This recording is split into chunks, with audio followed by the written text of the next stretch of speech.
to say no. I glanced back at Murphy, and then, out of pity, made a choice for the group. You can come along, but you have to calm down, all right? Be cool, okay? Nico nodded, unable to speak. His emotions were bubbling over. Are there any whites still around? Nico didn't say anything. Nico, any whites still around? No, I chased them off. With disbelief heavy in his voice, Murphy said, You chased them off? I swung the rifle like a club and chased them back out the door. How many were there? Murphy asked. 2, 3. It all happened so fast. I was angry. I didn't know what I was doing. I was so mad. I was trying to save him. I really was. I thought I was saving him. It's okay, Nico. Just be cool, okay? I said. Nico leaned on the counter and looked down at the floor. I looked back at Murphy again. He was worried about everything here and made sure I read it clearly on his face. I shrugged as if to say, It's a done deal. Let's make the best of it. Nico, right? Murphy said. Nico nodded. I'm Murphy. You got any food in the house? Nico shook his head. Nothing. We haven't caught any fish at all. Nothing. Anything else? Murphy asked. Canned food? Nico shook his head. Something was really wrong, but I wasn't putting the pieces together. I told myself it had to be Nico's fragile emotional state. Is there anything in the house we need to take with us? I asked. Ammunition, tools, weapons, anything worthwhile? We should just go. Nico was deflating into sadness. No, we need to check the house first. Why do you need to check the house? Nico switched to defensiveness, but it was weak. We have to see if anything is here that we need. I don't think that's a good idea. Murphy's voice boomed out. Zed, let's get out of here, man. Nico, it was good to meet you. Murphy looked at me and motioned to the door. Come on. It was clear Murphy thought the virus or emotional weakness had broken Nico, and he wasn't worth trying to salvage. I was moments from following Murphy out the door. Please don't. Nico was coming towards us with one open, pleading hand. The other hand still held Mr. Maze's rifle. Please don't leave me. My head was telling me to ditch Nico and go. My heart was hurting for Nico's pain and lobbying hard to keep my word and let him come with us. Such is the stuff of which mistakes are made. Nico, it's okay. Just let us check the house, okay? Is that rifle loaded? Loaded? Does it have bullets in it? I don't know. Murphy scoffed. Man, you don't know? Nico shook his head. I don't know anything about guns. Murphy shook his head and snorted. How could anybody not know that? Nico, give me the rifle, I said. I'll have Murphy check it out while I check the house, okay?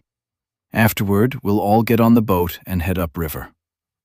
Nico nodded, but it took several long, reluctant moments before he handed the weapon over to Murphy. In a desperate tone, he asked, You're not going to take it and leave me here, are you? Man, I'm not taking your gun, Murphy said. Okay, Nico, you stay here with Murphy. I'm going to see if I can find any ammunition, okay? Nico nodded more times than necessary as his eyes found their way down to look at the floor.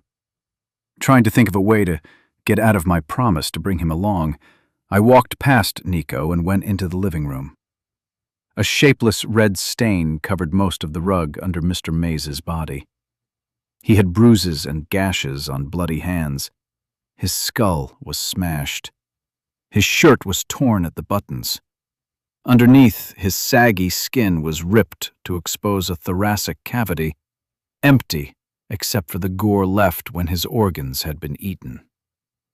I looked away from the body and tried to repress the memories of a crotchety old man who'd done me a kindness and given me a small meal, probably the last of his food. Fucking whites. A lamp in the living room was on the floor. A recliner was lying on its back. Some of the pictures on the wall were no longer hanging straight. One, an old black and white photograph, colorized by hand with paint a half-century past, showed a strong young man in a military uniform, arm in arm with a blonde beauty in a wedding dress. That was Mr. Mays with his bride, probably when he was my age. The young man's smile radiated through the years. 8 decades had not been unkind to that face, but death had masked it in ghastly anguish. He didn't deserve to go like that. Nobody did. From the living room, the hallway looked like a retreat. I moved my feet quickly in that direction. It turned out to be no kind of retreat at all. It was covered with picture upon picture upon picture, documenting the life of Mr. Mays, his beautiful bride, their children, their grandchildren, and more. It was a humble museum to happy, anonymous lives that ended and were now remembered by no one. The fragile mementos were destined to crumble under the moldy rot of time, as if they never existed. No wonder Nico had gone half crazy in this house. Every picture was a poignant reminder of the virus's toll. The first bedroom I came to was a guest room, or so I guessed. It held nothing worth my time. I took the pillowcases off of the bed, you could never have too many of those, and stuffed them into my pockets. The master bedroom, not really different from the other bedrooms in a house so old, had a gun rack on the wall above the dresser. It cradled a lever-action rifle that looked like it belonged in an old cowboy movie. That prize made my depressing trip through the Mays Museum worth it. No, not worth it, not at all. The weight of so much death was becoming hard to bear. More searching turned up a nice-sized hunting knife with a sturdy blade surprisingly sharp. Mr. Mays knew how to take care of his things. The knife was nestled in a sheath of leather, undoubtedly older than me, probably older than my mother. That found its way onto my belt. It was no machete, but it was so much better than a kitchen knife stuck in a pocket. Chapter 11. Back on the pontoon boat with the extra rifle, some ammunition, a couple of fishing poles, and a fishing tackle box full of all kinds of stuff that had no meaning to me, the boat putted slowly upstream. It was a quiet speed, a fuel-conserving speed, but it was a speed that would leave us a couple of hours of travel time to the riverboat. Seemingly broken by the weight of events, Miko fell asleep on one of the benches near the stern. Murphy was standing beside me as I piloted. "That dude ain't right," he said. I cast a glance back at the sleeping Nico. "He's not cut out for this, is all. He'll be okay." Murphy shook his head. "I know he seems like he's losing it, but he's been through some shit." "We've all been through some shit, Zed." "Yeah, but that's not all I was going to say about it. He had to watch his kids get killed in his front yard. He'd been on Nancy's chain gang for a week when they captured me. He held it together all through that. And if you think driving that Humvee into the river was bad, our escape from Nancy was on a whole different level of crazy shit." "So you said." "You know, he can't swim either. Oh, and what the heck is up with people who can't swim?" Murphy ignored my pointless question. "I still think he's going crazy, man. He just needs a couple of days of safety to get back to normal. Whatever's normal for him, anyway." "What's that mean?" "I mean he talks even more than you." "Yeah, whatever. We don't even know if Amy's going to let us stay on that riverboat yet. What are you going to do when Amy and Steph meet his whack job ass and decide he's too crazy to come on board?" "They'll let him stay." "Suddenly, you're the optimistic one." Murphy belted out a big laugh. "Optimistic Zed. I don't know how to deal with it, man." Murphy pretended to have trouble with his balance, and dropped into a seat. I rolled my eyes. Can we talk about Mark for a minute? I told you that dude you saw wasn't Mark. It was just some bald-headed dumbass too stupid to run away from the Humvee. I shook my head. You can think whatever you want to think. I know what I saw. And even if I am wrong about it being Mark, I know he was a smart one. You saw for yourself what the smart ones can do. You know they're a danger to all of us. Murphy nodded noncommittally. They are organizing. They're communicating. We're at war, Murphy. We're fighting to the death. And if we don't go on the offensive and go start killing those bastards, they're going to kill us. Murphy's smile left his face. Only the serious, older Murphy remained. As much as he didn't want to see it, he believed it. At least, I think he believed it. We have to do something about them, Murphy. What can we do? I looked back at the pile of weapons stacked all over the pontoon boat's deck. Murphy grinned and pointed at Nico. He's our secret weapon. I shook my head. You know what I'm talking about. What about the weapons, then? Murphy waved a hand at the crates. Are we going to shoot all of them? Everybody who thought that'd work is dead. It doesn't matter how many bullets you have. It ain't enough. You see that, right? Tell me you see that, Zed. 'Cause you know the people who used to have all these weapons are dead now, right? You see that, right? As much as I wanted to argue, I couldn't deny that truth. Murphy pushed his point. Your little nuclear bomb idea didn't work. It was a gasoline vapor bomb. It doesn't matter. It didn't work, and do you know why? Probably the humidity was too high. Maybe the wind mucked up the concentration of gasoline in the air. The ratio was wrong. Maybe if I'd detonated sooner. No, Zed. Murphy jumped to his feet and moved around to plant himself in front of me. You don't see what the problem is, but I do. In spite of the interruption, I was ready to hear the answer. Murphy served in the army. Maybe he knew what to fix to make it all work next time. It's because you don't know what the fuck you're doing. That wasn't the answer I was looking for, and in fact, it pissed me right off. I huffed and looked around Murphy to see out over the bow. Just because my bomb didn't work on the first try doesn't mean I don't know what the fuck I'm doing. You don't get it, Zed. What don't I get? You think just because you know a bunch of random-ass little shit that everything you try is going to work out like it did in some book you read or some movie you saw. The real world doesn't work like that. I know. It was a weak protest. No, you don't know. You say you know because you know that's what a smart person should say, but you don't know. You just think you know. And what you don't know is when you're running around, using up all of your luck, trying shit that shouldn't ever have any chance of working, you're wearing yourself out. I didn't understand. Wearing myself out? What? Murphy grinned. You're using up the luck, so when I need it, there won't be any left for me. So it's all about you. Murphy grinned again. Looks like that stick is back in your ass. I rolled my eyes again. I thought we were having a serious conversation. We motored along a while longer. Whites were on the banks, peeking through the trees, or running along trying to keep up.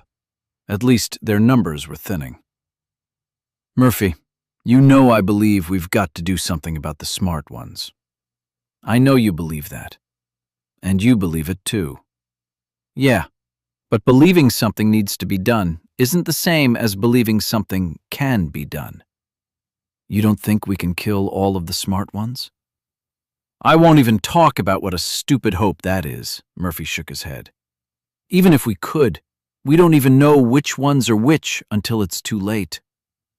I couldn't argue with him. That's not an unsolvable problem. I don't really think we'll ever kill all of the smart ones. But we need to kill enough of them so we have a chance to be safe. So we'll have a chance to survive. So give me the bottom line here, Zed. Murphy's voice held a touch of anger. You want to go off on some kind of zombie hunt, is that it? And you want me to come along? I shrugged and nodded. That wasn't how I'd summarize it, but that was exactly what I wanted. And just leave everybody on the boat so when the shit goes down, we won't be there? When the shit goes down? Don't put on your dunce hat now and pretend like you don't know what I'm talking about. You know sooner or later, riverboat or no riverboat, those fuckers are going to find a way to get to us. And when that happens, where do you want to be? Off chasing some bald-headed motherfucker through the woods? Or back with your friends helping them get to safety? Murphy made a good argument with a depressing conclusion. But it was exactly the same conclusion that drove my desire to hunt down the smart ones. That's why we need to do it. We? Yes, we. If I go out there to kill the smart ones on my own, I know I'll end up dead. If you come along, then we've got a chance. Murphy turned to watch the water flow past the bow. We have to, Murphy. You said as much yourself. How's that? They'll eventually figure out how to get to us on the boat.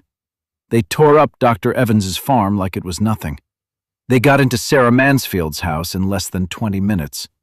They'll figure out how to kill every one of us, no matter where we hide.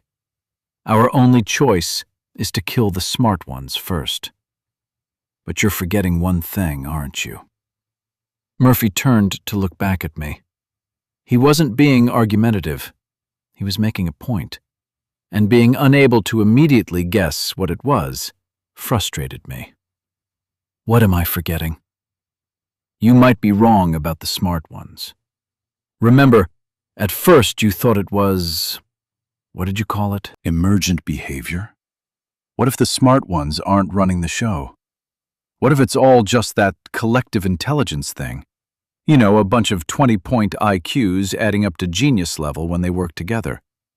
What if that's what it is? Then you'll never kill enough of them. I shook my head, even as I worked out my counter-argument. I think it's some kind of hybrid of emergent behavior and the smart ones kind of guiding it. Come on, you saw that for yourself, right? On that trail in the woods, one guy was clearly in charge. He was receiving and sending communications. All of those whites on the trail were following him. It did look that way. But it always looks that way. It always looks like one of them is in the lead, but it doesn't seem to matter which one, does it?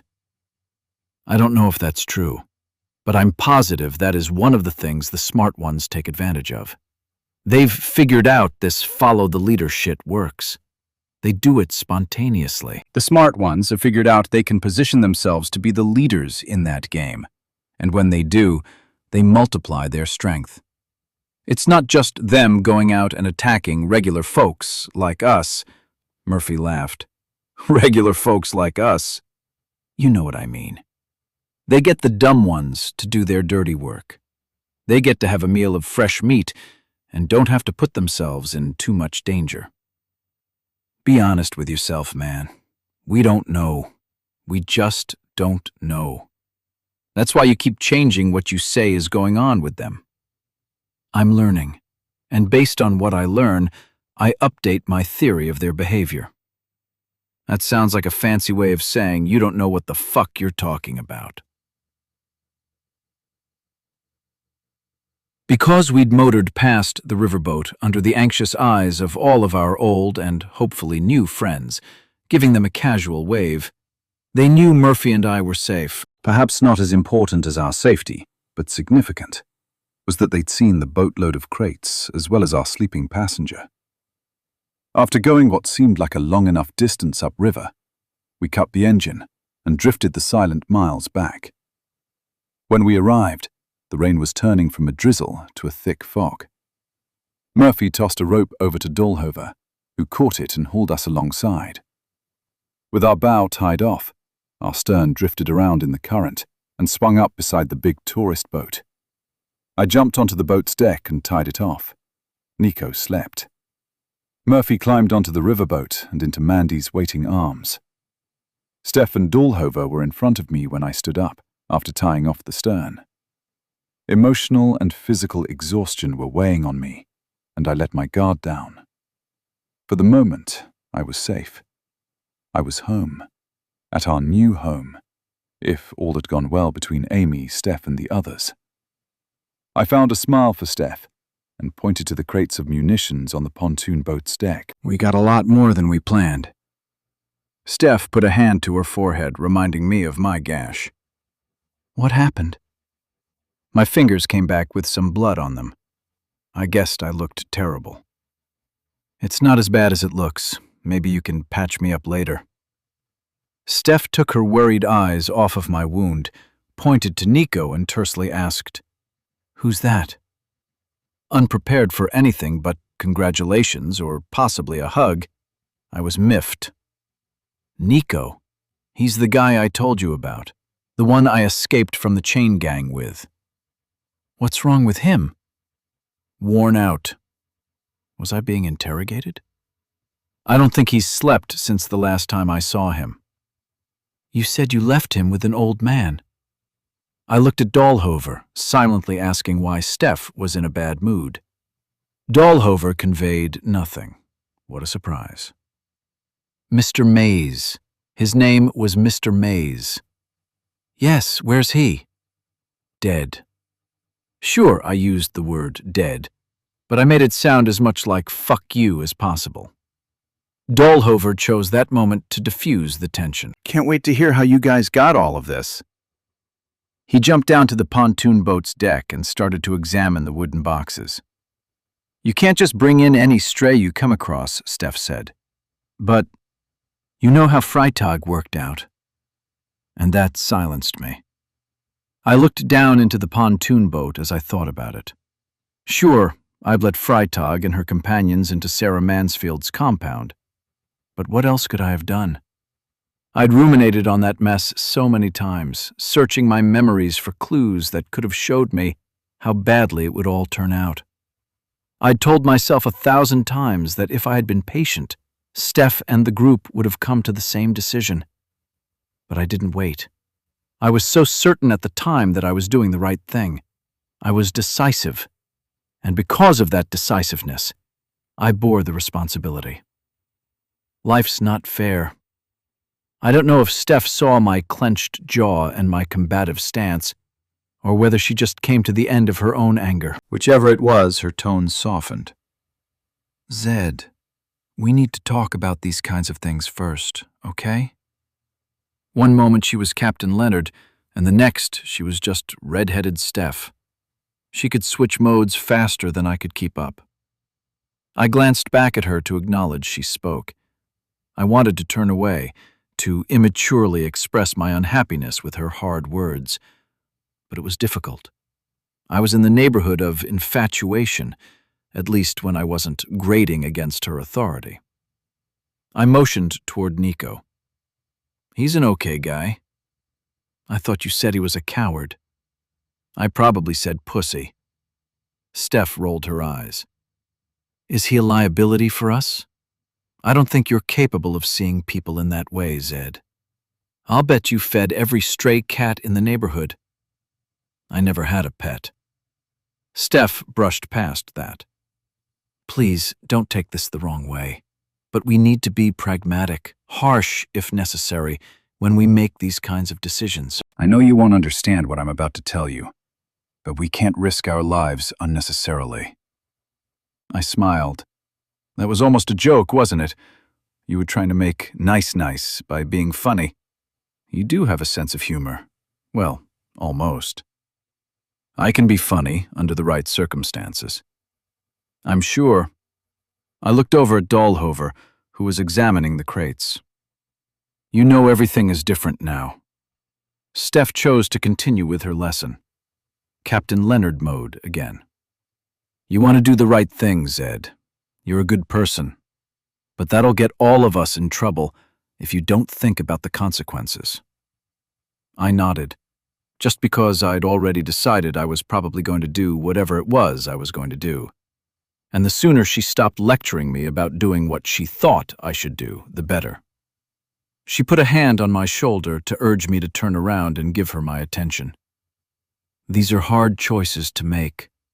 Let me make them, okay?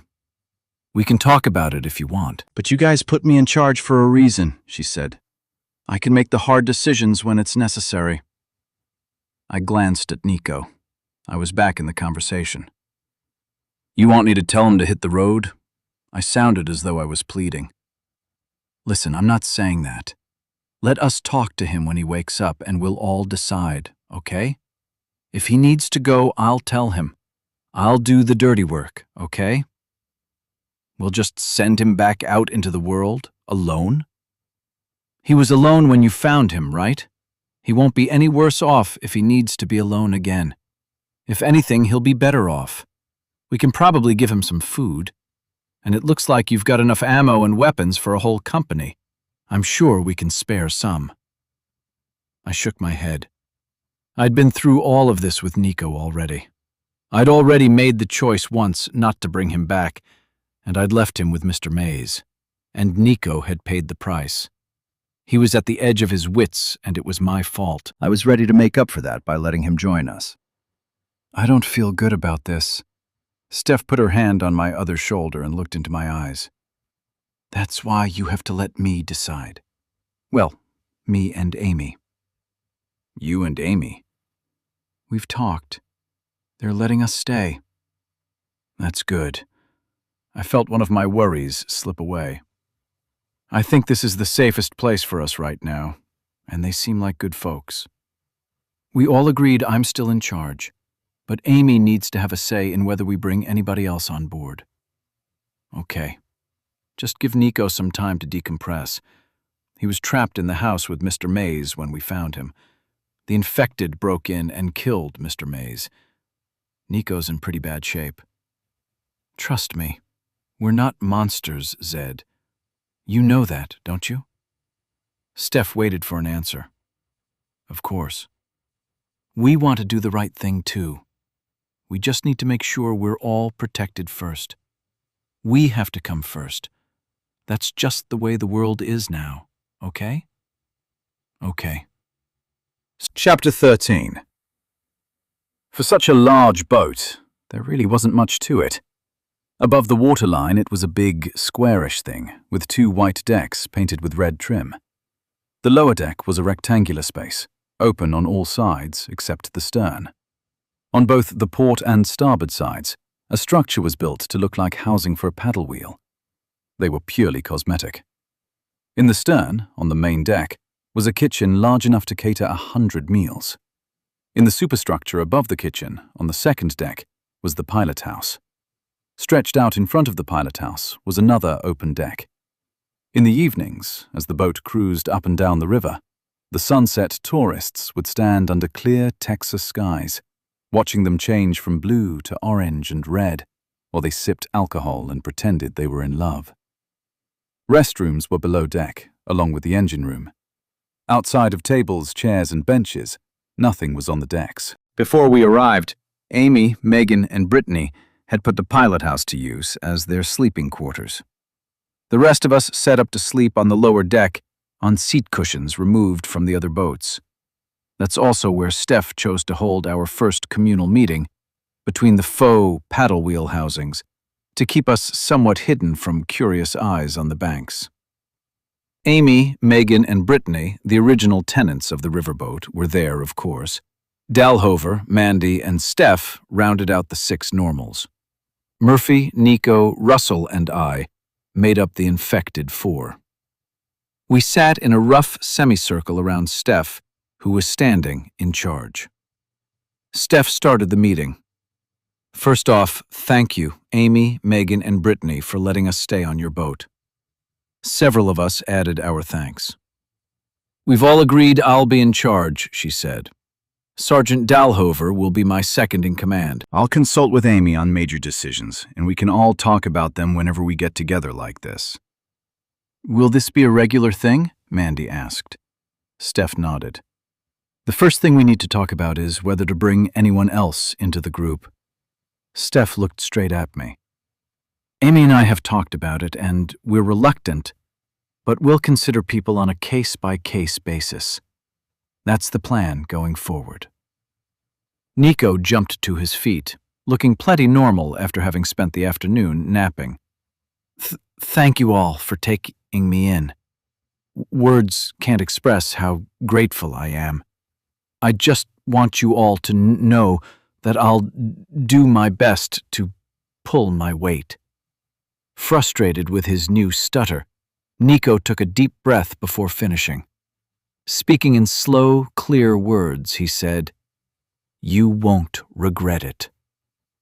"Nico," Steph said, "as we discussed earlier, you can stay for now." We'll see how things work out, and in a couple of days, we'll decide if you can stay permanently.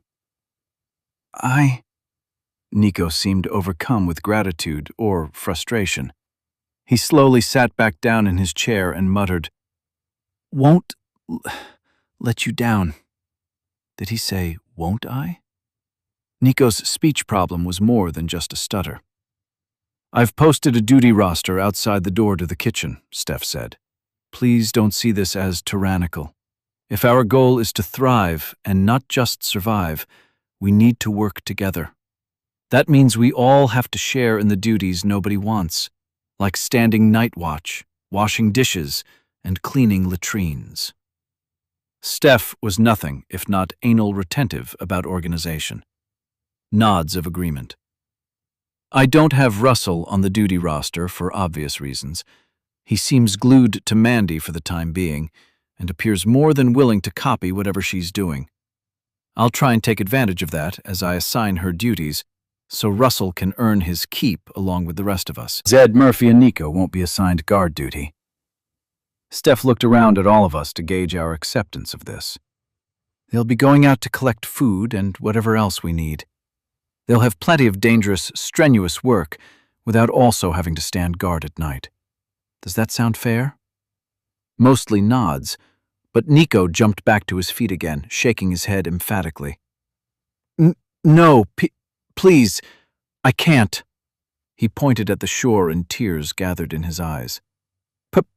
Please, I can stand guard." I wondered if he was shy in front of crowds. He was having a really hard time with his stutter. "You have to pull your weight if you want to stay," Steph said. Murphy's big voice boomed. "Man, he's a pussy." He looked over at Nico. "No offense, man. I'm just saying. I don't want him putting me and Zed in danger if he's out there doing stupid shit because he's afraid. Me and Zed'll handle it." "Zed, what do you think?" Steph said. I looked at Nico, who was slumping in his chair, ashamed. "Nico, can you drive the boat?" I asked. "I'd feel better if we could leave someone in the boat rather than leaving it alone when we're on shore." With attention focused on his feet, Nico shrugged. "What does that mean?" I asked. Can I have a few days first? I need time." "Time?" I asked. "For what?" Nico looked up. Tears were running down his cheeks. "I can't go back out there again. Not yet. Please." I turned to Steph. She was the boss. She could make the call. "You can have a few days," she said. "You need to understand we've all been through a lot, Nico. We all need to find a way to keep moving forward. You too. You understand?" Nico nodded. He'd hit the limit of what his brain could process. He was broken. I felt bad for him. But Mandy wasn't satisfied with what she saw.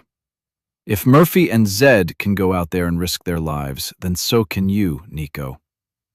It was out of character for her, and it took us all by surprise. With everyone looking at her, she got embarrassed. "What?" "Let's move on," Steph said. "Zed, Murphy, thank you for going out this morning and getting those weapons and all of that ammunition. I know it turned out to be a lot more dangerous than we thought it would be."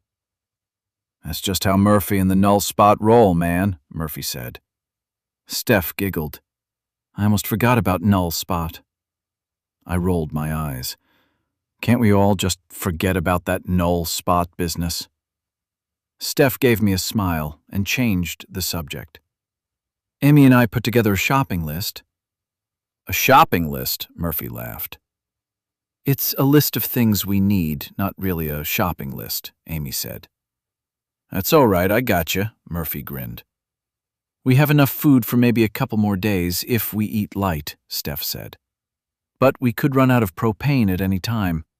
Since most of the stuff we have is canned or boxed, propane isn't a necessity, but if we catch any fish, we'll need to cook them. Most of these houses have grills on the patios, I said. We can start swiping the tanks when we stop by to raid the pantries. And while we're on the subject of food, I think Murphy and I might be able to go back down to that country club where we parked the boat this morning. I think there's a restaurant in there. We may be able to stock up with bulk supplies. That's a great idea, Steph grew excited. There's got to be at least a dozen restaurants right on the water up and down this section of the river. We could hit them all, I said. But we're going to need more gas for the boat. We'll have to scrounge up some of that, too. The marinas probably have some. We'll need to work out something to pump it out with, though. I'll take care of that, Dahlhover said. There's a hand pump down in the engine room. That and 10 feet of hose should be all you need. We can always use a garden hose, Murphy said. Plenty of those lying around in people's yards. Speaking of boats, Steph said, we need to make a plan for ours. What do you mean? Amy asked. We have 5 boats at the moment. 6, Murphy grinned. 6? Murphy looked down at the deck. Steph rolled her eyes. Yes, 6. But we have 5 small boats. Amy, where do you keep the keys for the boats? Amy reached into the pocket of her pants. I've got them. I think it would be best if we distribute the keys among the 10 of us, excluding Russell because, well, for obvious reasons. And Nico is provisional. That leaves 8 people and 5 keys. I think if we ever find ourselves in a position where we need to get out of here in a hurry, we may not want to have all of our eggs in one basket. In case I get killed, Amy said. Sergeant Dahlhover spoke up. We should leave the keys on the boats. Steph shook her head. I don't want to leave the keys dangling in the ignition switches. We all know how unscrupulous people can be. We don't want anyone swimming up in the dark and running off with our boats. We hide them on the boats, Sergeant Dahlhover said. We can all do it together so everybody knows where the keys are. And Nico? Amy asked. If he doesn't work out, he can't steal more than one, Steph said. Everybody good with that? No offense, Nico. Nico stared at the floor and didn't respond. The rest of us nodded. Steph started talking about water consumption and conservation. That transitioned into a conversation about long-term food plans. I should have been interested in all of it. I'd been passionate about the subject since practically the first moment I realized the whole world was falling apart. But I was bored. I was fidgety. I wanted to move my feet. I squirmed in my seat. A debate about something or other went on, and I found myself staring at Russell, who, as it turned out, was also staring. I followed his gaze to Nico, who was also staring. At that point, it became a game. The angle between me and Nico wasn't optimal for figuring out exactly what his gaze had settled on. But my guess was Megan. She was bored and busy playing with a pocket knife, opening and folding the blade over and over. I wondered if Nico's fixation on Megan had something to do with his deceased daughter, though Megan was probably 6 or 7 years older. Somewhere in there, Sergeant Dahlhover droned off a list of the weapons he'd catalogued. He talked about training and maintenance, emphasizing the necessity of each if a weapon was to be depended on to one day save the life of the person holding it. With the rain falling again and draining off of the upper deck into puddles on the lower deck, I became mesmerized by the relative silence of the splashing water and the sight of splashing drips. Zed, are you okay? I looked up. Everybody was looking at me. What? Mandy asked you a question, Steph said. I looked at Mandy. Everybody was still staring at me. I ventured a guess. I'll take care of it. Mandy laughed. I looked around. What? You were kind of zoned out there. Are you all right? I nodded. Yeah, I guess I just need to get some sleep. Mandy asked if you still had your flash drive. You know, the one that your friend Amber made for you? I looked down at my feet, prepared to feel bad about the Amber situation. But I didn't. I didn't feel anything at all. That was progress. I had it in my pocket, and I lost my pants when my canoe capsized after I tried to blow up Sarah Mansfield's house. Steph reached into her pocket and showed everyone a flash drive she had stashed there. I've still got mine. Good. I looked over at Murphy. He patted his pocket. I've still got mine. So just the two then, Steph looked at Murphy. When you and Zed are out, if you happen across any laptop with a charged battery, pick it up. We need to make more copies of that flash drive. These drives have information vital to our long-term survival. You got it, boss. Steph shook her head. You too? Zed calls you boss, Murphy smiled. Speaking of our long-term survival, does anybody have any ideas on where we go from here? Steph said. Let's stay here. We're safe, Megan said. Amy put a hand on Megan's shoulder. We're just talking about possibilities, okay? Murphy spoke up. We should go down to Corpus Christi, find a big yacht, and sail out into the Gulf until this whole thing blows over. Steph nodded, as did a few others. Heck, it sounded like a good idea to me. Plenty of logistical difficulties, but good nonetheless. Sergeant Dahlhover asked, Does anybody here know how to sail? Everybody looked at one another for the answer. It was apparent that none of us did. We don't need a sailboat, Murphy said. We just get one of those big motor yachts, turn on the engines, and away we go. I'm not sure it's as easy as that, Steph said. Sure it is, Murphy said. Do you know how to read a nautical chart? Steph asked. You mean a map? How will you know to avoid the sandbars and reefs? What will you do in rough weather? Do you know how to handle a boat when the waves are 20 feet tall? It's the Gulf, Murphy said. How big could the waves get? Dahlhover's crusty laugh silenced everyone. I used to work oil rigs back before I joined the Army. Let me tell you, on the news nowadays, you see helicopters flying out and getting guys off those rigs when a hurricane is coming. But back when I was doing it, helicopters were only for the engineers and managers. Roughnecks like me, we got ferried back and forth in boats. It was unusual for Dahlhover to string so many words together, and that had everybody's attention. There was one trip back when a hurricane was coming in. We were on a good-sized boat, a lot bigger than this tourist boat, maybe 150 feet. The waves were already standing pretty tall when we boarded. But the boat looked pretty big to me, so I wasn't worried. It started to get rough on our way in. Some of those waves were bigger than anything I thought I'd ever see. That boat didn't seem so big then.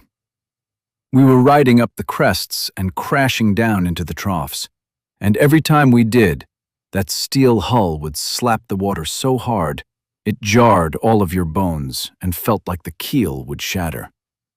Let me tell you, 10 or 12 hours of that, and you'll be wishing you never put your boat out into the Gulf. A yacht in the Gulf didn't seem like a good idea anymore. I was out at Carlos and Charlie's one night for dinner, Mandy said. Up on Lake Travis? Steph asked. Mandy nodded. Yeah, there's a pretty big marina there. It's only 10 or 20 miles from here. There were maybe 10 or 12 big houseboats in the marina. Maybe we could get some of those and anchor them out in the lake. That might be safe for us. And comfortable too, Amy said. With real beds. And maybe showers. That sounds like a good idea. Everyone agreed. Any other ideas? Steph said. Balmorhea. Everyone looked at me after I said it. Murphy laughed. Are you still speaking English? 'Cause I don't even know what you just said. What's a Balmorhea? Steph asked. Have any of you guys been out in far west Texas? I asked. I know where you mean, Dahlhover said. I used to hunt out that way. Others shook their heads. When you say West Texas, do you mean by El Paso? Mandy asked. I pointed west. About 400 miles that way, about 200 miles this side of El Paso, is a dinky little town right in the middle of nowhere called Balmorhea. Is that near Big Bend? Amy asked. On Highway 10, just north of it, I said. Ew. I nodded emphatically. Yeah, I know, it fucking sucks out there. For any of you guys who've never taken the drive out to West Texas, there's nothing out there. Nothing. Once you get out of the hill country, the cedars start to thin out. Then there's pretty much just scrubby little bushes. I'm not sure desert is the right word, but it might be. Mostly, it looks like nothing. In the summer it's hot and dry, and it sucks. Steph smiled. I'm getting that this place sucks? Yep, I said. There's like 50 or 100 houses in Balmorhea, and then for hundreds of miles in every direction, there's nothing. Dahlhover had another idea. Fort Stockton, Odessa.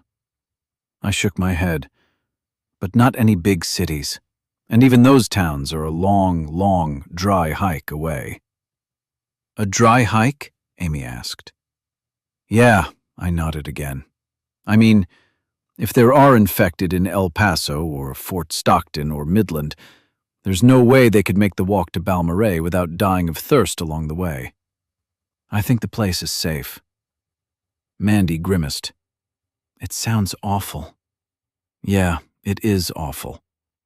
But did I say it was safe? Steph was thinking. Let's say we could make it out there. And if it's as safe as you think, how could we hope to stay alive? You said it's like a desert out there. Yeah. I stood up. I was getting excited about the idea. That's the thing. There are these big, beautiful springs out there, and they feed into this lake. There's more water there than we'll ever need. The farmers use it to irrigate lots and lots of fields. What I'm saying is, though the place is ugly, hot, dry, and it sucks, it's safe, and we'll be able to grow whatever we need.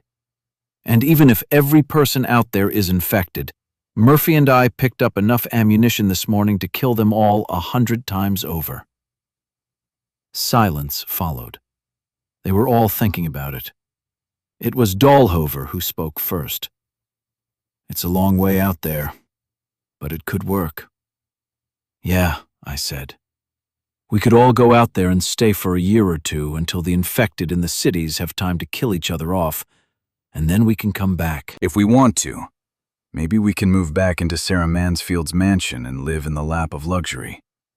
If there's anything left of it. I don't think any of us know anything about farming, Amy said. How are we going to grow anything out in the desert? That's the beauty of it, I said. First off, we've got the flash drives. Those have information on how to farm. Sure, we'll have a lot of on-the-job training, and we'll lose some crops before we get it right. But there are antelope to hunt out there. And there are some big-ass pecan orchards. It could get old, but in a pinch, I'll bet those orchards produce enough pecans to feed all of us and more. And those trees are already there, getting ready to drop their nuts in a month or two. So, Lake Travis or Balmorhea? Those are two good suggestions, Steph said. Two? Murphy feigned offense. Nobody likes the yacht idea? Chapter 14. The slow, heavy breathing of those on the first deck made it clear they were still asleep. The absence of Mandy's snore reminded me she was on watch. It was early, barely light outside. The rain had stopped falling, but a fog was on the river, thick and damp. Only the occasional tweet of a morning bird or the lap of water against the hull broke the silence. Sitting up on my cushions, I looked around the deck. Russell was, of course, with Mandy. Nico was gone, though. His absence concerned me. Getting up and stretching my muscles, I shivered and realized October was only a few weeks away. Heck, maybe days away. We still had plenty of days when the heat would add an extra helping of hurt to anything done midday and make every effort to hammer the life out of us. But cooling nights, with the promise of a respite, also meant we'd soon need to add long-sleeved shirts and sweatshirts to our shopping list. Habitually silent, I crossed the deck and climbed the rusty metal stairs. Coming out by the wheelhouse on the second deck, the fog was thinner, and I could see the tops of trees on the bank, though nothing beyond. From above, soft whispers of conversation drifted down. I climbed the ladder up to the roof, avoiding a rung I knew creaked. Mandy, Russell, Megan, and Nico sat on the roof, cross-legged, facing each other. The diminutive girls each had M16s lying across their thighs, looking just as out of place as they should. Nico, however, had no weapon. But what bothered me more than that was the narrowness of the gap between him and Megan. "Hey," Mandy mouthed across the roof when she spotted me. I gave her a nod. The others turned and silently greeted me. Russell, of course, just stared at the misty gray. I crossed the roof and asked, "Have you talked to Dahlhover about which weapons you two should have?" Mandy smiled sweetly and shook her head. "We need to be armed," Megan said in her squeaky little voice. "Yeah," I said. My assumption, based on nothing but ignorance and speculation, was neither of the small girls could handle their big weapons. "Anything interesting going on?" I asked, sitting down. Mandy pointed to the north bank. "We've been hearing things over there, but with the fog we can't see anything." "What kind of things?" I asked, making the instant switch from casual to concerned. "It sounds like deer to me," Megan said. "The noise comes and goes." Turning and looking over my shoulder, I peered into the thick fog. I don't think it's them," Nico said. Not sure yet what to think about the noises on the bank, I instead chose to deal with the question more easily investigated. "Nico, I don't remember you stuttering." "Ah," Nico paused for a long time. "It comes and goes."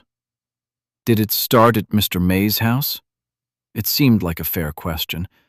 I really didn't remember a single stutter during that long afternoon between our escape from Nancy and our arrival at Mr. May's house. Nico spent a little too long thinking about that answer. "I always stuttered a little." Wow. I don't know why his stutter was important, but something about it didn't fit right. "I just don't remember you stuttering after we escaped from Nancy." Nico shrugged.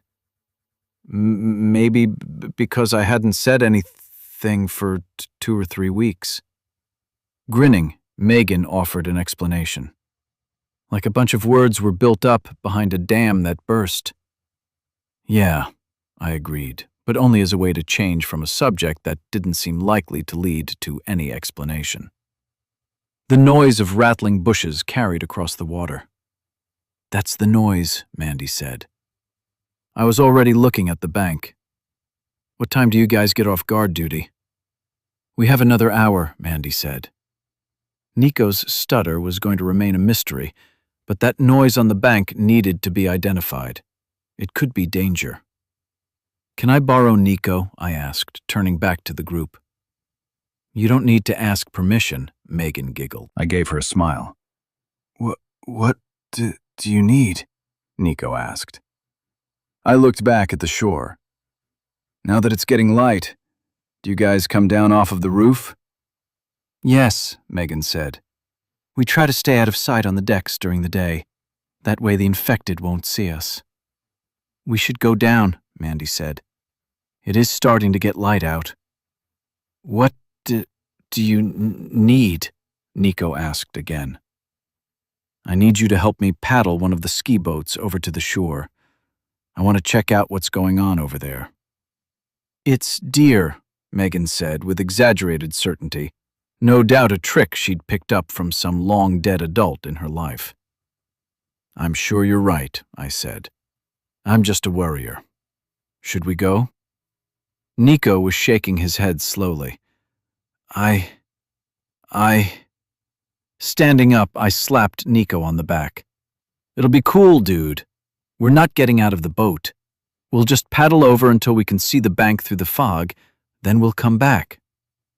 "I can go if he doesn't want to," Mandy said. "You're on guard duty." I can watch for her." Nico nodded vigorously. "No. I didn't have room for negotiation. Although I figured I'd be better off with Mandy, I did know Steph would get pissed if I left Nico on guard while everybody else was asleep. Come on, let's get this done." Not waiting for any more debate, I headed for the stairs. The others followed. The ski boat we selected was the smallest of those available. It wasn't that hard to paddle, but with all the noise Nico was making, you'd think it was a fully loaded pontoon boat. "Shh," Nico looked blankly at me. "Don't make so much noise," I whispered. Nico muttered an apology and went back to work. Jesus, how is this guy still alive? Down at the river's surface, the fog was so thick the riverboat disappeared into the gray behind us before we'd gone 20 feet.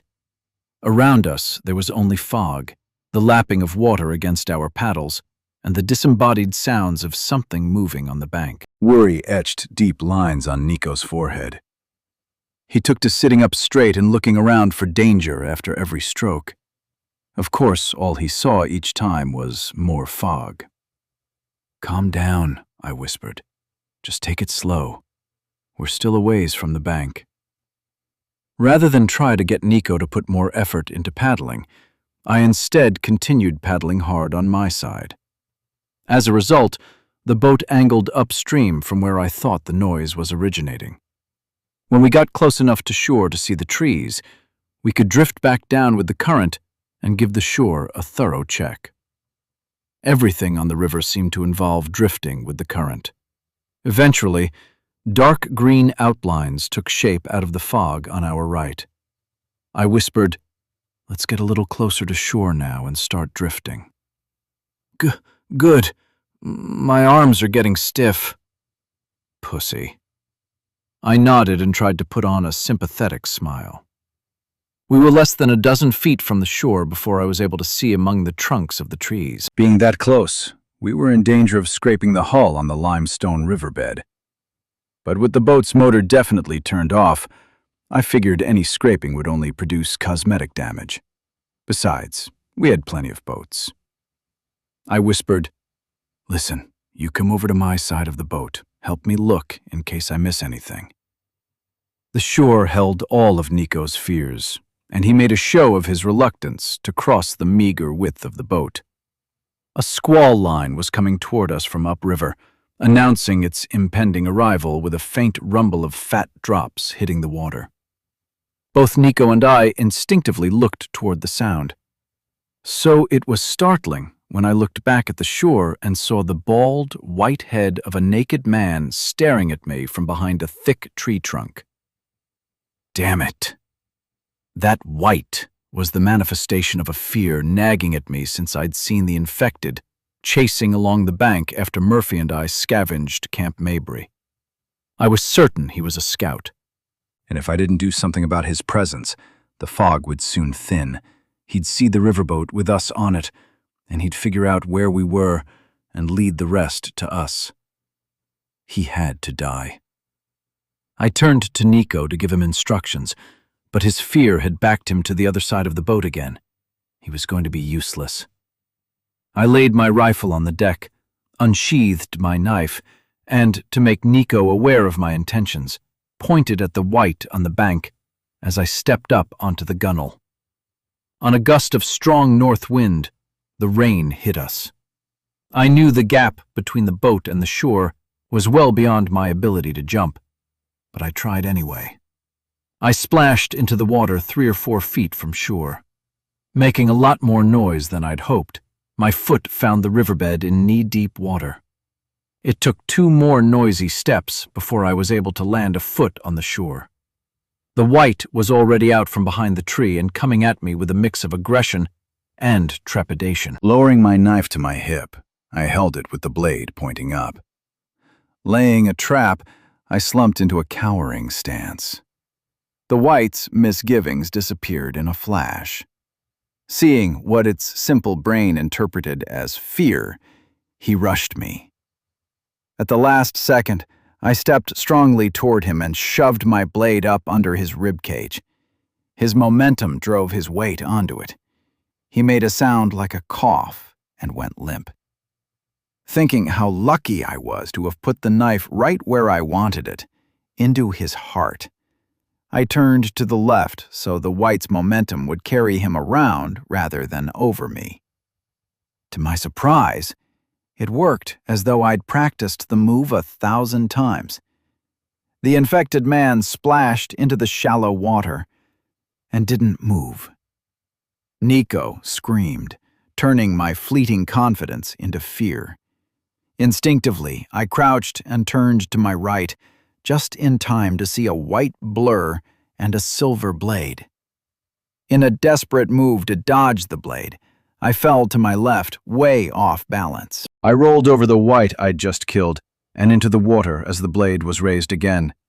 A smart one was trying to slash me. Behind him, a mass of white, grasping hands were doing their best to clamp onto my flesh. I rolled further into the water, scraping myself on algae-covered limestone as I went. A white fell in and screamed as she hit the water. She flailed in panic, but I was beyond her reach. Followed by monkey squawks and yelps, I desperately tore handfuls of water to get myself away from the shore. I hit the boat with my shoulder and reached up to grab a rail that ran along the port side. On the bank, not 10 feet away, reaching hands, raging faces, and gnashing teeth fought between their want of my flesh and their fear of the water. I was so close, but far beyond reach. One white wasn't reaching. He held the knife at his side while his muscles trembled. His rage was more cerebral than the others. He wasn't just an angry white chimpanzee who'd lost his prey. He had complex thoughts in his head and real hate in his heart. I turned myself around and clambered into the boat. Nico didn't help. He hadn't moved since I went in. With adrenaline blasting past rational thought processes, I wanted to unleash my anger at him. At the same time, I knew his well-timed scream had kept that smart one's blade out of my back. Nico had just saved my life. Nothing is ever black and white. With my feet on the deck, I raised my pistol and aimed it at the smart one with the knife. He glared at me as if daring me to shoot. And I wanted to, badly. I wanted to teach that fucker a fatal lesson for daring to raise a blade to me. But the adrenaline was waning, and thoughts were starting to click. I paused. I looked around. Would one bullet cause too much trouble? Could the report of my pistol get lost in the fog before it advertised my location to too many ears? I knew, even as I conceived those thoughts, that they were the product of rationalization. With a dozen cannibals screaming for my blood right in front of me, the dissipating fog would be no blanket over my mistake. The riverboat behind me was losing its gray shroud. To fire the weapon would link the sound with the sight of the riverboat, even in the feeble brains of those still standing when the bullet killed the smart one. No good could come from such a link. Lowering my weapon, I turned to Nico and whispered, "We need to go." Chapter 16. With all the speed of an arthritic old man, Nico collected his paddle and bent his frail body over his side of the boat. I was digging into the water with deep strokes, but Nico was doing nothing. "Damn it, Nico, help me!" On a stem of creaky old bones, his head slowly swiveled his blank face in my direction. "What the hell, dude? Paddle!" I prompted him with some body language. "Now!" Back on the riverboat, through the remaining fog, I saw a head peek from behind a railing, followed by another. But we couldn't go back there, not with hungry whites watching us from the shore. The infected were deathly afraid of the water. But on the short list of things I absolutely knew about the New World was all of those single-digit IQs could add up to some creatively lethal solutions.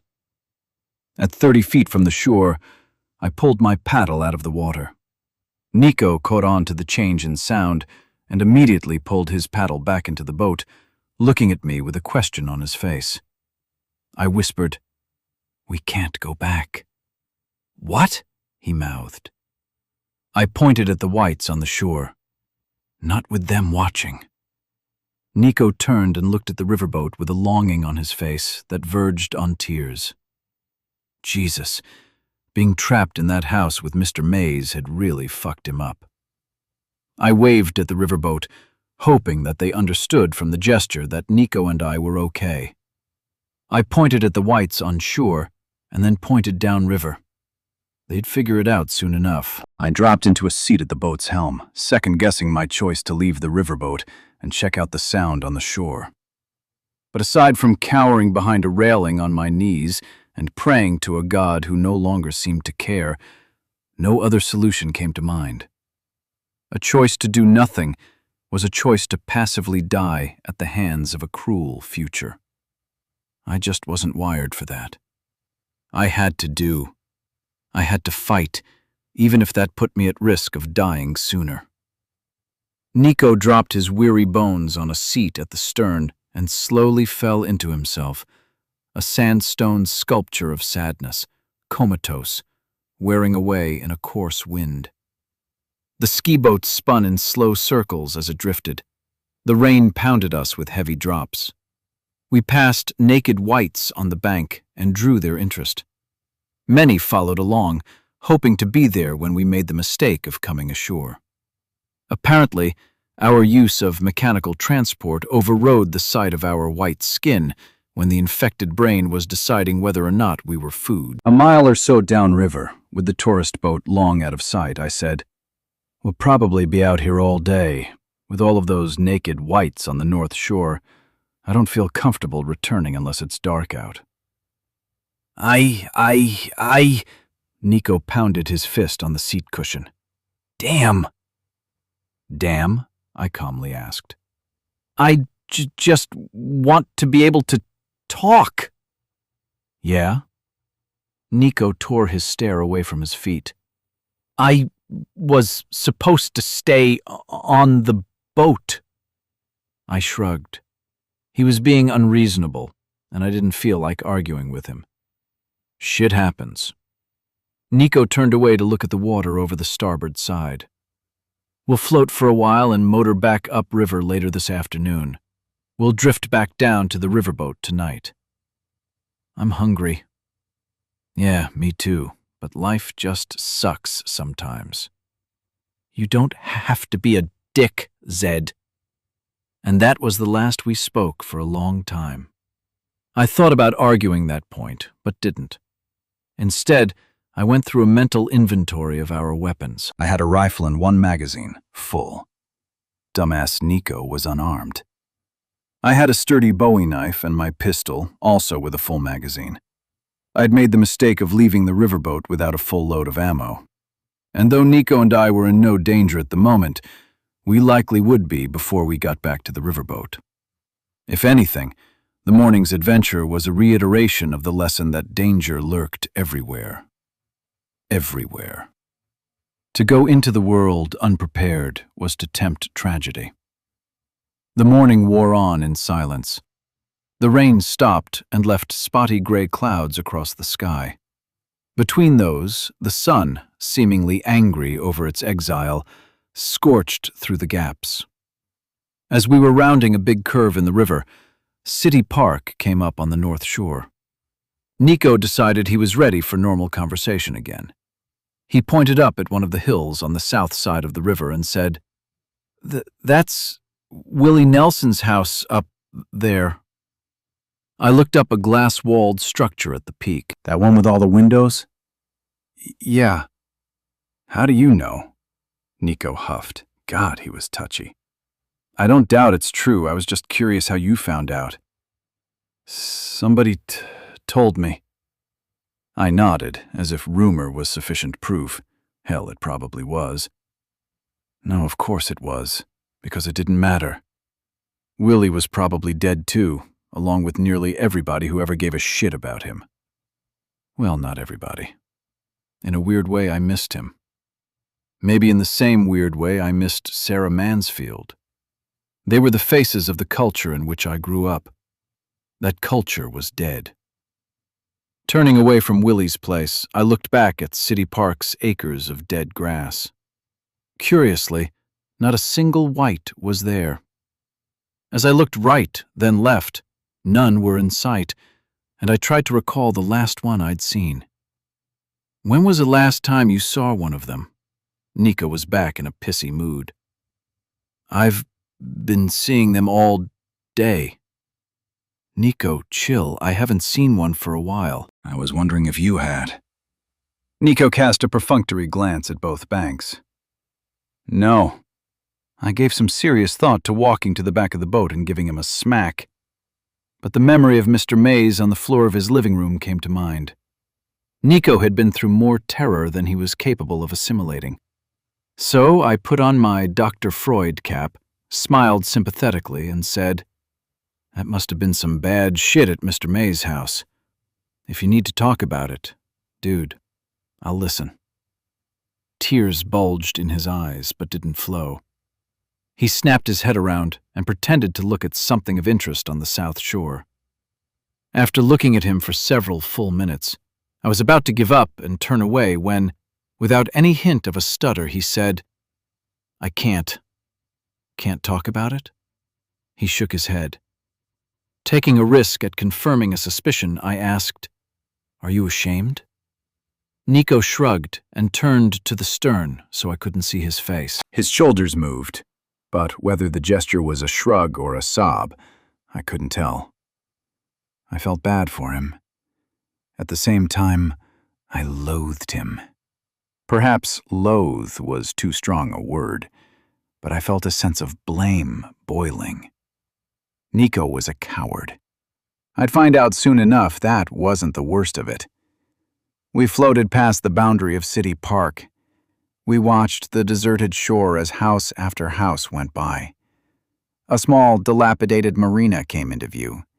Ski Shore's Cafe, a dumpy little place with decent food and great atmosphere, sat on the shore just past the marina. Giant cypress trees grew up through a deck that hung well out over the water.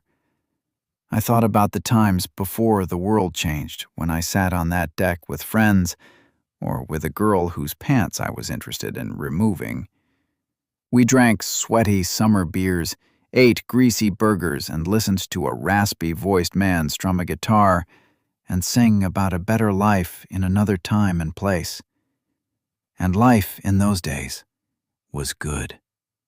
So good. Through the haze of my nostalgia, I almost didn't notice a big delivery truck sitting on the gravel parking lot behind the restaurant. That truck shouldn't have been there, and its presence was best explained with a scenario that had the driver arriving with his weekly delivery. Unfortunate circumstances, most likely including his unhappy ending, had prompted him to abandon the truck. My guess, built on a foundation of my own wants, was the truck had plenty of food inside. Without hesitation, nor consultation with cowardly Nico, I picked up one of the boat's paddles and went to work guiding the boat over toward the boat slips adjacent to the restaurant's picnic table-covered deck. "Hey!" Nico wasn't happy with the change in course. What are you doing?" I gave him a look that I hoped said, "Leave me alone, I'm busy." Nico didn't get any of that. Why are we going to shore?" Completely discounting the lesson I should have relearned earlier, that one about danger lurking around every corner, I huffed. "Dude, there's a delivery truck in the parking lot. I'm gonna check it for food." Nico shook his head and made some sound I couldn't identify. I understood disagreement. "Listen, Nico, we haven't seen a white in miles." Nico pointed vigorously at the shore. But... In his excitement, he couldn't find the words to finish. I stood up straight and looked at him. "Here's the deal. There are No whites around that we can see. I know they might be sneaking around somewhere. They always seem to find the most inconvenient time to make themselves known. But we need food, and I'm going to check that truck to see what's in it. And we're already out here, so let's not waste the day. If I see any whites, I'll get back in the boat and we'll stick with Plan A. Plan A? Don't sweat it. The bow bumped wood, and I jumped out with a rope and wrapped it around a cleat. Leaning back into the boat, I whispered, "Don't leave without me, got it?" Nico sheepishly nodded and watched me walk down the pier. In no mood to fuck around, I had my rifle at my shoulder pointed out front. I'd already had one too many scares that morning. If anything moved, I'd shoot it, get back in the boat, and spend the day relaxing while I stared at the clouds and let the water gently rock me off to sleep. Orderly picnic tables on the deck gave no hint anything in the world had gone awry. The restaurant could simply have been closed. None of the windows were broken. All of the doors were closed. Not a single scatter of bones or torn clothes lay anywhere to mark the passing of the recently deceased. Ski boats in the marina hung dry in their lifts. Even the trash cans stood upright with nothing spilling out. For a moment, the world wasn't dying. It had just taken a day off. But that was a thought I needed to push off a cliff and maybe stomp on a few times. Those kinds of thoughts led to incautious behavior, and that led to bloody death. I stopped and slowly scanned across all that I could see. Still, nothing moved. No infected monster made nonsensical howls. As slowly and quietly as my feet could carry me across the gravel parking lot, I made my way over to the big delivery truck backed into the lot. The doors to the trailer faced the river. If it held food, it was optimally positioned for access from the river.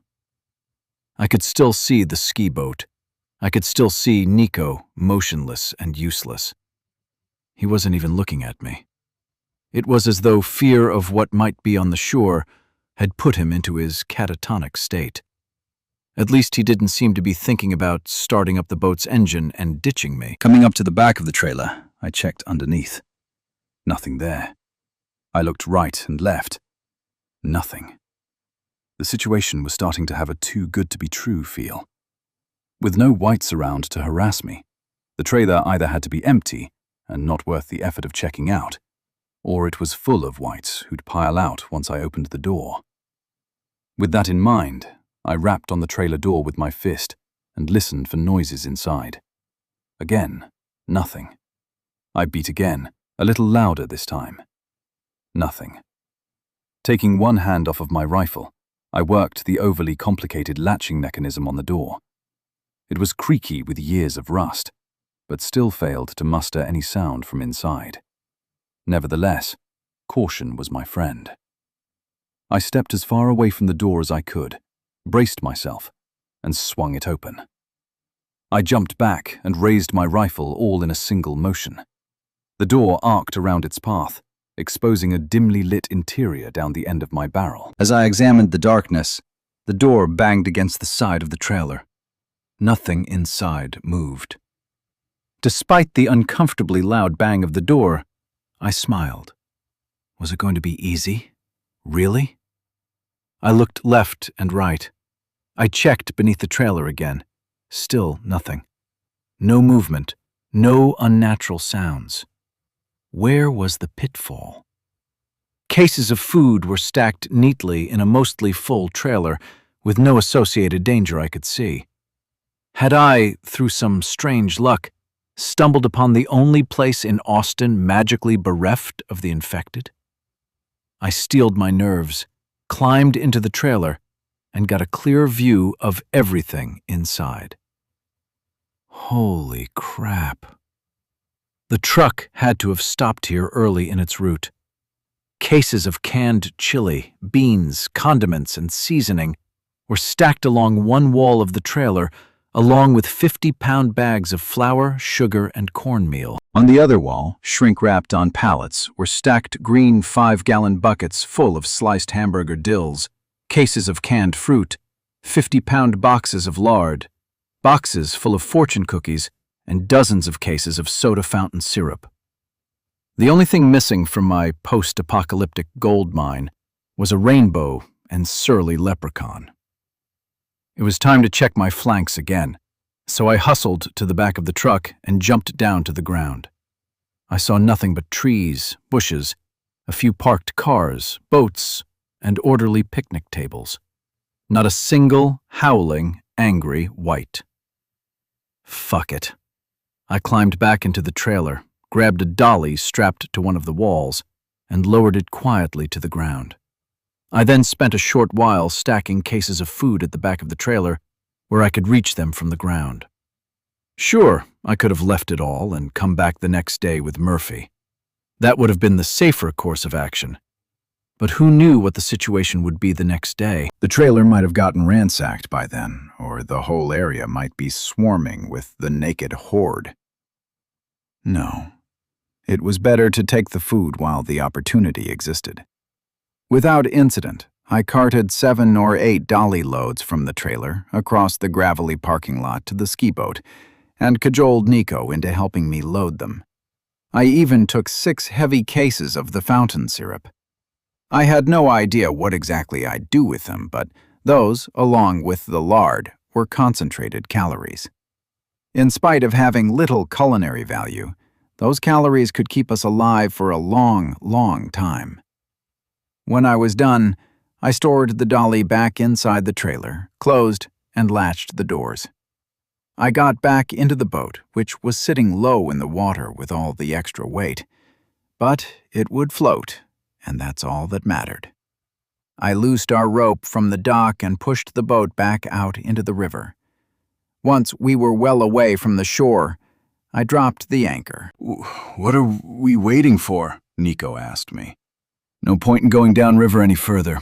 We'll wait till dark, head back upriver past the boat, and then drift back down. I'm hungry. We don't have a can opener, but you can bust into those fortune cookies if you want. Nico reached into a pocket and withdrew a Swiss Army knife.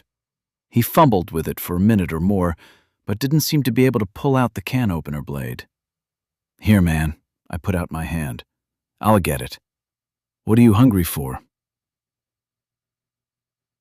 Chapter 17. With full bellies and a relatively cool afternoon, Nico and I found it easy to nap. We may have even slept on into the evening, had the mosquito buzzing in my ear not woken me as the sun was setting. So, according to the plan, we motored back upriver, past the riverboat with a wave, and drifted silently back down under the cover of darkness. When we finally tied the ski boat to the riverboat and boarded, I'd pretty much forgotten the way the day had started, and instead was feeling proud of the trove of food weighing the ski boat down. Steph, though, had only the early morning's events to think about all day, and she had fire in her eyes when she marched up to me. What were you thinking? Déjà vu. I pointed to the cases loaded into the ski boat. Look at all the food. Murphy brushed past Steph and slapped me on the back. Once again, Lucky Zed doesn't get killed. Dahlhover, who was looking into the ski boat by then, seemed almost happy. Damn, that's a lot. Yeah, I said. Like Murphy said, we got lucky. And there's more where that came from. Steph, not one to show too many emotions, especially not anger, poked me in the chest with her finger and leaned in close. We need to talk. You go ahead and have your little party here, but we're talking when you get done unloading. She was pretty pissed off, but I didn't rise to the fight. I gave her a big smile instead. I felt like I'd turned a shitty situation into something good, even if part of the equation was luck. Murphy loved instigating as much as he loved smiling. With a chuckle, he said, "Me and Top got this. You go right ahead and talk to him, boss." Steph glared at Murphy. When she turned back to me, I simply said, "We've got weapons and ammo. We've got food. This is what I do for a living now, Steph. I scavenge." Then I shrugged and looked back down into the boat. I think I'm good at it. Lucky is more like it. I shrugged again and watched Nico shirk any pressure to help Murphy and Dahlhover unload the boat.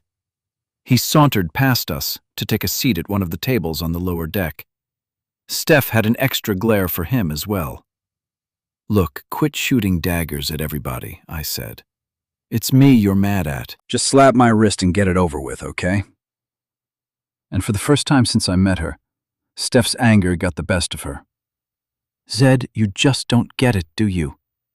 One day you're going to run off without thinking and get yourself killed, and what then?"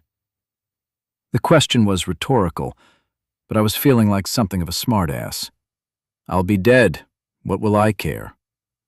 And what about Murphy and Mandy and Sergeant Dahlhover? What about them? What about us? Steph was nearly yelling at that point. It was so uncharacteristic. She had everyone's attention, whether she wanted it or not. "What are we supposed to do when you're dead? Are we just supposed to mourn again? Is that what you want? Don't you know how much we care about you, Zed? Don't you know anything?" "Say what?" Steph spun on her heel and stomped off toward the stairs to the upper deck. Behind her, those of us on the lower deck were silent. After a moment, Murphy said, "You better go talk to her, dude." I turned on Murphy. What's her deal? I glanced Dahlhover's way. He shook his head and went back to work. I looked back at Murphy. "What?" "That was kind of a dipshit thing you did this morning." In the background, Nico added, "Yeah. I did what needed to be done to keep us safe, Murphy. Those naked ones know where we are. Something had to be done, and I tried to do it." "Don't tell me, man." Murphy looked toward where Steph had disappeared up the stairs. "You know who you need to explain it to." "Why?" Murphy laughed. "I wish you two would just sleep together and stop acting like junior high kids. Look, man, go talk to her. If nothing else, she's the boss. We all agreed." I rolled my eyes and huffed. Few things irritated me more than having to answer to people in positions of authority. Of course, that train of thought completely circumvented the fact that I was attracted to Steph. Murphy nudged my shoulder. "Go." "I should wait until she cools down." "Man, chicks never cool down." "Whatever." Murphy nudged me again. "Fine." I headed across the deck. As I walked away, Murphy said, "Don't forget to say you're sorry." "For what?" Murphy laughed again. "Does it matter?" When I got to the stairs, Mandy, Russell, and Megan were coming down. I asked, "Are Amy and Brittany on watch?" "Yes," Mandy said as she brushed by. Then she turned and called back in her usual bubbly tone, "Glad you weren't killed this morning." "Thanks." I climbed the stairs. When I came out on deck 2, I immediately spotted Brittany sitting in a chair, concealed behind the rail near the bow. At the stern, starboard side of the boat, Amy was standing near the ladder that led up to the roof of the pilot house. When I looked at her, she pursed her lips and pointed up. I walked over to the ladder and grabbed a rung. Before climbing, I said, "We came back with a bunch of food." "The guys are unloading it down on deck 1. Amy looked up. "She worried about you all day." She put a hand on my arm. "Really, she did." "She worries about all of us. She's in charge." "Whatever you need to tell yourself." I started to climb the ladder. Amy said, "I'm glad you made it back." "Thanks. I'll bet you were a lot of fun to have around before all this virus crap happened." "Not really." I made my way up to the roof. Steph was sitting on the stern of the pilot house roof, dangling her feet off the edge. I walked across the roof and peered over the edge. "That's a long way down." "It's not that far." "Mind if I sit?" Steph looked up at me. I lost my temper. I'm sorry. I'm always the calm one. That's what people say about me. I'm even-keeled. I never get overly emotional about anything. It happens. Well, I'm sorry. Don't sweat it. Can I sit? Of course. I sat beside her. I'm sorry. 4. I chuckled. Murphy told me that part wasn't important. Steph shook her head, smiled wanly, and punched my arm.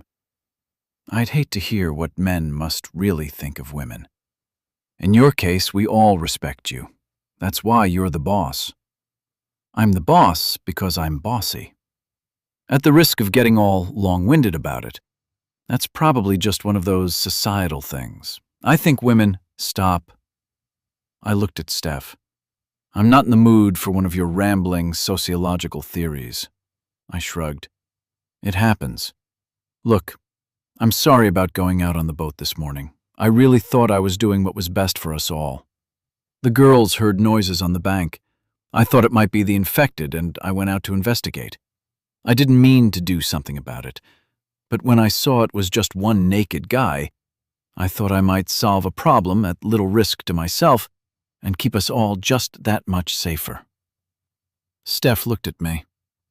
But he wasn't alone, was he? I shook my head. Of course he hadn't been alone. You don't think these things through, Zed. It was foggy. You're making excuses. Sure, that was true. I looked out at the water.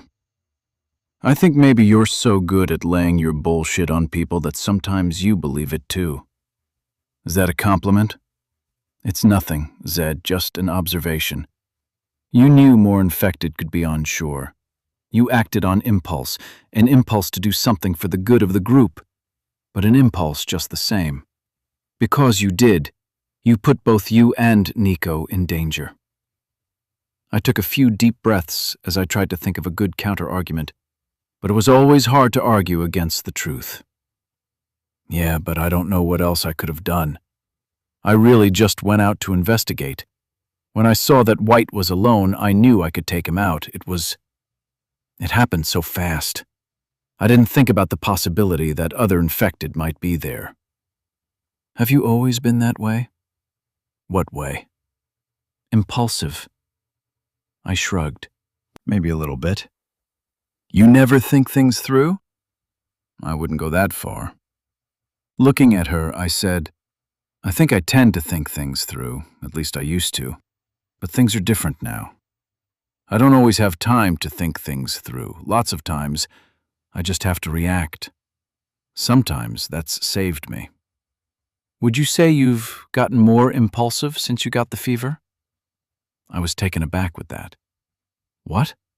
Are you saying the virus has maybe made me, I don't know, maybe it's made me less apt to think? Is that what you're saying? I don't know, Zed. I'm just trying to understand. I got up and paced back and forth a few times, getting a little agitated. I think it's the situation. What do you mean? You know, the world changed when the virus hit. People who did things the same way they used to do them are all dead now. People who adapted aren't. So, impulsiveness is a survival adaptation? I don't know. I was irritated with the line of questioning. Maybe. I'm just saying I'm doing some things differently. I'm still alive. I'd like to think some of you guys are too, because of me. Looking up at me, Steph said, "Come sit back down, okay?" I deliberately looked out into the darkness on both sides of the boat before I complied. Zed, it's okay if you do things differently now. It's even okay if maybe it's the virus that made you a little more impulsive than you used to be. I just worry about you. I'll be fine. You can't just say that. I can handle myself fine with the infected. I don't know why, but I do. I'm good at it. It's not the infected you see that worry me, Zed. It's the ones you don't see. I'll be more careful next time. I'll look more closely. And that's exactly my point, but not in the way that you think. I don't even know what that means. You think your only danger this morning was that white you killed by the tree. And you think your only unseen danger were the whites hiding in the bushes and the fog? Yeah?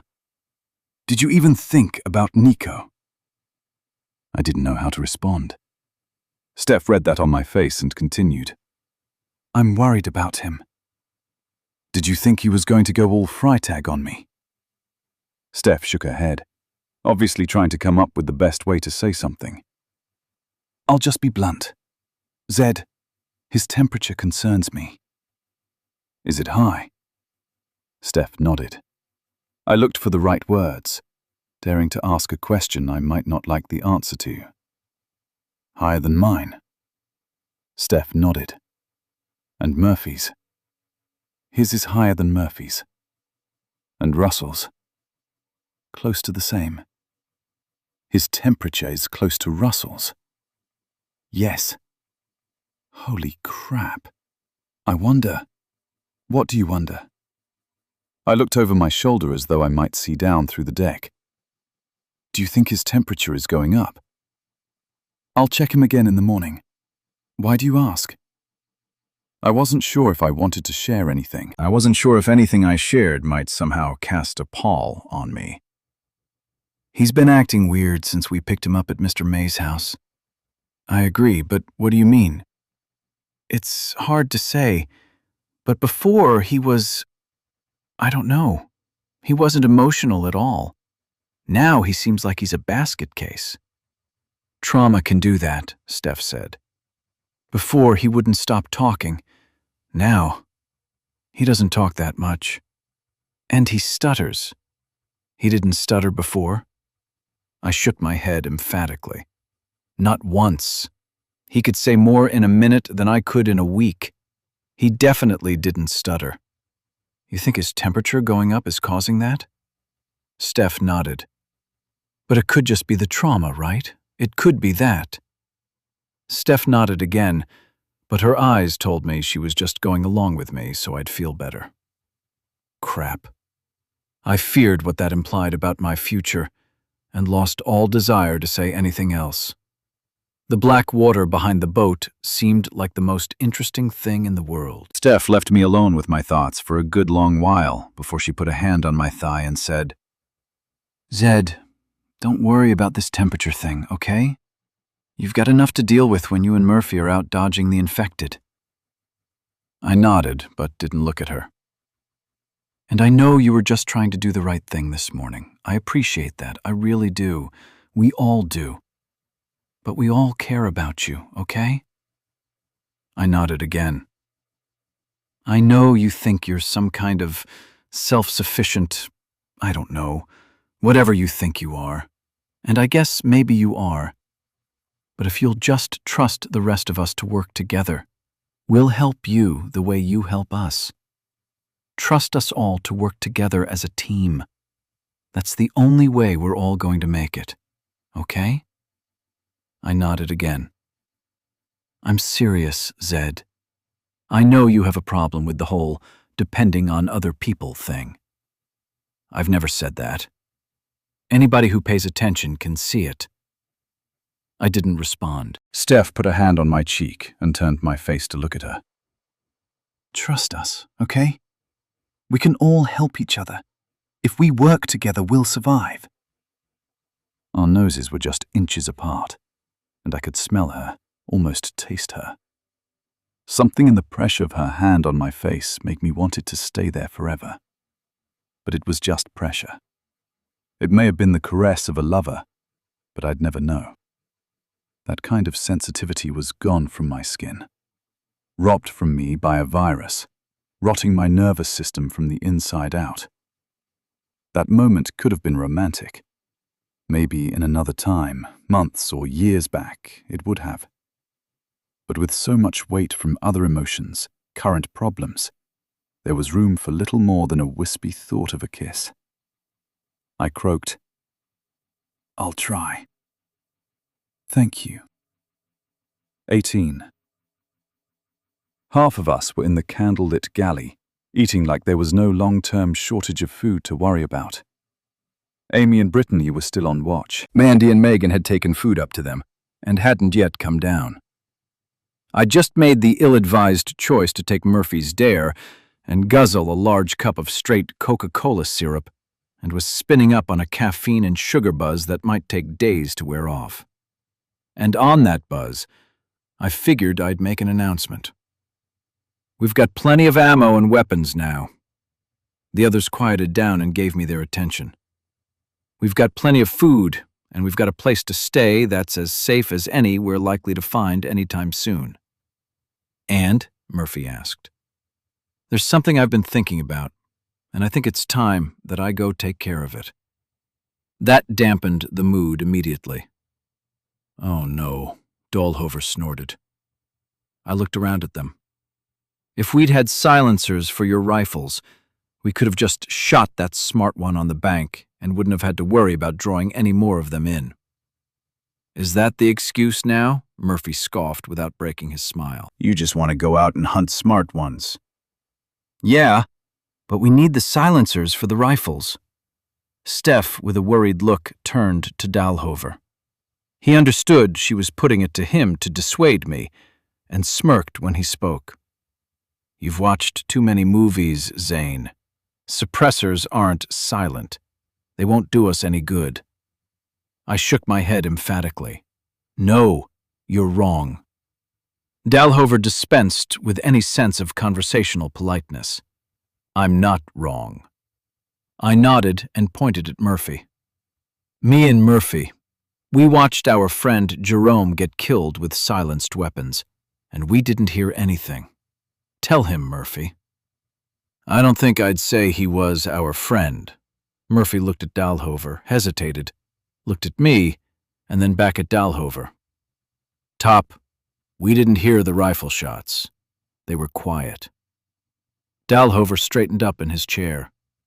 Is it possible, with everything going on, in the fog of war, the gunshots were there, but you just weren't paying attention? You just don't remember them? No. I was emphatic about my response, though I knew that Dahlhover's explanation was plausible. Do you even know what a suppressed weapon sounds like? Dahlhover asked. Like a crack? Like a firecracker, maybe? Murphy said with no certainty. If you were listening for gunshots, you might not have noticed. Dahlhover dropped his cigarette on the deck and clapped his hands together. Suppressed weapons sound kind of like that, only louder. What the fuck? I looked at Murphy. He was, for the moment, quiet and perplexed like me. I asked Dahlhover to do that again. Clap my hands? Yeah. Dahlhover clapped his hands together again and then looked at me, waiting for an explanation. I looked at Murphy. He had the same question on his face as me. I don't know about you, but that doesn't sound right to me, I said. Me neither, Murphy said. What do you mean? Steph asked. Clap your hands together, I said. Why? Please. With a puzzled look, Steph complied.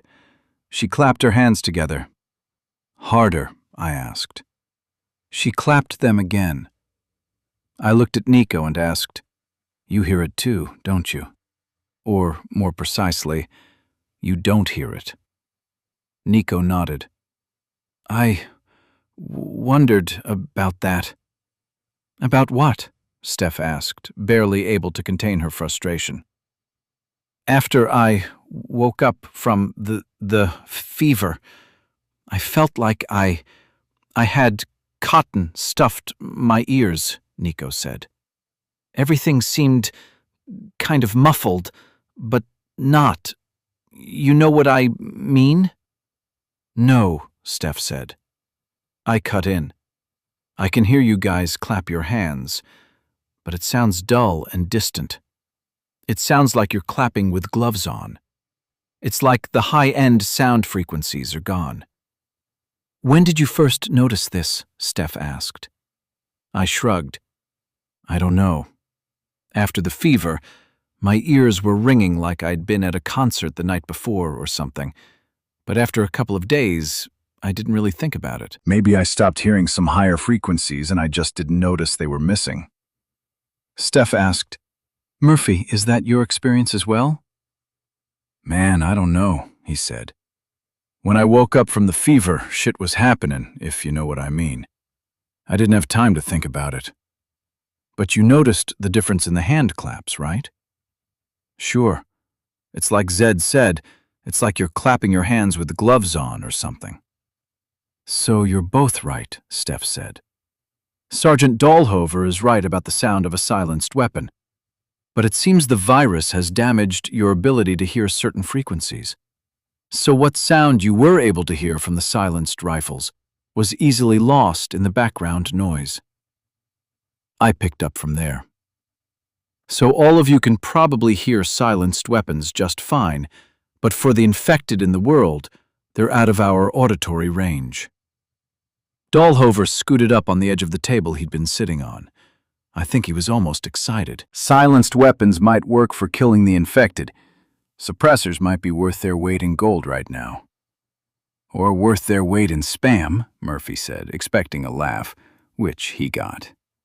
The tension of disagreement evaporated. Dahlhover said, I don't know about going out and killing smart ones, though the idea has merit. But if we could get our hands on enough suppressors, they could make the difference between whether we survive or not. It puts the advantage with us. Steph asked with a fair degree of trepidation, And how do we get suppressors?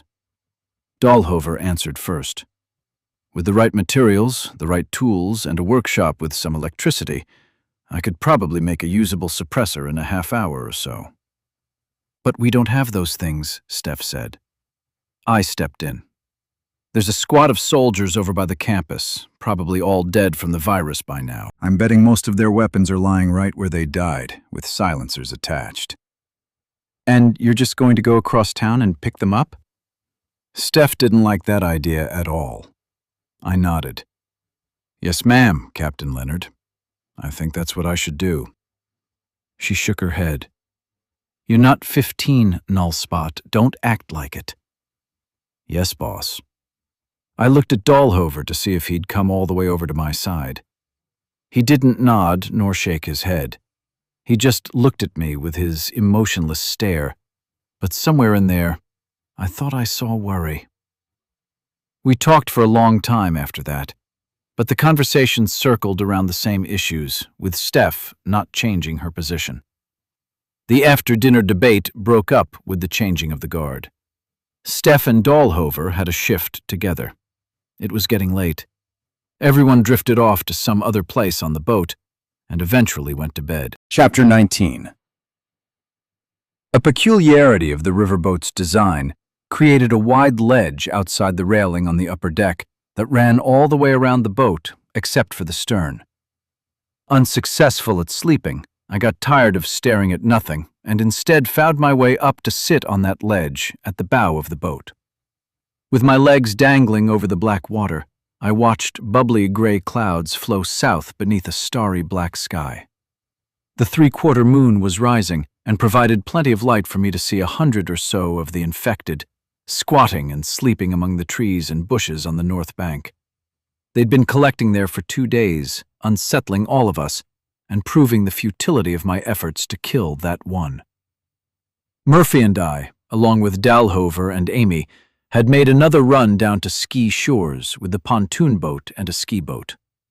That whole area was still inexplicably free of the infected or any normal human. We uneventfully loaded both boats with as much as could be carried, fueled up at the marina, and were in a pretty good position for supplies. We had all the ammunition we were likely to need for the next year, and we knew where to get more. We had enough food to last us a month without worrying about rationing. Except for the infected on the north bank, our situation was good. The wispy sound of soft talking caught my attention when a few words floated over the deck and found their way to me. I couldn't make them out, just that the sound was familiar enough to be words. It came and it went for a while, soft enough that the infected on shore weren't likely to hear, but loud enough that I could. After some time, I decided I should go find the two loquacious guards and encourage them to be a little quieter. I hopped over the rail and landed noiselessly on the upper deck, finding no one there. I saw the silhouettes of a few heads up on the roof of the pilot house at the other end of the boat. That made sense. It seemed to be the preferred station for whichever pair was tasked with nighttime guard duty.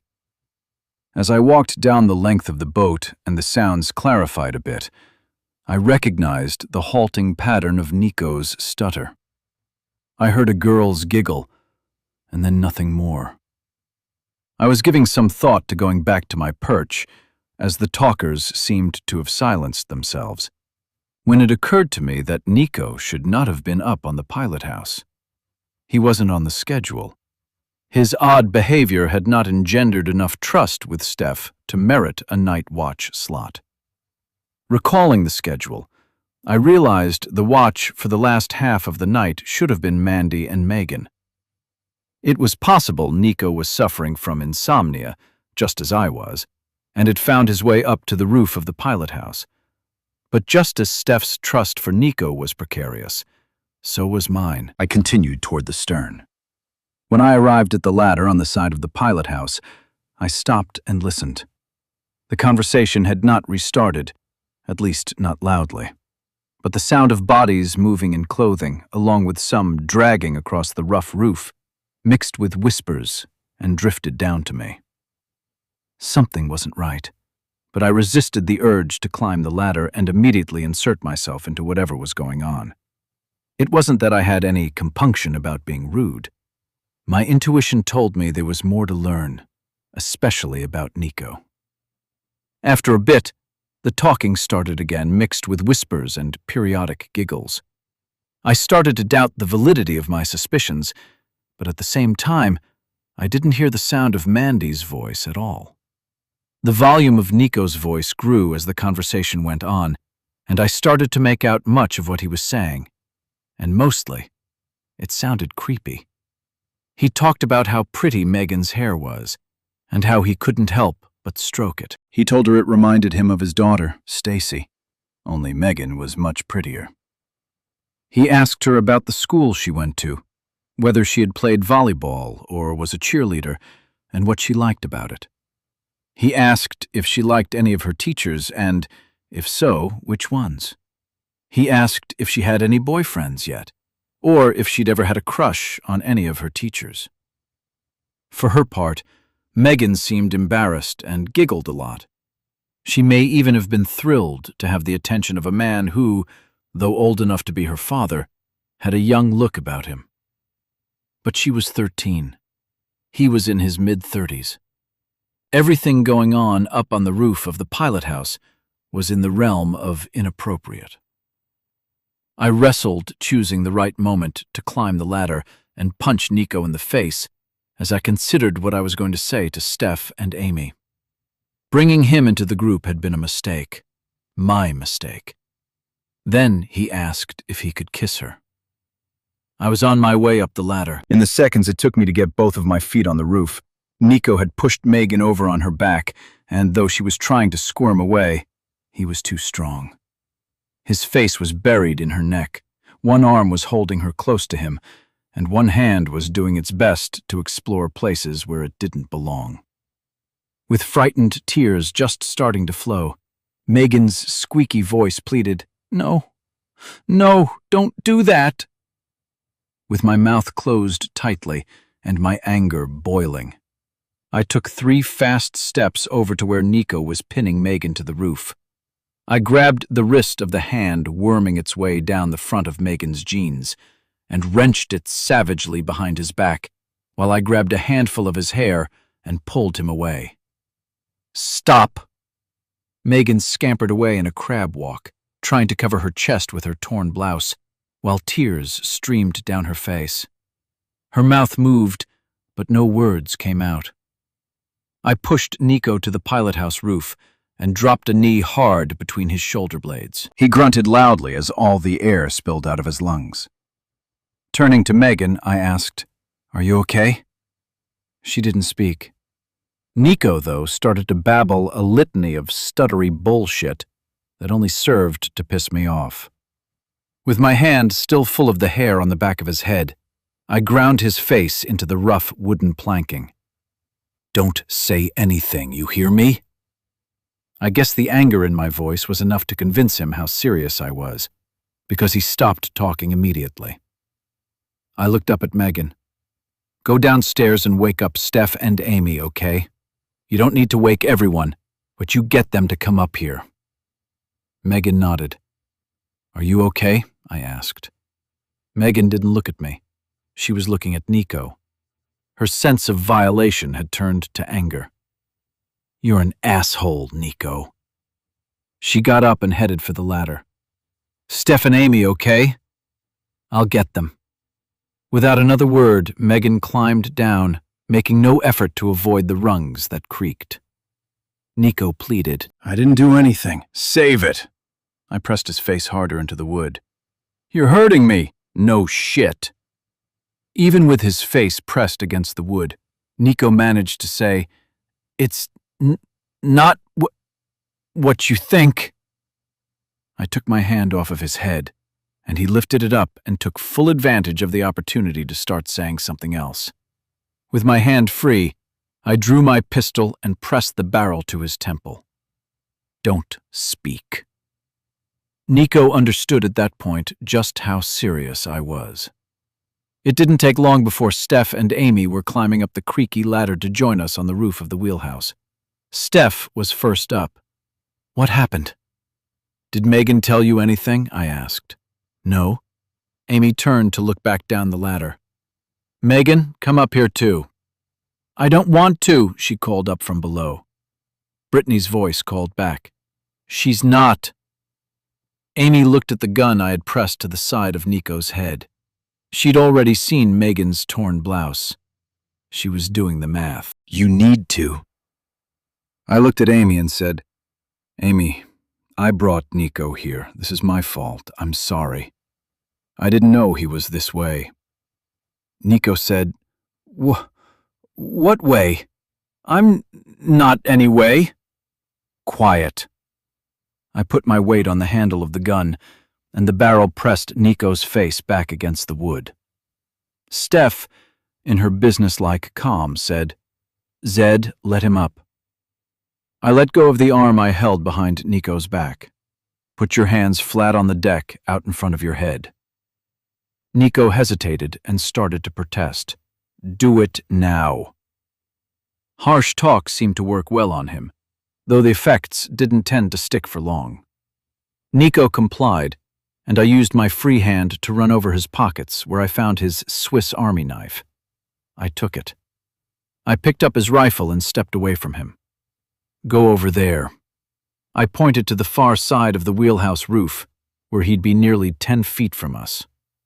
Steph asked me, "What happened, Zed?" With more than one interruption by Nico, I explained what I heard and saw. Amy headed back toward the ladder. "I'll go down and talk to Megan." Nico figured that was a good time to state his case.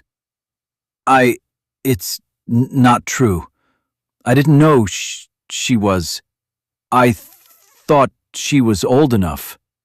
It was her. All her. You don't know what you heard, Zed.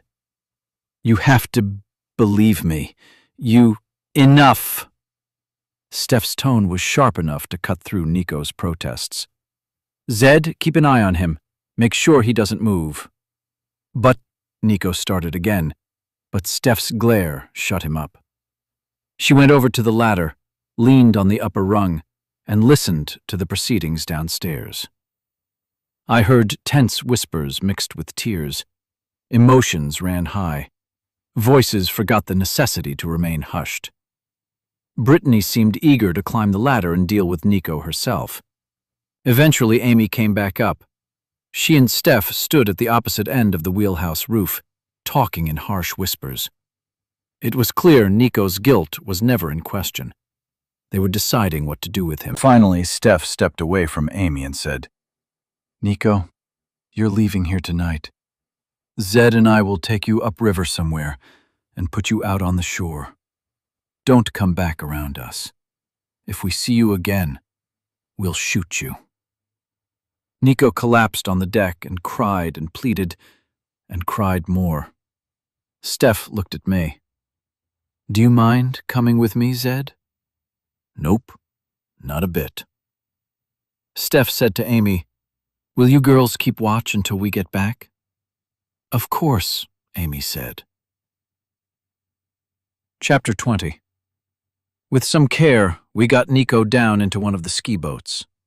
The one we chose had plenty of gasoline and, almost as importantly, had a bench seat set into the bow, a place for Nico to sit where we could easily keep an eye on him. Steph sat at the helm. In the seat beside her, I held the gun. We drifted down the river for a half-mile before starting the engine and then heading back up. I waved at the riverboat as we passed, and that was all of the communication that took place on our trip. Steph was as silent as I'd ever seen her. She stared ahead as though Nico wasn't there. For my part, I felt a hate for Nico grow the longer I looked at him sitting in the bow, feeling sorry for himself. I thought about his daughter, Stacy, and what he'd told me that day in the canoe before we'd found Mr. May's house. He said she wasn't sullen because of anything he'd done. She was just wired that way. That's what he said. Some people are just wired that way. Yeah, wired that way by parents who take the raw material of innocent children and mess them up because they can't control their own twisted urges. And it was weak people like Nico who let them die on the front lawn because they were too scared to come out of the kitchen and protect them. The day Nico chose to have children, he only had one job in the whole blasted world, and that was to protect those kids. But he didn't. He was the predator they needed to be protected from. God, how I hated him. "Zed," Steph's voice startled me out of my thoughts. I'd been ruminating, completely lost track of time and everything around me. "Zed?" Steph asked. "Are you okay?" I looked around without seeing a house or structure of any kind. Nico was sitting in the bow of the boat, transfixed by shadows on the heavily wooded bank. The engine was off, and the boat was 20 feet from the shore. Nico turned back to plead with Steph. Not here. There's nothing. No shelter. Nothing." "And no infected," she said, looking back at me. "What's up with you, Zed? Are you all right?" I nodded. She scrutinized me for another moment before standing up, her hand deliberately on the butt of her pistol. "Grab that paddle there and paddle until we get close enough to the shore," she said to Nico. "I can't paddle from up here," he said. "Then jump out and swim." Nico grumbled and whined, but leaned over the bow and started the awkward process. After 4 or 5 minutes of effort, without much in the way of results, Nico sat up, breathing heavily from the exertion, and laid the paddle across his knees. This is impossible. I can't do this alone. Why don't you start the engine again and just pull up to the shore?" Steph took a step toward him. "You can get out then." I put a restraining hand in front of Steph and stood up. "I've got this." Steph moved back and cleared the way for me. "The sound of the engine will bring in any whites in the trees. Is that what you want?" It was only 3 steps to the front of the boat, and I took just one. My pistol was in my hand, and I was well within range if Nico should decide to swing the paddle at me. I looked at the darkness on the shore. Nico interpreted that, along with the drawn pistol, as a threat. "Are you going to shoot me, Zed?" "Really?" On that long, simmering boat ride upriver, the sins of the Harpy, Dan, Nico, and the world conflated in the self-pity stretched on a pedophilic coward's face. My rage flashed white-hot, blowing away any rational sense of restraint. In a smooth, natural motion, I raised my pistol, pointed it in the center of that face, and pulled the trigger. For that tiniest bit of a microsecond, as that sad face ruptured, I was defined. I knew what I was. I was vengeance. Nico's head snapped back and parts of his skull splashed across the water. Slowly, so slowly, his body leaned backwards and fell overboard. Steph gasped. I leapt up onto the bow and fired 2 more vindictive rounds into Nico's chest. Fright silenced the frogs and crickets, as the night seemed to solidify into a tiny eternity. In the absence of guilt and second-guessing, emotion was satisfied. The scales were balanced. Purpose was fulfilled. Nico's body started to sink, black water gurgling red through the bullet holes in his lungs. But purpose contorted into old, familiar emptiness. Emotionless, I was just a thing with a lethal weapon, trying to remember what I'd been before my bullet had so rudely shattered Nico's skull. The body descended further and was gone. Only cold, dark water and the curious, hungry howls of distant whites remained to lament Nico's passing. "Zed?" Steph said. Feeling like a soulless white monster, I came back to the moment. I stepped down from the bow and slumped onto the padded seat, my pistol hanging limply in my hand. "Zed, are you okay?" I looked up. Steph was worried. I nodded, but tears in my eyes exposed the truth of it. In small, slow steps, Steph came over and sat on the cushion with me. She put her arms around me and pulled me to her. Somewhere in there, with my face buried in her thick red hair, the rage of 1,000 repressed pains found a path to flow free. The boat drifted with the current. Steph's arms held me tight and secure.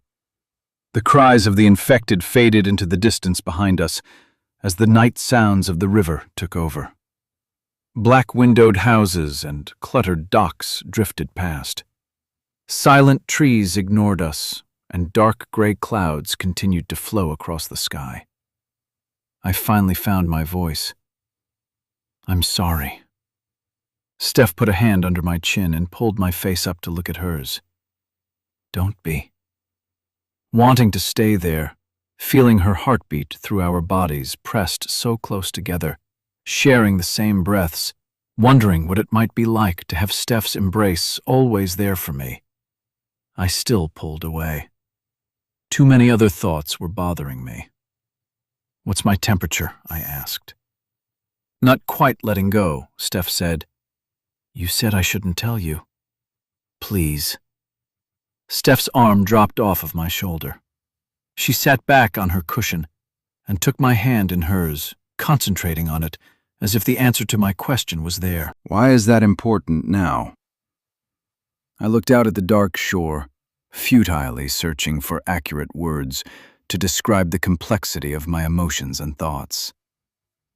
I feel like a monster. I need to know if I'm turning into one. Steph didn't have a response for that. I asked, "Is that what's happening to me? Am I turning into one of them?"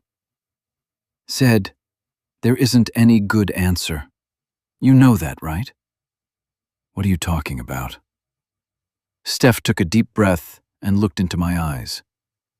"Don't you see? If I tell you your temperature has been going up, then you'll believe you are a monster and shooting Nico is proof. If I tell you your temperature has stabilized because of the way you are, you'll decide you're more of a monster because you won't have the virus to blame." I didn't know what to say about that. Not at first. I think I'd rather know. I don't want to put my head in the sand anymore. Steph tried to change the subject, or at least divert it a bit. "Nico deserved what he got." "Tell me, Steph, please."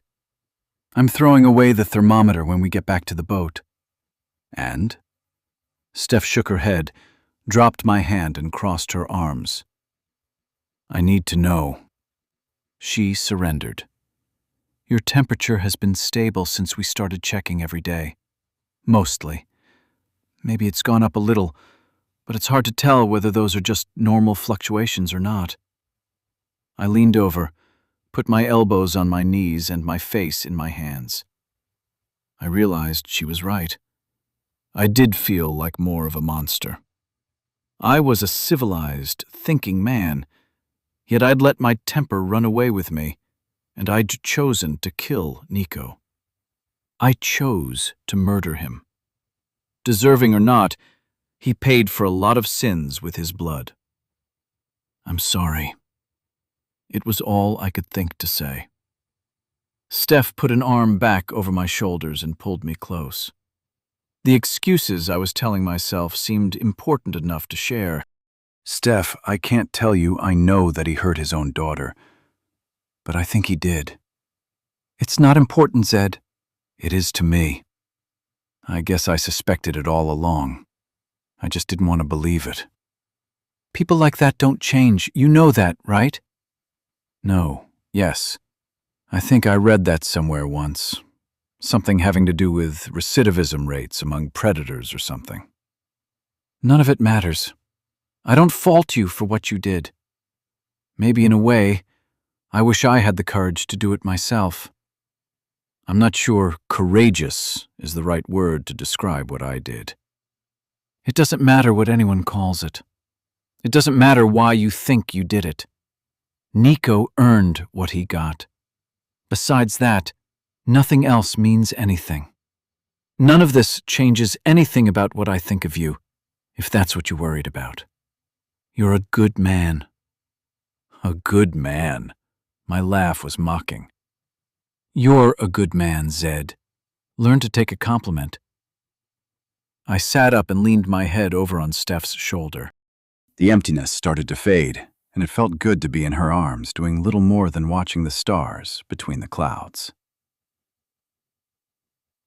The next morning, the rain was coming down heavier than I'd seen in a long time. It pummeled the pontoon boat's canvas roof and added enough noise to make conversation difficult. That didn't matter much, as the first few miles of our journey had passed in silence. Murphy spent a good deal of time in the stern, looking back upriver.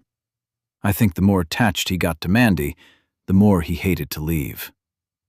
Amy, usually good for a conversation, seemed infatuated with her new M16 and was keeping pretty much to herself. Dahlhover, who was driving the boat, surprised me when he looked over at me and opened the conversation. What I don't get is why Captain Leonard let you and Murphy go. I didn't think it was decided. I shrugged. I was doing that a lot. It seemed to be such a handy gesture. Don't know. She woke me this morning and told me if I still wanted to go, I had her blessing. You didn't talk about it last night when you two went out to ditch Nico? Not about this. Dahlhover looked over to Amy. Did you talk to her? Amy looked at me, then back at Dahlhover. We talked for a long time. When? Dahlhover asked. After Zed and she got back from taking care of Nico, neither of us went to bed. And that's when you decided that going for the suppressors was a good idea? Amy got a bit defensive. You don't agree? Didn't say that. Dahlhover took his time digging a cigarette out of his pocket. He put it in his mouth, and after a half-dozen attempts to get his lighter to flame, held it up to the end of the cigarette, which proved to be too damp to light. Damn it. He tossed the cigarette into the river. Those will kill you. I grinned. Dahlhover shot me a dismissive look. Amy asked, So, you do agree that we should do this? It's Murphy and Zed that are going, if I understood correctly, Dahlhover said. Amy huffed. I meant we as a group. Don't mind him, I said to Amy. Do you agree? Amy asked Dahlhover. I said as much when we talked the other night. Dahlhover didn't look at her. I need a damn dry cigarette. Murphy, who'd walked up near the rest of us by the helm, reached up and wrapped his hands around one of the overhead supports to balance himself. What's up? Dahlhover said, It's a stupid idea to do it today. Waller Creek empties into Town Lake about 4 miles south of the university. I spoke insultingly slowly. I didn't like the implication I was acting stupid. If Murphy and I hike up the creek bed, we can get to the university and back in 3 or 4 hours, and nobody will ever see us. Amy said, I think Sergeant Dahlhover is right. With all the rain these last few days, the creeks might flood. We always get flooding after a drought, Dahlhover said. That's not true. I didn't know if it was true or not. I never really paid any attention to the weather back when I could sit in an air-conditioned apartment and drink myself into oblivion. How long have you lived in Austin? Dahlhover asked. All my life, I said. Then you should know what a flash flood is, don't you? Of course. They're always worse after the droughts. The boat bounced over some turbulent water, and I gripped a rail to steady myself. I don't think that's true. Almost to himself, Dahlhover said. I've lived in this part of Texas my whole life, which has been a lot longer than yours, Zane. We're coming off the worst drought I've ever seen. Mark my words, it's going to flood. Stay out of the creek beds unless you want to drown. Yes, Dad. After that, we didn't talk much for a while until Murphy said, So what I want to know is, what happened with the whack job? You mean Nico? Amy asked. You know another one? Zed and Steph exiled him last night. Murphy busted out laughing. Exiled? What the hell does that mean? He looked over at me. Oh no. I've seen that constipated face before, Zed. What happened? Nobody said anything about anything this morning and everybody was acting weird. Amy looked up at Murphy. Steph said Nico's temperature was up. He started acting crazy. You mean crazier? Murphy grinned. What'd he do? Amy looked down at the deck. He tried to have his way with Megan. That surprised Murphy. No shit. Man, I'd have shot his ass. Amy glanced at me. Murphy saw it and said, Oh shit. He looked at me. That's what you did. That explains the constipated face. I looked away. I shot him. Man, don't beat yourself up about it. I didn't say nothing when we picked him up, but I don't think it was whites that broke into that house and killed your buddy, Mr. Mays. I think maybe Nico's brain started to cook a little too hot, and he got hungry. Chapter 23. We passed Sarah Mansfield's boathouse, Mr. May's house with his remains still in it, the dock where Nico and I made our escape from Nancy's chain gang, and the country club with the Humvee still sitting in the water at the end of the boat ramp. We collected a solid-looking, aluminum-hulled canoe along the way. Eventually, we came within view of the old gray concrete of Tom Miller Dam. It wasn't a big dam, at least not compared to the 300-foot-tall Mansfield Dam that divided this section of the river from Lake Travis some 15 or 20 miles upriver. Ahead of us on the left was a restaurant called the Hula Hut, with a wide wooden pier for a dining room. Having sat at a table on that pier, sipping a beer and waiting on my food many times with a summer breeze blowing across, I'd stared at the peculiarly constructed dam. Built into the near side was a small hydroelectric power plant.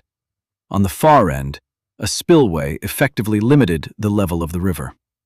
At most times, water didn't flow over the spillway. Instead, the river's flow ran through the hydroelectric turbines.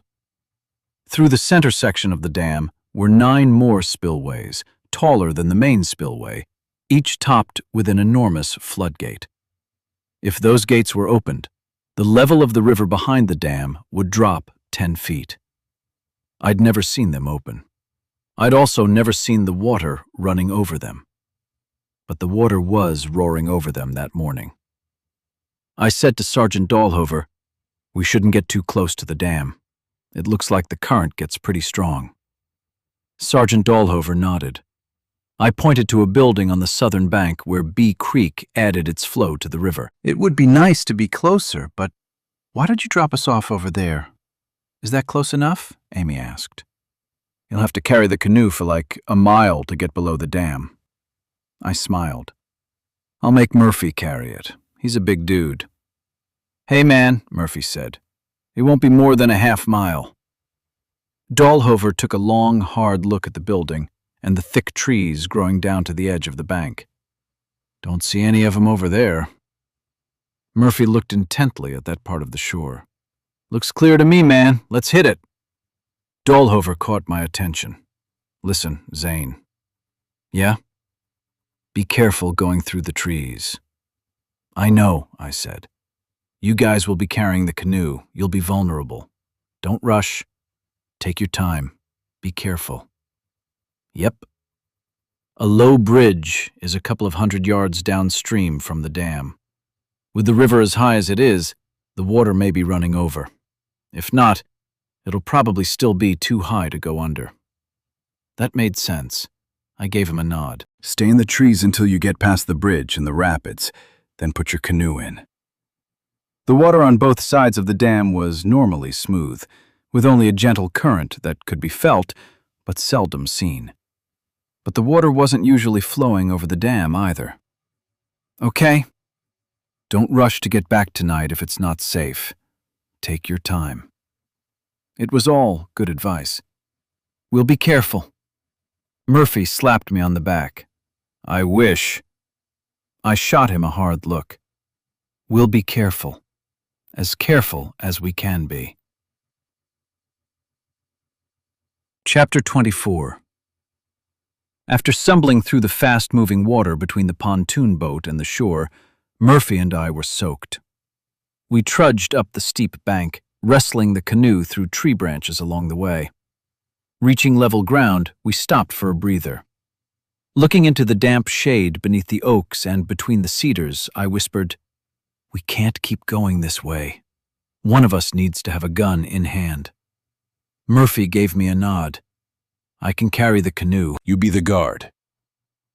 Despite my earlier joke, I didn't like that idea at all. I'll carry it. Murphy actually laughed out loud at that. Whatever, man. You're like an albino Somali. I'm surprised you can pick yourself up sometimes. At least you think you're funny. I was mildly offended.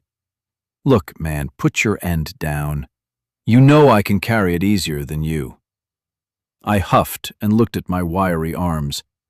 I was stronger than I looked, I was sure of that. Don't worry, dude. Steph likes your He-Man muscles. I stepped out from under the canoe and let it fall.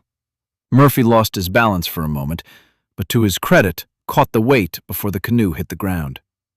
He took a moment arranging it at an angle on his back and shoulders, with the stern down low behind him and the bow up in the air in front. He gripped the gunnels with his hands, keeping it stable and making it look like the easiest thing in the world. He gave me a stern look. Even you know that was stupid. He was right. If the canoe had banged on the ground, it could have brought unwanted attention. That was the only dumbass moment I could afford for the day. Actually, it was more than I could afford. I'd put us both in danger with a petulant choice. I arranged my rifle into a comfortable shooting position before I turned to Murphy and said, "Sorry." He smiled, making it look less awkward to be carrying the canoe alone than with my help. No sweat. And off we went, with little more than a destination and a skeleton of a plan. Moving at a pretty good pace, we came out of the trees and onto a curved asphalt road that emptied into a small parking lot in front of the windowless, two-story utility company building. Not a single infected person was anywhere to be seen. I waved Murphy to follow, and we hurried across the empty parking lot. At the opposite end, a row of steel power line towers cut across the landscape. Below, all of the cedar trees had been cut to nubs, leaving only the prickly pear cacti and some hardy weeds growing up through the rough limestone. The power lines went off in a direction that roughly paralleled the river. I pointed, and in a soft voice said, "That's our path." The canoe wobbled from left to right on Murphy's shrug. I led. Murphy followed. Broken bits of limestone crunched underfoot. Nothing in the trees seemed to notice the rhythmic noise. The infected were strangely absent. As I watched for movement in the trees, the reason for their absence occurred to me. The terrain on this side of the dam was hilly, cut by steep ravines, and dense with cedars, oaks, and all manner of thorny bushes and vines. It was a difficult and expensive place to build. Still, the hilltops and ridge crests, with their breathtaking views of downtown Austin, were dotted with widely spaced, extravagantly priced houses. Any infected, or their victims in this part of town, were likely to be up there. Down where Murphy and I hiked were only fire ants, scorpions, and swarms of mosquitoes. The roar of the water pouring over the dam started to dissipate, and I realized we were spending more time going up than down. The path under the power lines, as easy as it was to walk, was taking us inconveniently far from the river.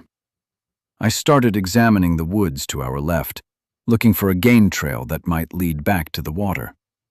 But one of the habits keeping me alive in the post-viral world was paying attention to everything happening around me. I'd made plenty of mistakes by focusing too intently on things at the center of my attention, only to be blindsided by something else. So as we moved, as we searched for a game trail, I kept looking ahead, behind us, and to the other side of the clear-cut power line easement. That's when I spotted movement. I froze, but just for a second. I spun and urged Murphy to move quickly behind some concealing cedar branches. I hustled over beside him and whispered, "There's something ahead.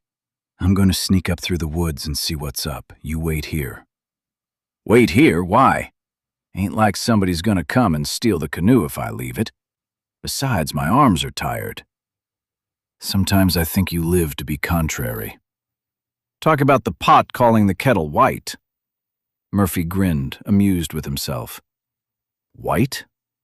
"Yeah, you know, 'cause we're all white now. It seemed apropos." "Apropos? How do you even know that word?" "Just 'cause I spent most of my educational career skipping class and getting laid doesn't mean I don't read." Oh, Jesus Christ. My frustration was coming out. "Lighten up, man. You're going to give yourself an aneurysm." "Whatever. Put it down and come on." It took several long minutes of stealthy sneaking to get into a position with a good view. From our hiding place behind the dense cedars, we saw a 6-foot chain-link fence topped with barbed wire cutting across the power line easement on a line running right down to the river. On the other side of the fence was Redbud Trail, a street that ran from the bridge Dahlhover warned us about, all the way to the top of the hills south of the river. And an unending helix of naked whites snaked their way up the steep road. I squatted down to reduce the chance I might be seen. Murphy dropped down beside me. I guess that explains why we haven't seen any whites since we came ashore. Murphy's face asked silently for an explanation. The chain-link fence. I'll bet this whole area from the road down to the river and back to Bee Creek belongs to the utility company, and it's surrounded by that fence. You know they could knock down the fence, right? Of course, I said, nodding. But why? There's nothing over here but trees as far as they can see. Good point. I wonder if they're all migrating west now that they've found a way to get over the river. Do you mean south? Jesus, does it matter? Not to me. I rolled my eyes. I wonder how many of them there are. A shitload. I knew that much. I looked back over my shoulder through a gap in the foliage. We can't get across Redbud Trail with all of those whites out there. You know as well as I do that smart ones are in the mix. They'll spot us.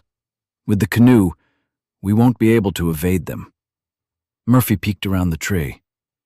What are you thinking? I shrugged and pointed toward the river. I say we go cross-country and see if we can get into the water somewhere on this side of the fence. Otherwise, we need to scrap this canoe plan and figure out another way to get across town. Man, I wish I knew where we could find some silencers nearby. I'm not digging this idea of going back over to UT. They might be all over town for all we know, but we don't have any idea where. Murphy asked, "Do you know where any gun shops are on this side of town?" I'm not exactly from this neighborhood. Yeah, my billfold's too skinny for this side of town, too. I looked into the woods. You want to give it a go? Murphy made no effort to move. I'm not a whiz at maps and geometry and stuff, but if we're on this side of the fence and the road is on that side of the fence, it seems to me if we go in the water back here somewhere, we're going to be upstream from the bridge Top told us to get downstream of. 'Cause that road up there is the one that runs right down to that bridge. Yep, I'm sure that's right. Murphy gave me a flat stare. You're going to try and drown me again, aren't you? I grinned. Let's just go down there and look. Dahlhover might be wrong. It seems to me he keeps being right about stuff when nobody thinks he's gonna be. Murphy paused. You want me to get the canoe? Why? We might not even use it. It was Murphy's turn to grin. You hear that noise, right? The water from the dam? Murphy nodded. That's not all the dam. That's the sound of rapids. And? I know you, Zed. We're going to get down there, and no matter what it looks like, you're going to come up with some crazy rationalization about why you think we'll be able to get down the river in the canoe alive. Leave the canoe. That'll give you time to talk me out of my crazy idea on the way back up here to get it. Murphy shook his head. If you give me the time, I'll talk myself out of it. I say, let's take the canoe, and if you think we should go, let's go. You've been good luck for me so far. You're a frustrating man, Murphy. Murphy shrugged. Chapter 25. It took a while to carry the canoe through the woods and down to the edge of the river. It was clearly running 2 or 3 feet over its banks, and water was rushing between the trunks of trees lining the shore. Out in the main flow, the water rose up in white, frothy humps over submerged rocks and sank in deep eddies. It was rough. Not Class 5 rough, but it bordered on dangerous for 2 city boys, one of whom couldn't swim. A couple of things, I said. Shit. Shit? You wouldn't have started that way unless you were thinking about getting into that. Well, a different couple of things. You're going to shame me into going, aren't you? No, I wouldn't do that. You remember I can't swim, don't you? That water's not more than 5 or 6 feet deep. Murphy looked at the rushing water. I don't think that makes it any better when it's like that. I pasted on a smile. He was right. We could both drown out there. Yeah. Remind me. Why do we need the silencers so bad? We can kill all of the whites we want. Our guns become an advantage rather than a liability. And we can't make it without them? Murphy, you know as well as I do that the only people we've seen who've had any success against the infected were those guys with silencers who killed Jerome. I think the silencers are the only thing that can ensure we'll live through this. And this has got nothing to do with hunting down Mark and killing him? I looked at the bridge. I didn't want to answer that question. We can try and figure out another way. Why don't you just tell me your couple of things and I'll let you know if I'm stupid enough to follow along? What couple of things? The couple of things you mentioned when you looked at Niagara Falls out there and decided it might be a good idea to jump in. Look, I can go myself if I need to. Murphy laughed derisively. You're going to jump in the river by yourself, somehow not drown, paddle all the way downtown, hike up through the middle of Austin, and get to the university campus, all without getting killed.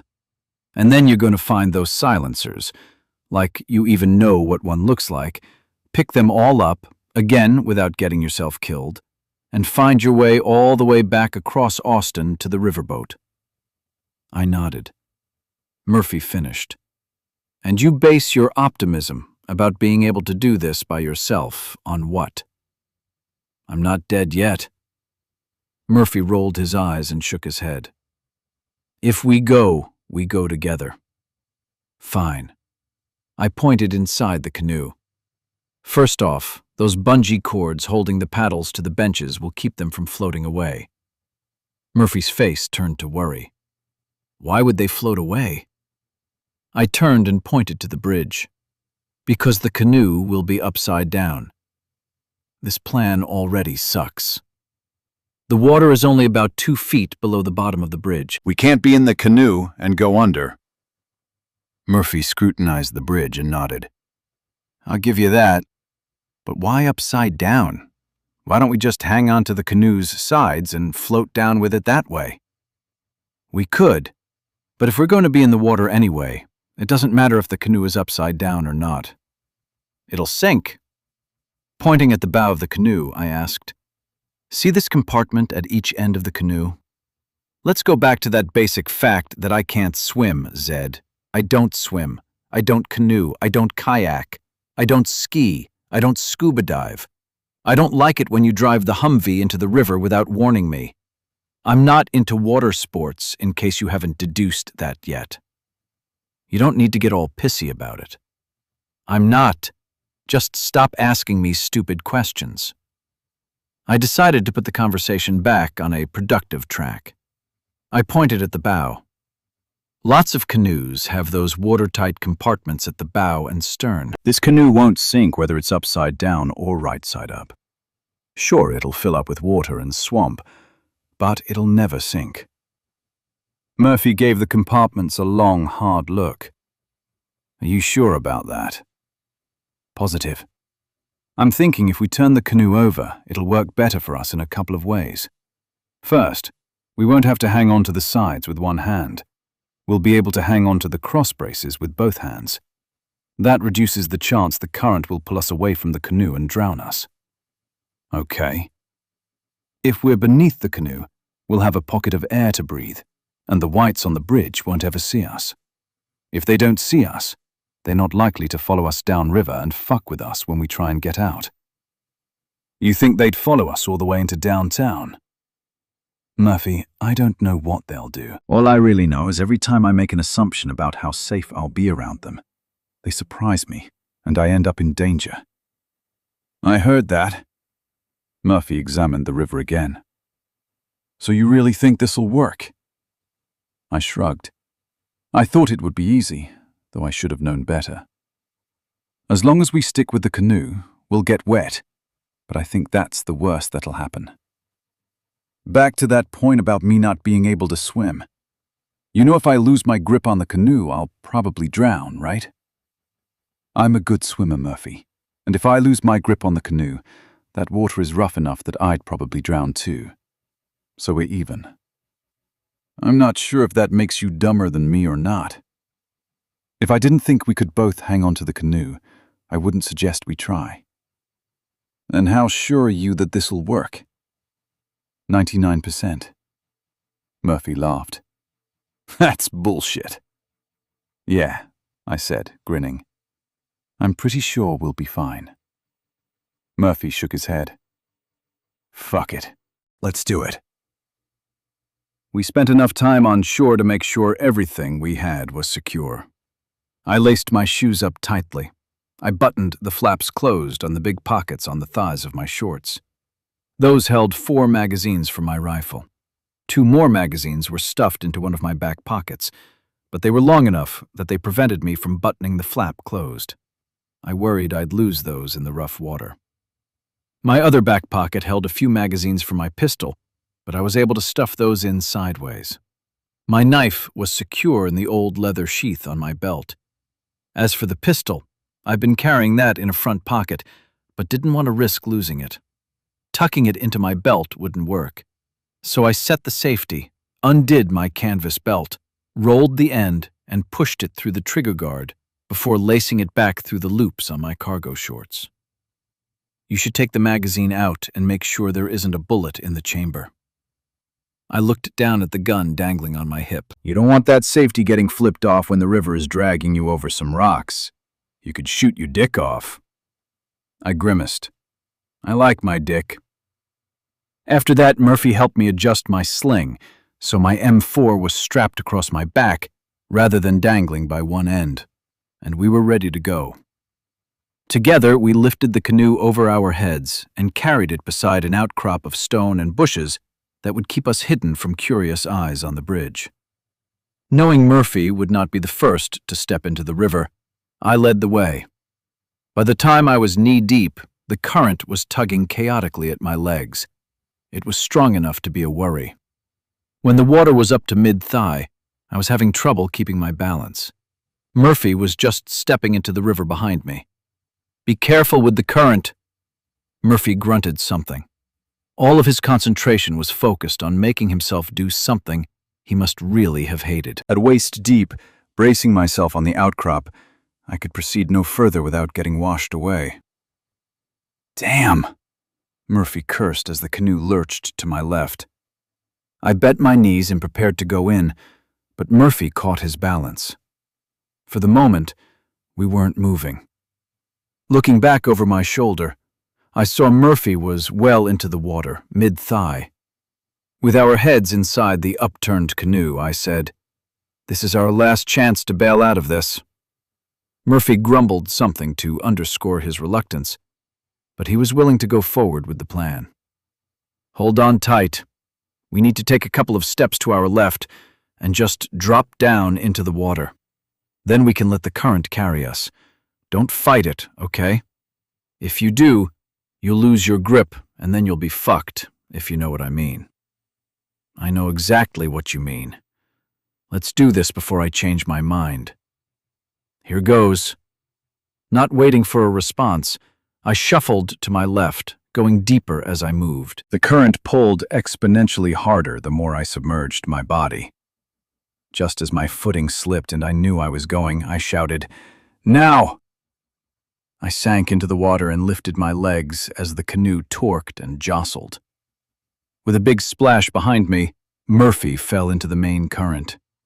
With the canoe settling into the water and the current pulling us rapidly downstream, I looked back over my shoulder and flipped my hands on the cross brace so I could face Murphy. He was wide-eyed and gripping his cross brace tight enough to leave handprints. That was the hard part, I hoped.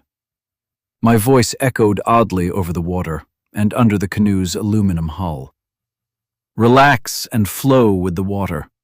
Don't try to walk or push against the rocks with your feet. That's how you get hurt." The canoe bounced up over a wave.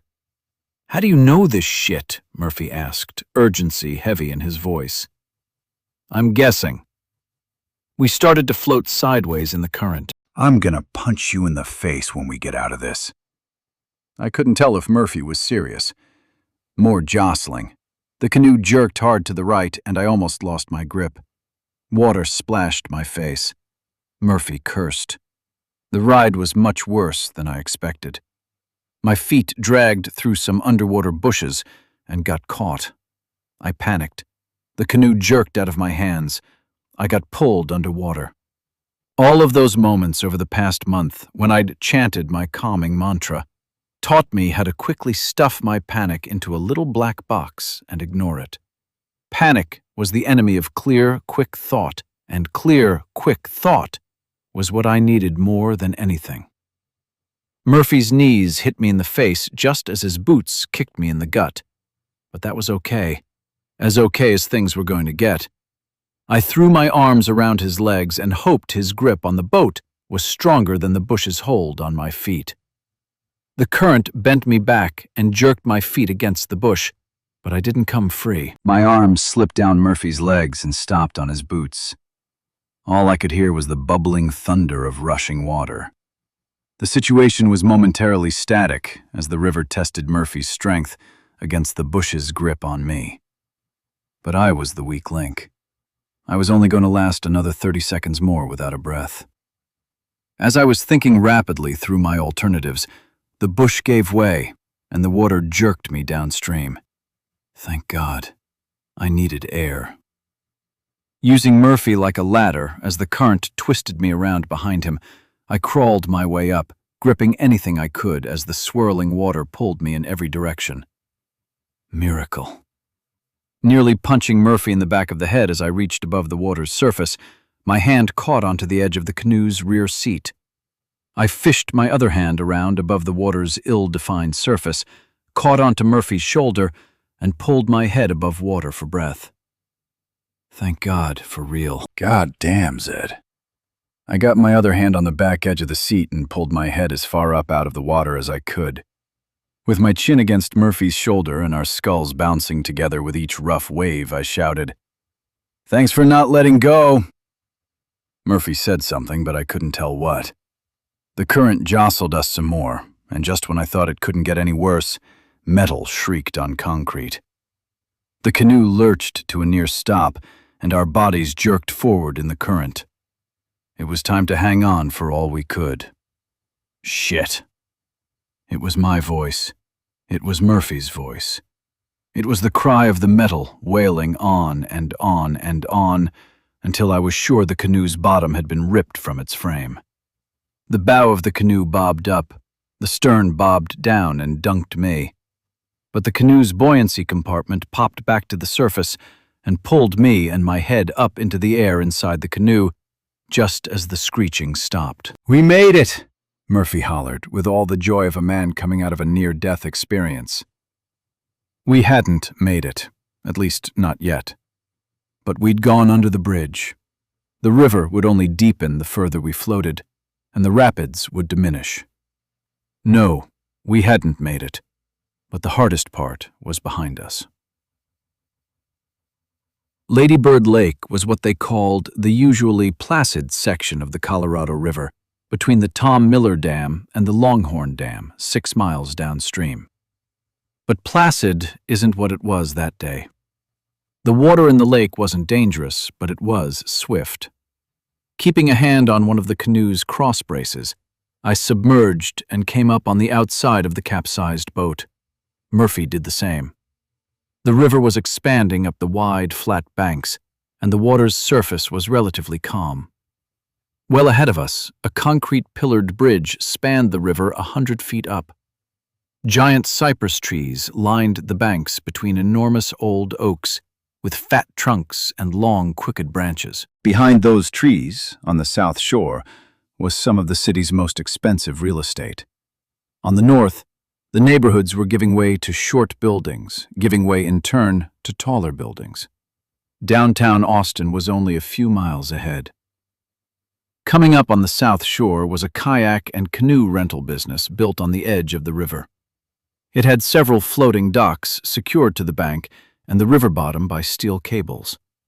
But the cables were breaking in the current, and one section of dock, about 30 feet long and 15 feet wide, had swung out into the river, moored by only a single resilient cable. The corner nearest the bank was at least 10 feet from shore. "Let's try to get over to that dock," I said. "You think it's safe?" "Safe?" Murphy laughed. "Yeah, I keep forgetting that safe is your middle name."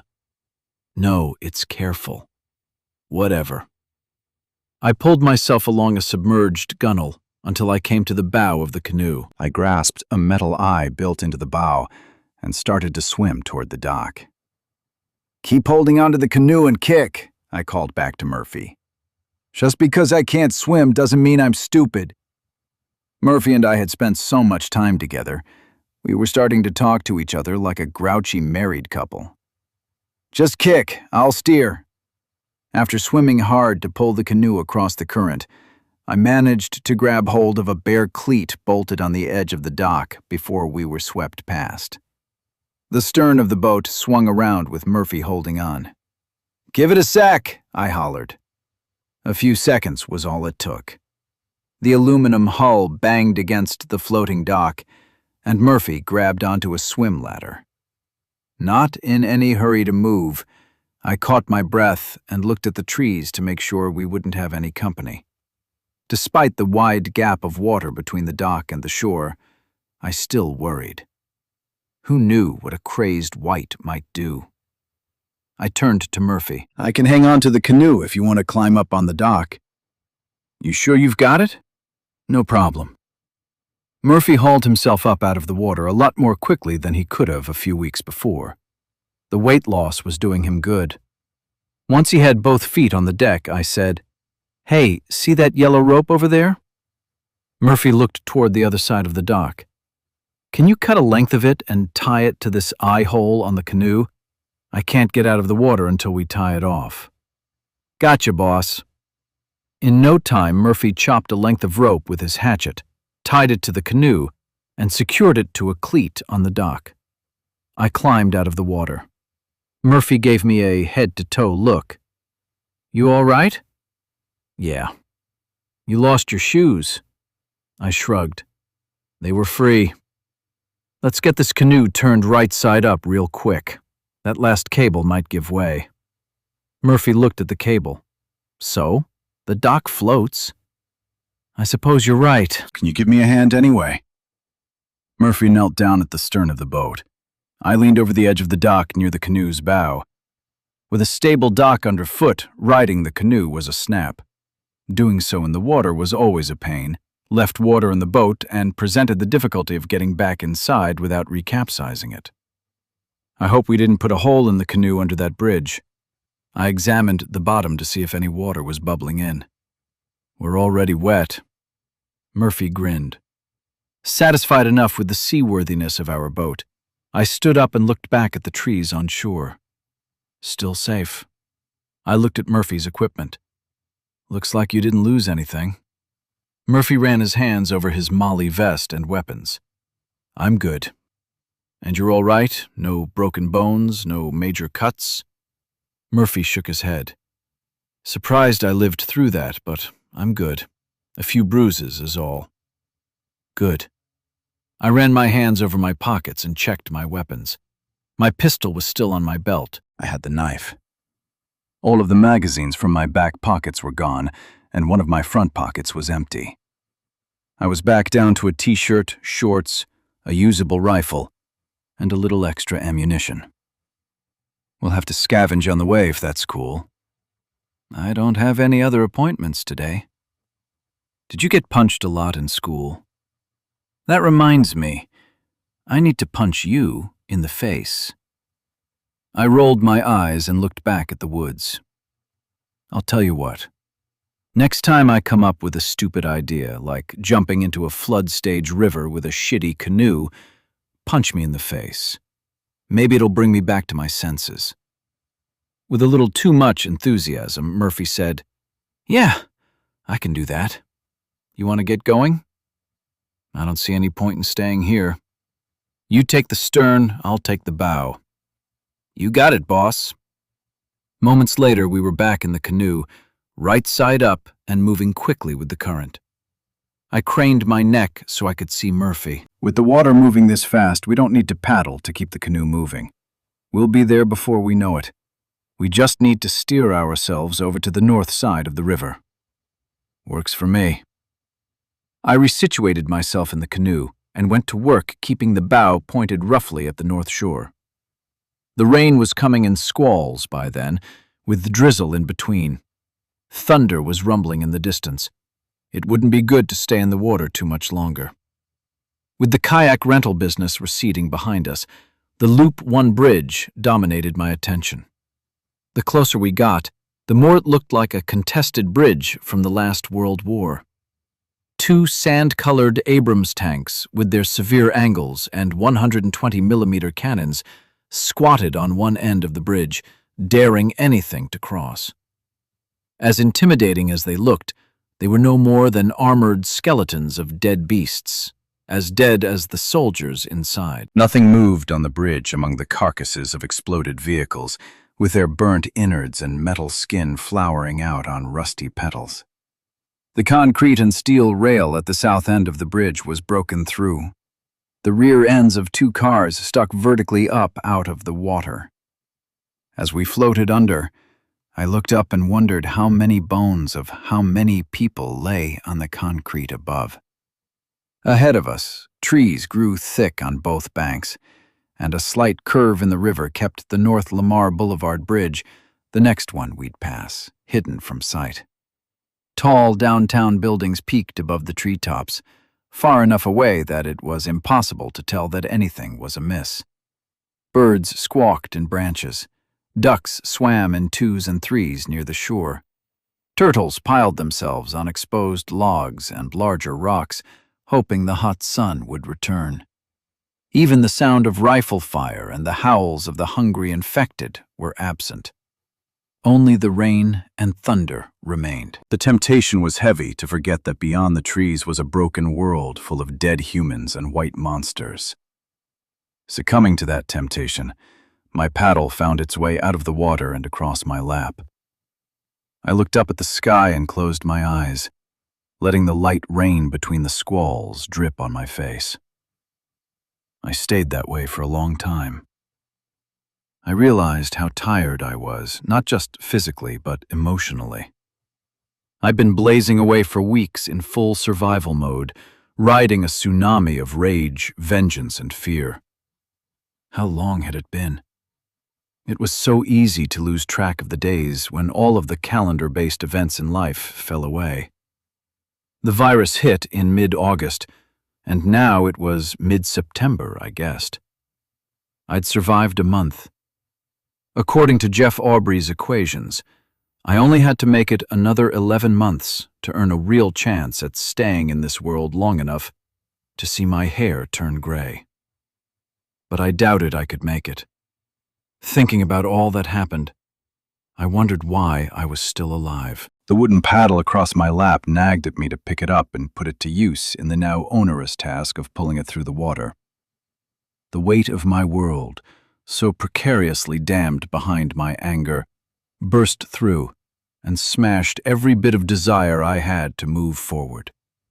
The rain stopped feeling good. The birds' songs were an irritating racket. The turtles were just stupid, slow reptiles whose heads would one day be bitten off in the jaws of hungry whites. I slumped forward, leaned on my paddle, and wondered how I was going to make it all the way across town to the university campus. "You all right, man?" Murphy was concerned. He sensed the change in my mood. I nodded. What choice did I have but to be all right? Still, I leaned on my paddle and stared at the greenish water, at the splashes of tiny raindrops and little expanding circles, dying as they each drowned in the waves of other circles on the surface of the water. I was one of those circles, and I felt like I'd expanded to my limit. I was waiting to get washed away. In that moment, I would have welcomed it. The absence of the sound of a paddle in the water behind me told me Murphy had pulled his paddle into the boat as well. "Are you okay, Zed?" Sitting up straight, I perfunctorily dipped my paddle back into the water. "I just need to keep moving." "What?" He heard me. He was one of those many people who use the single word, "what," as a request for more information. I stroked the paddle. "When I'm moving, I'm okay. When I stop and give myself time to think, all of this craziness starts to seep through the cracks." I drew in a deep breath. My confession had a weight of its own. "It's wearing me down, Murphy." Murphy didn't respond immediately. Finally, he said, "You know what I think, man?" I shook my head. "Do I want to know?" "If we see a liquor store on the way, we need to get a few bottles of the hard stuff. And when we get back to the boat, we need to drink ourselves out of all this bullshit for a while." I turned back to Murphy. "Yeah, that sounds good." It did, indeed. "Some pussy wouldn't hurt either." "Don't start that again." "Man, I'm telling you, I can't figure out why you and Steph aren't bumping uglies yet." I nearly laughed at that. Murphy did have a way. Bumpin' uglies? How old is that expression? Murphy shrugged. "It's complicated." "How complicated could it be? She likes you, you like her. I don't know if you're holding out for something better, but in case you haven't noticed, There's not likely to be anything else around. You know what I mean, man? It's not that. What is it then? She's a little on the skinny side for my taste, but we're all getting that way, right? I smiled and looked down at myself. I couldn't afford to get much skinnier. So what is it? Spill the beans. I don't know. I looked down the river. I looked at the trees. Sometimes all I think about is her. Other times she pisses me off with her bossy bullshit, and all I want to do is go somewhere where I don't have to listen to her. Murphy laughed loudly, and the sound carried across the water. You just don't like being told what to do. It's not that. It was. Don't lie to me, man. I turned forward again and started paddling. When you get those bossy ones in bed, Zed, take my word for it, you won't go away unhappy. I shook my head. I was steering the boat again. I was doing something. I was moving forward. Murphy was a better friend than I deserved. To our right, the wide mouth of Barton Creek opened up onto the river. The banks of the creek were thick with trees and shrubs. I saw two of the infected squatting among the bushes on the shore. One of them had a canoe paddle over his shoulder, probably one of the many available at another canoe rental business a half-mile up the creek. Both whites were intently watching a spot in the water just a few feet away from the bank. One of them looked up at us in our canoe and, oddly, didn't seem to have any interest. The one with the paddle smacked it down hard on the surface of the water. The other jumped up and waded in, going chest deep, just 3 steps from shore. As I started to wonder what was going on, the one in the water lifted a sizable turtle out by its back leg and showed it to the one with the paddle. The one with the paddle grinned. Just as I was about to conclude the pair was slow burns like me, the one with the paddle made some kind of monkey sound. The one making his way out of the water answered in kind. "What's that about?" Murphy asked. "Turtle? Fishing?" "I can see that. Those ones aren't afraid of the water." The white with the paddle gave the white with the turtle a hand in climbing up the steep bank. Then, with only a quick glance back at Murphy and me, the two took their prize and walked casually into the trees. "I'm not sure what to think about that," I said. "Those aren't the same kind of crazy whites we've been dealing with." I'm starting to believe there's a whole spectrum of mental abilities left in the infected brain after the virus does its damage. As a matter of fact, Murphy jerked and pointed to something on the other bank, shouting, "Is that a squirrel?" On instinct, I turned to look as I was processing what he said. "What?" "Man, I'm not in the mood for another Professor Zed lecture." "Man, fuck you." The North Lamar Boulevard Bridge came into view. It was barricaded at the midpoint. Which side was barricading which was impossible to discern.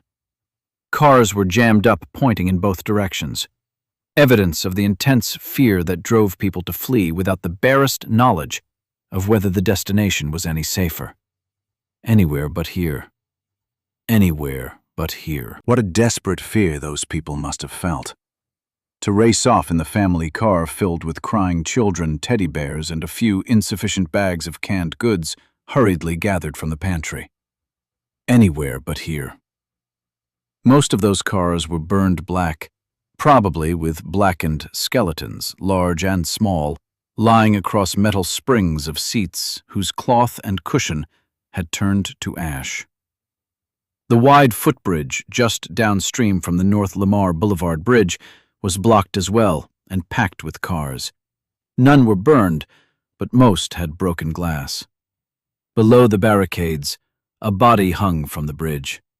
It looked to have gotten a foot jammed between the barrier and the rail before falling over the edge. It was a woman's body, swaying in the wind, dripping with rain. Her arms were draped past her head, seeming to reach down toward us in a plea to be set free. Whether she was infected or normal when she went over the edge was impossible to tell.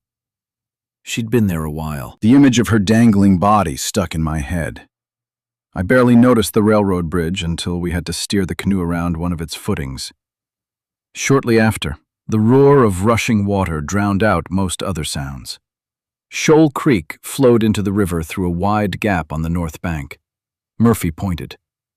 Looks like Top was right about Shoal Creek. Waller Creek is probably full, too. Sergeant Dahlhover's being right about the flooding in the creeks, minor flooding though it was turning into an annoying trend. Has Dahlhover been wrong about anything yet? Murphy shrugged. Not that I can think of. I hate that. Without seeing any more infected on either bank, we passed the old convention center on the south shore and floated under the South 1st Street Bridge, another battleground. Who in the hell thought they could contain the infection on one side of the river with tanks and guns? At the Congress Avenue Bridge, the smell of ammonia was thick enough to taste. The squeaky chatter of 1.5 million bats that lived underneath overwhelmed the sound of the rain hitting the water around us. I looked back at Murphy. This is where we get off. At Congress Avenue? 6 lanes wide, with tall buildings on both sides, and who knows how many of those naked, crazy fuckers around to see us coming from a mile away. Is that what you're thinking? Well, kind of. Waller Creek is up ahead several blocks.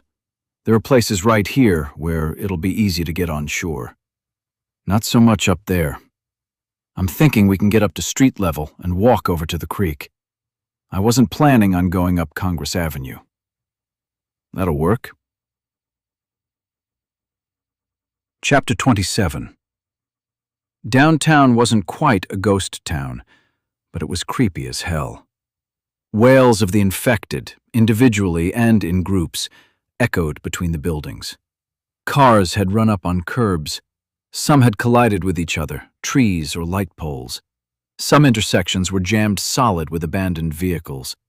Windows were broken. Anything that could be imagined was in the street. The looters had come through sooner than they should have and left their bones as payment for the mistake. The smell of old death had seeped into the concrete sidewalks and limestone walls. It dripped down with the rain and put the taste of maggots in my mouth. I resisted laying a hand on any surface for fear of what might crawl up through the moisture and infect my skin with some new kind of rot. I'd found a couple of bloody, mismatched shoes shortly after coming on shore, and asked Murphy to keep an eye out for a dead soldier from whom I could re-equip myself. But the smell urged me to change my mind. Forget the soldier thing we talked about. Maybe I'll find something later. This place gives me the willies. The mood of the dead city was starting to weigh on Murphy's optimism, and it was clear in the sound of his voice. I hear you. We'd been working our way slowly up Brazos Street, careful to conceal ourselves behind cars and trucks. We looked around to be sure nothing on 2 feet was taking any interest in us. At the intersection with 6th Street, we turned right and headed east to get over near Waller Creek. Once there, we could make better time. A full block down and across the street from us on the north side were 5 whites on the sidewalk, with hands and faces pressed against the plate glass window of a storefront. It was at least noon by then. We were between rain showers, and the sun's heat was seeping through the clouds and magnifying the humid stink. Murphy whispered first. If we stay quiet and keep on this side of the street, they'll never notice us. They're not the naked ones. Let's see what's up. You know what they say. What? Curiosity killed the Zed. Do you make this shit up, or do you have bad writers? We should keep going.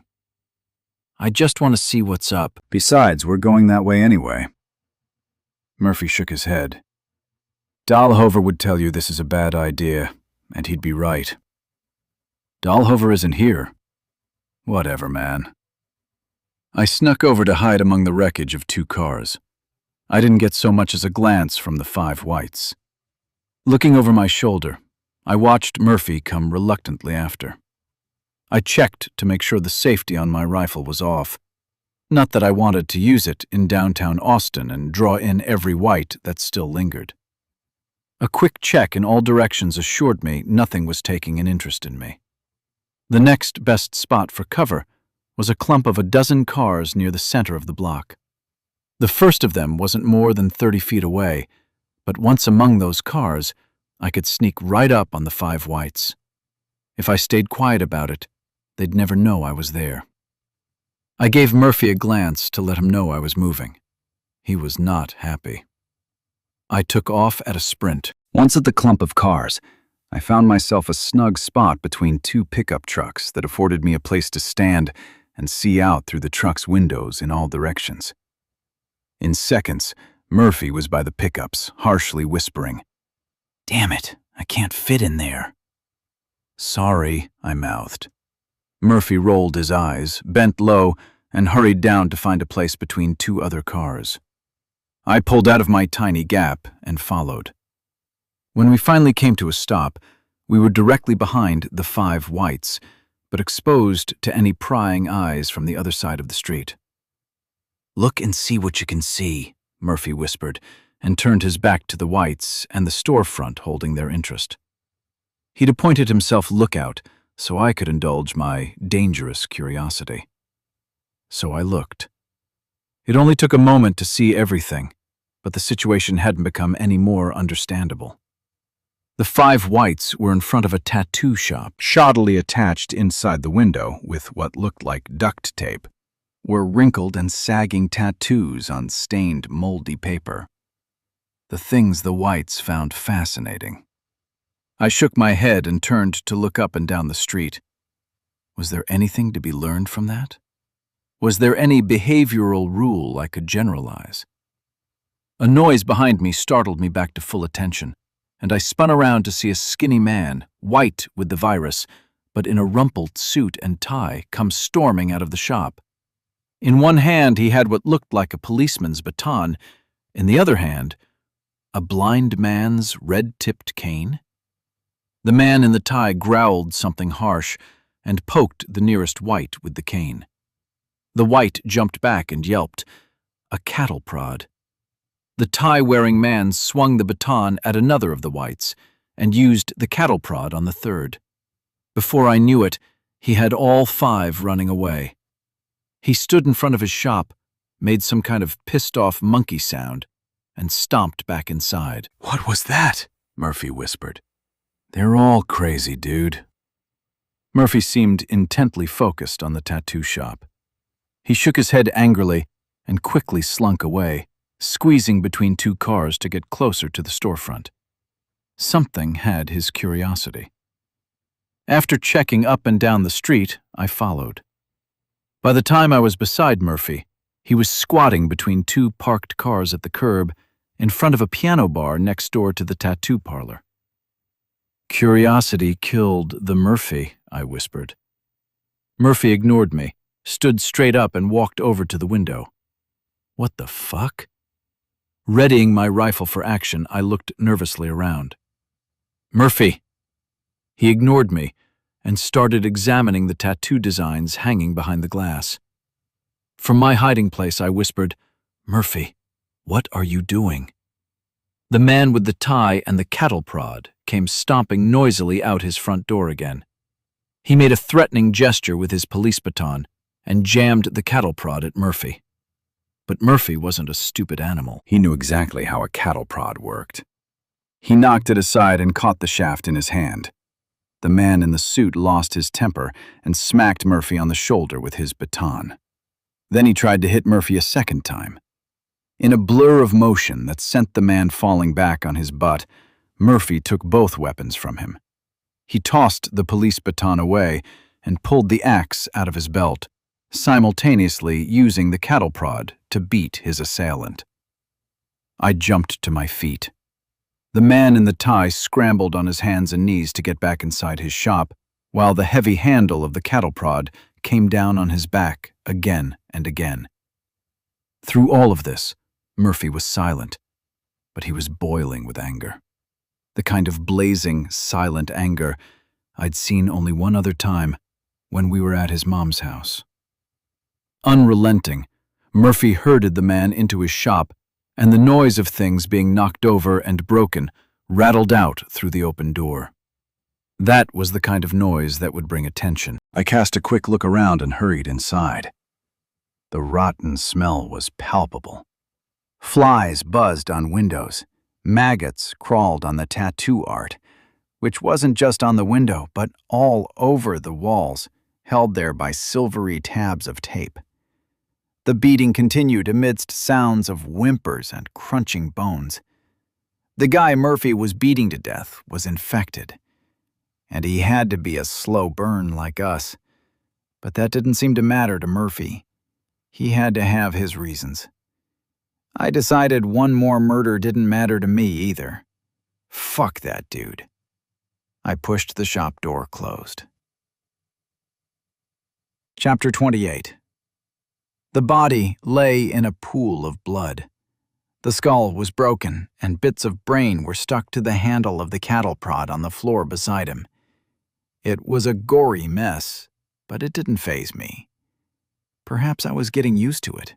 Murphy went to systematically looking at each of the fly-covered tattoos on one of the walls.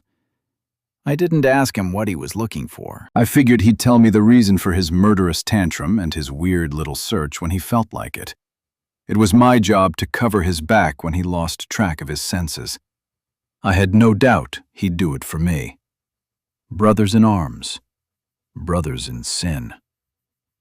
I peeked between the tattoos taped to the front window to get a good view of the street outside.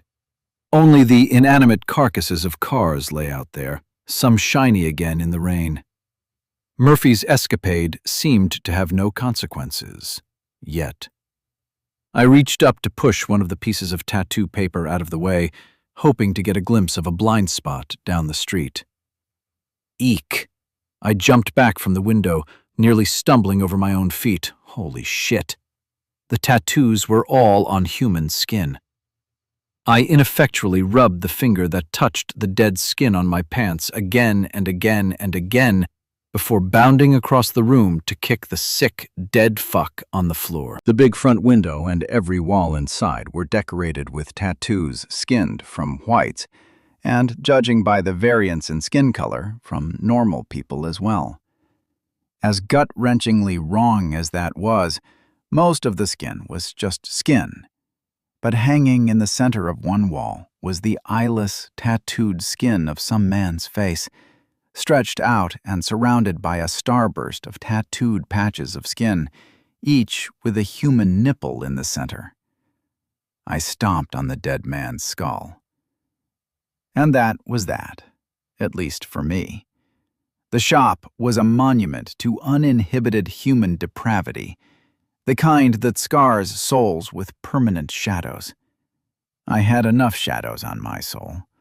All I needed were calluses. I turned my back on the perversion and silently begged for whites to come up the street. I needed distractions, any distraction to get me out of this fucking shop. The rain was coming down in a torrent by then, pounding the pavement in a comforting rumble, pouring off the roofs and running deep between the curbs. I looked up toward the sky and saw a million glistening gray droplets falling down. I hoped it would wash away all the stink, all the evidence of evil littering the streets after the virus killed man's inhibitions. Were the facades we all constructed to mask our wicked brutality so fragile that they could be crumbled by a tiny virus and a high fever? Were the whites not monsters, but simply our true selves, with the unwanted fetters of morality erased? From the back wall where Murphy was looking at the tattoos, almost to himself, he said, "My sister had a tattoo." That explained that. Without turning away from the window, I asked, "Do you want me to help you look? What kind of tattoo did she have?" Murphy didn't answer. He wanted to do it on his own. I didn't completely understand Murphy's choice, but I was more than willing to accept it. After a while, Murphy spoke again. "She got it when she was a freshman at Rice." "She went to Rice?" Perhaps talking might help us both deal with the situation. "That's a really good school." Murphy's voice was weaker than I'd ever heard it. "She had an academic scholarship. It wasn't the kind of place my mom ever could have paid for. Mom never had enough money to pay the electric bill on time, you know what I mean? I'd been there. She never did anything crazy in high school. Murphy was staring at one of the walls and had stopped moving. His voice was starting to crack. My mom loved her so much. I'm sure she loved you, too. I probably should have just kept my mouth shut. Murphy ignored me just the same. She always got good grades. She was always popular, cheerleader type and all that. She never drank, never smoked any weed. A real goody two-shoes. She was 3 years younger than me. Whatever Murphy was doing, he needed it. The other things on our to-do list that day could wait. When we were in high school, she was a freshman and I was a senior. She'd try to hang around with me and stuff, but, she was my sister. Yeah. I nodded at my reflection between the flaps of skin on the glass.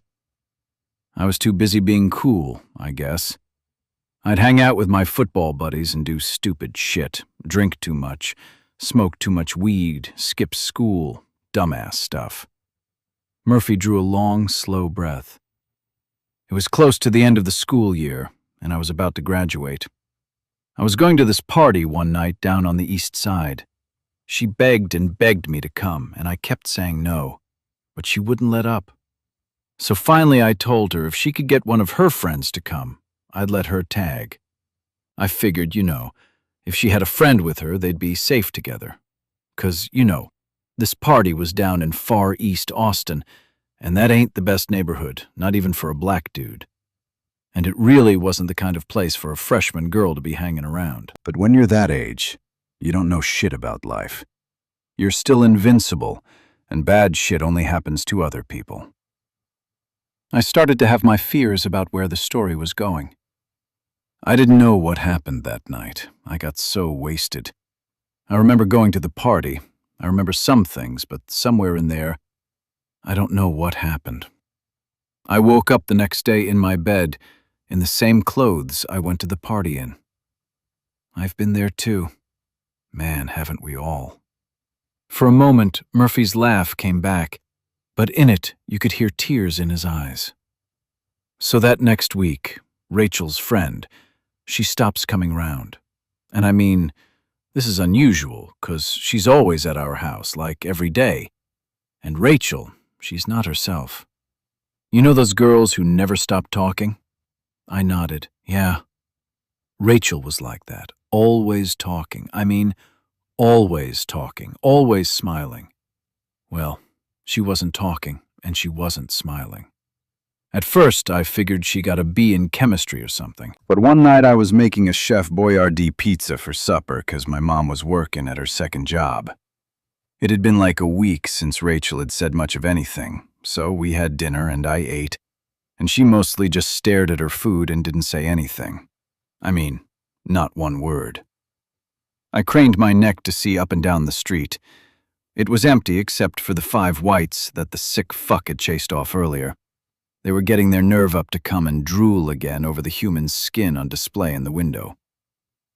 I had to interrogate Rachel that night. She didn't want to tell me what happened, but I made her. The words stopped flowing. I looked around to make sure Murphy was still in the conversation. He was looking at the third wall of human skin trophies, back on task. It took a while for Murphy to find his voice again, and when he did, he was crying.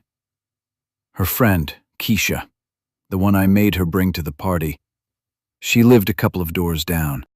Her and Rachel, they were best friends since grade school. But Keisha was one of those girls that blooms real late.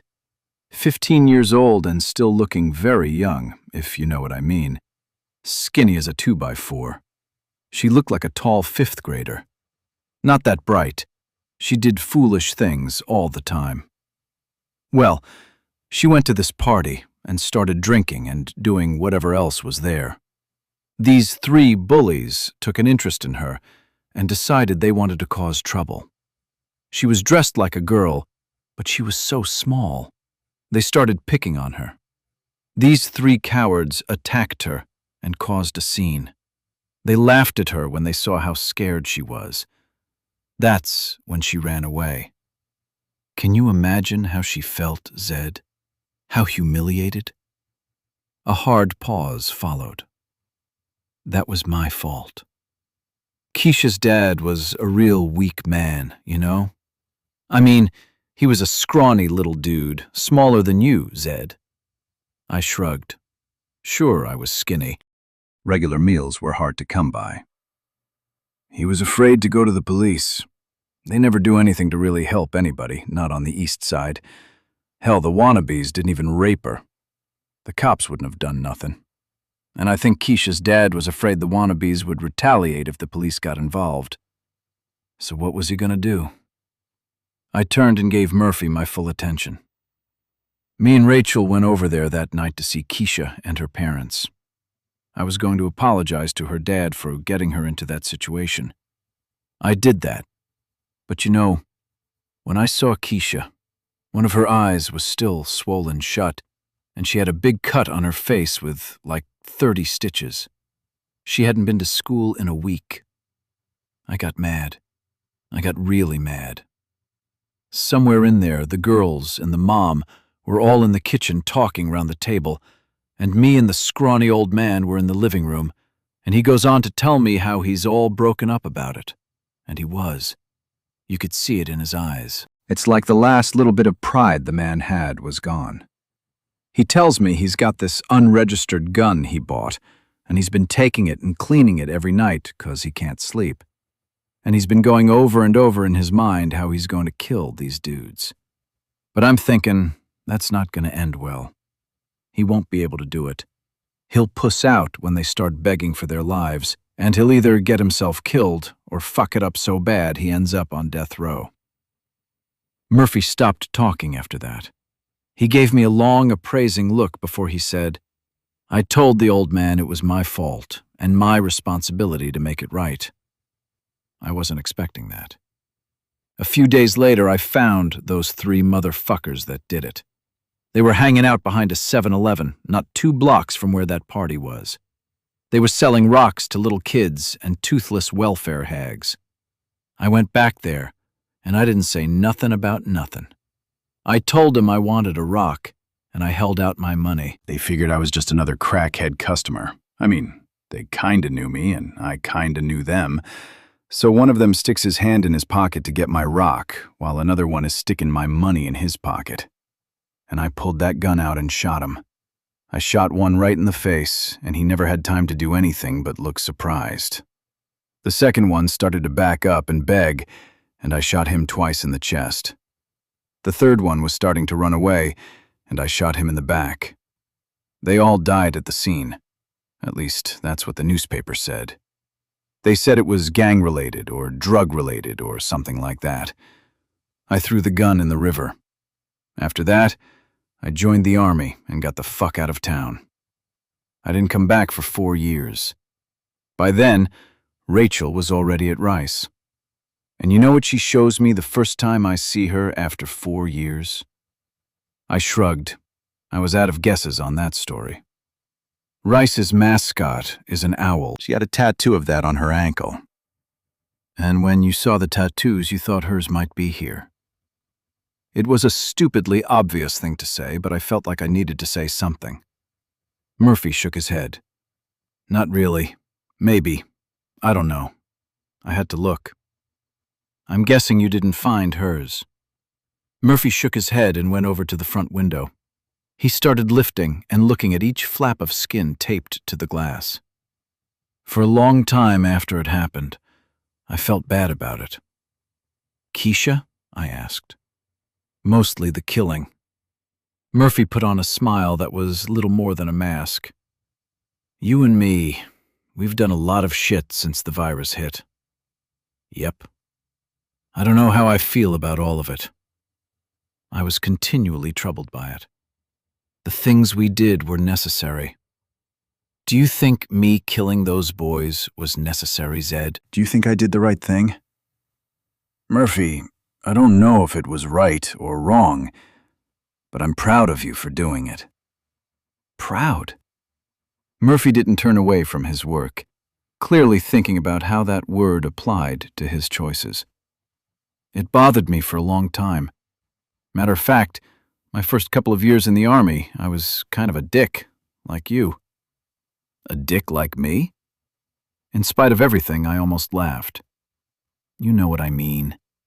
Murphy gave me one of his big smiles. I was full of anger and always looking for a fight. That shit haunted me that way. It took me a long time to think it all out. I guess. I came to realize those three dumbasses made their choices. They didn't know what the consequences would be, but they had to know consequences might come. You just don't go around beating the shit out of 15-year-old girls and not expect somebody to get mad as hell about it. They made their choice, and I made my choice. I figured I had to live with it. Murphy took a moment to look for the right words. I thought for a long time what I did was bad. Society says murder is bad. I guess I agree. As bad as I felt for killing those boys, I couldn't get past the feeling I'd done the right thing. I came to think killing those boys was justice, the only kind of justice Keisha and her dad were ever going to get. I realized by my moral code, Murphy's moral code, I'd done the right thing. The reason I felt bad was because my moral code didn't exactly align with society's moral code. Murphy, are you sure you never took any philosophy courses? Murphy laughed. I barely got out of high school. I just spent a lot of time thinking about this stuff. And you're cool with it all now, I guess.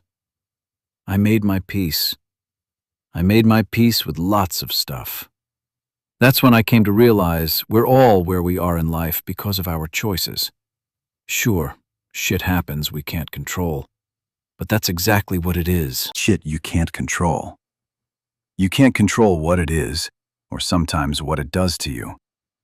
But like I've told you before, you can control how you feel about it, how you deal with it. I figured all this out when I was in the Army. I get to choose how I feel. I'm happy now. Now? I asked in disbelief. Murphy turned and looked around the grotesquerie. Yeah, the world is fucked up. Bad shit has happened. Hell, I'm looking at tattoo skins from dead people that might be my sisters. How fucked up is that? Murphy laughed at that, so I did too. But I can't do anything to change the past. I can only change today. I've got a cute, short girl back on the boat who loves me. I've got good people to spend my time with, and I've got a dickhead of a best friend who would do anything for me. If you keep calling me a dick, you might have to reevaluate that. Murphy went back to work. I don't think so. So yeah, I'm happy. I'm doing all right with this. One day, when the world is back to being something like normal, I'm going to write a book and call it The World According to Murphy. Chapter 29. It took several hours to make our way through town following the meandering path of Waller Creek. We were careful, hiding or taking detours when we saw whites. We took shelter when the lightning got too close. By the time we got to 12th Street, the rushing water in Waller Creek was lapping at the undersides of the eastbound and westbound bridges. Waterloo Park, across the street from us and adjacent to the Brackenridge Hospital complex, was a deserted battlefield cradling the bones of the dead. "Murphy," I whispered, "can you keep an eye out for a minute? I've got something in my foot." I sat on the sidewalk and leaned against the side of a car. Blood leaked across my hand as I pulled my right foot up to examine it. Crap. At least a dozen pieces of glass were stuck in the sole of my shoe. I huffed and indulged a moment of frustration by looking out at the rain. Dangers large and small lurked around every corner, behind every bush, in every dark room, and apparently under each footstep. I pulled each piece of glass from the shoe bottom, taking care to slowly remove the bloody culprit that made it all the way through to bury itself in my foot. I removed the shoe and examined its ridiculously thin sole. I needed to get some real shoes. I checked my other foot for any cuts I failed to feel. That foot was good. When we pass through the park, keep your eyes peeled for any dead soldiers. If we see anything I can use, I need to gear up. Murphy shook his head. When we find the guys with the suppressors, we can use their stuff. I looked down at my bloody shoe and Murphy followed my gaze. I don't know what we'll find when we get there, but I really need a pair of boots. Murphy nodded. You know they'll be disgusting, right? Unless we come across a military surplus store, whatever I find will be disgusting. I can wash it all off in the creek.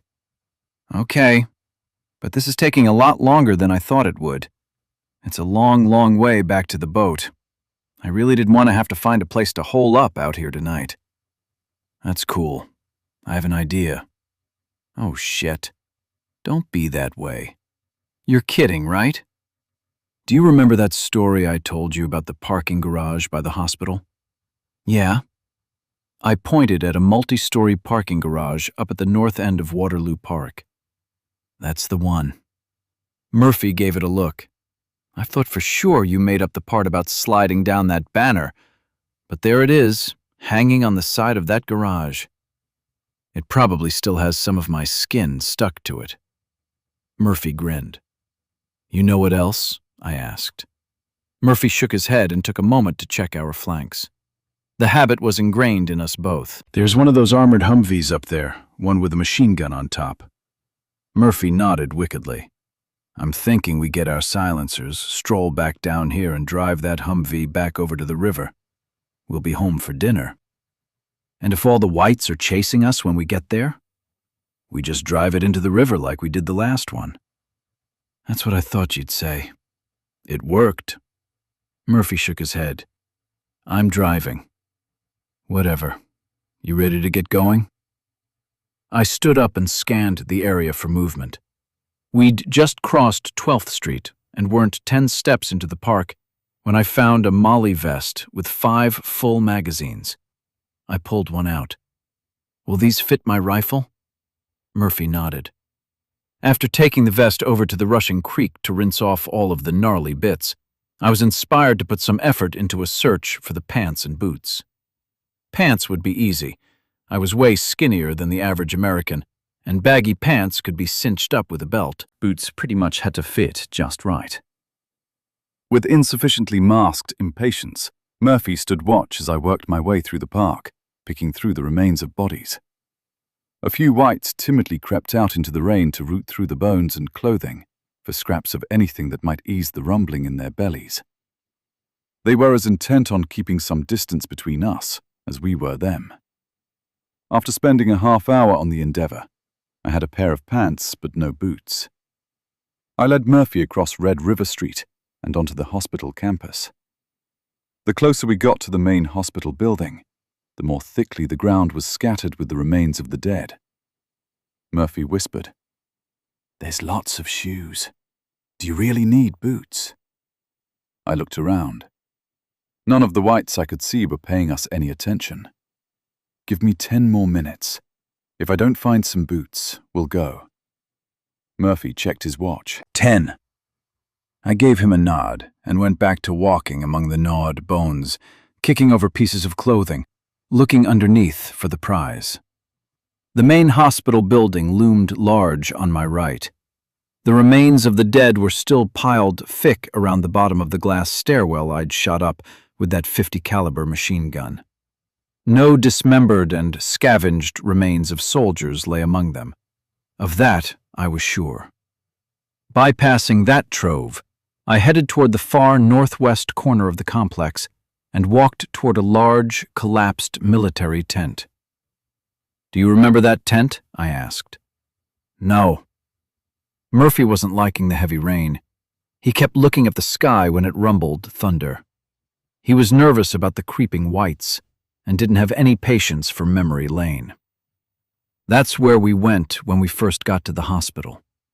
Murphy looked around. "The Army doesn't even use those old-ass canvas tents anymore. Maybe it's a Red Cross tent." Murphy shrugged. The heavy green canvas didn't lay flat on the ground. Beneath it were lumps, some roughly rectangular in shape, cots most likely. Some I could only guess were bodies. Others had to be medical equipment. The body-shaped lumps looked intact. The bodies of the dead underneath must have been protected from the scavenging whites by the heavy canvas. That meant if any were soldiers, all of their equipment would be on the body rather than scattered to who knew where. Murphy, I'm going to crawl under the canvas and see what I can find. That's a stupid idea. I know. You know, and you're going to do it anyway? I was just agreeing with you so I wouldn't have to argue with you about it. It's like you want me to punch you in the face. All this talk of punching me in the face was getting worrisome. Keep an eye out, okay? Give me a few minutes. And if a bunch of those naked fuckers come along while you're underneath, warn me and then go hide. I'll just pretend I'm dead until they leave. And how will you know when they're gone? You'll tell me. I didn't wait for a response, but dropped to my hands and knees and proceeded to burrow beneath the edge of the canvas, leaving my scavenged booty on the ground in the rain. Like just about every other thing I'd attempted since the virus hit, crawling beneath the canvas was so much more difficult than I'd have guessed. With no breeze, it was hot, wet, and muddy. The abrasive weight of the canvas worked against me for every inch of progress, leaving me with only one speed: slow. Once I'd made my way about 10 feet in from the edge, a sturdy cot supported the canvas. The weight on my head and shoulders eased, and I crawled along the path of waning resistance, hoping to catch my breath. Just about the time I was able to see into the inky shadow beneath the cot, the familiar howl of a hungry white startled me, and I slipped down onto my belly as I tried to push myself back the way I'd come. A blur of gray with snapping teeth and greedy yowls exploded toward me out of the dark. I tried to get away. I tried vainly to wrestle my rifle around under the heavy canvas. I should have gone for my knife instead. A handful of bony fingers grasped my wrist and pulled. I yanked back as teeth brushed my skin, and I fell onto my belly again, trying my best to swing a fist. The emaciated creature screamed in premature victory. Retreat wasn't working. I steeled my nerves to make the best of a charge. Just then, the sound of bone crunching under steel cut the monster's voice. The crunch was followed quickly by 2 more wet crunches, and the white's grasp on my wrist went limp. Still tense, I looked for more threats from the darkness under the cot. "You okay, man?" It was Murphy. "Yeah," I said. A blade poked through the canvas a few feet from my head. Dim light and rainwater poured through. The air from the outside felt relatively cool as it rushed in on me. I saw Murphy through the split in the canvas, kneeling down and cutting his way through. I swear to God, Zed, sometimes it's like you don't have one damn bit of common sense. It's like you want to do everything the hard way. I deflected. "How did you know you weren't chopping my skull with the hatchet?" It was a crappy question, but it was the quickest one I could come up with.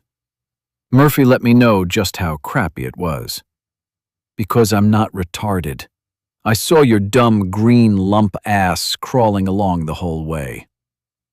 I huffed with as much dignity as I could in such a situation, and wormed my way through the gap in the canvas.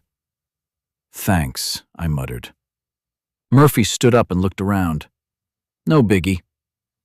Sitting down to collect myself, I looked back at the emaciated dead white through the tear in the tent. "I wonder how long he was stuck under there."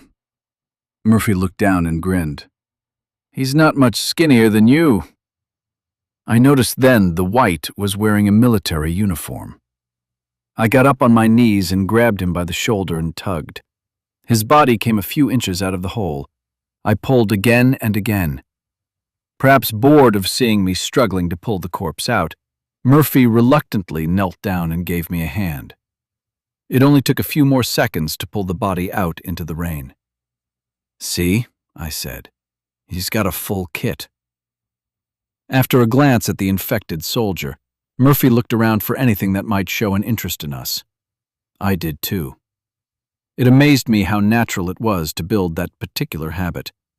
I guess humans weren't too far removed from a time in the past when fast critters with big teeth chased us around the savannah. No whites anywhere in view seemed to care about us. One guy caught my attention. Over by the hospital wall, he was zigzagging through the shrubs while watching his feet. He seemed familiar. I turned to Murphy, who was checking the magazines in the molly vest of the dead white. I went for the boots. In a turn of fortune that made my under-canvas escapade worth it, the boots were my size. As a bonus, most of the magazines in the vest were full. By the time I finished washing my newly acquired kit in the creek, the rain was coming down heavier than it had all morning. Murphy was patient and uncharacteristically silent as I put on the pants and boots and arranged my gear. I looked up with a start when he said, "That shuffler is coming this way." The familiar-looking white who'd been dragging his feet in circuits around the shrubs by the hospital wall wasn't more than 20 feet from us. I drew my knife from its sheath.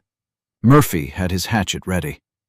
But the closer he came, the more familiar he looked. I'd come into contact with plenty of people, both infected and not, on my previous visit to the hospital, and they were all dead. Well, except for Steph and Dahlhover. I glanced at Murphy. "I'm ready when you are." "About time. This creek is starting to worry me. It's been rising the whole time you were doing your laundry." That was true. I looked upstream. I don't know what I was looking for.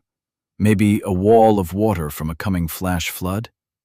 Dramatic, even for me. The shuffler, seemingly oblivious to the rain, was getting pretty close. "You think he's going to follow us?" I asked. Murphy hefted his hatchet. "I can see that he doesn't." The shuffler came to a stop not 5 feet away.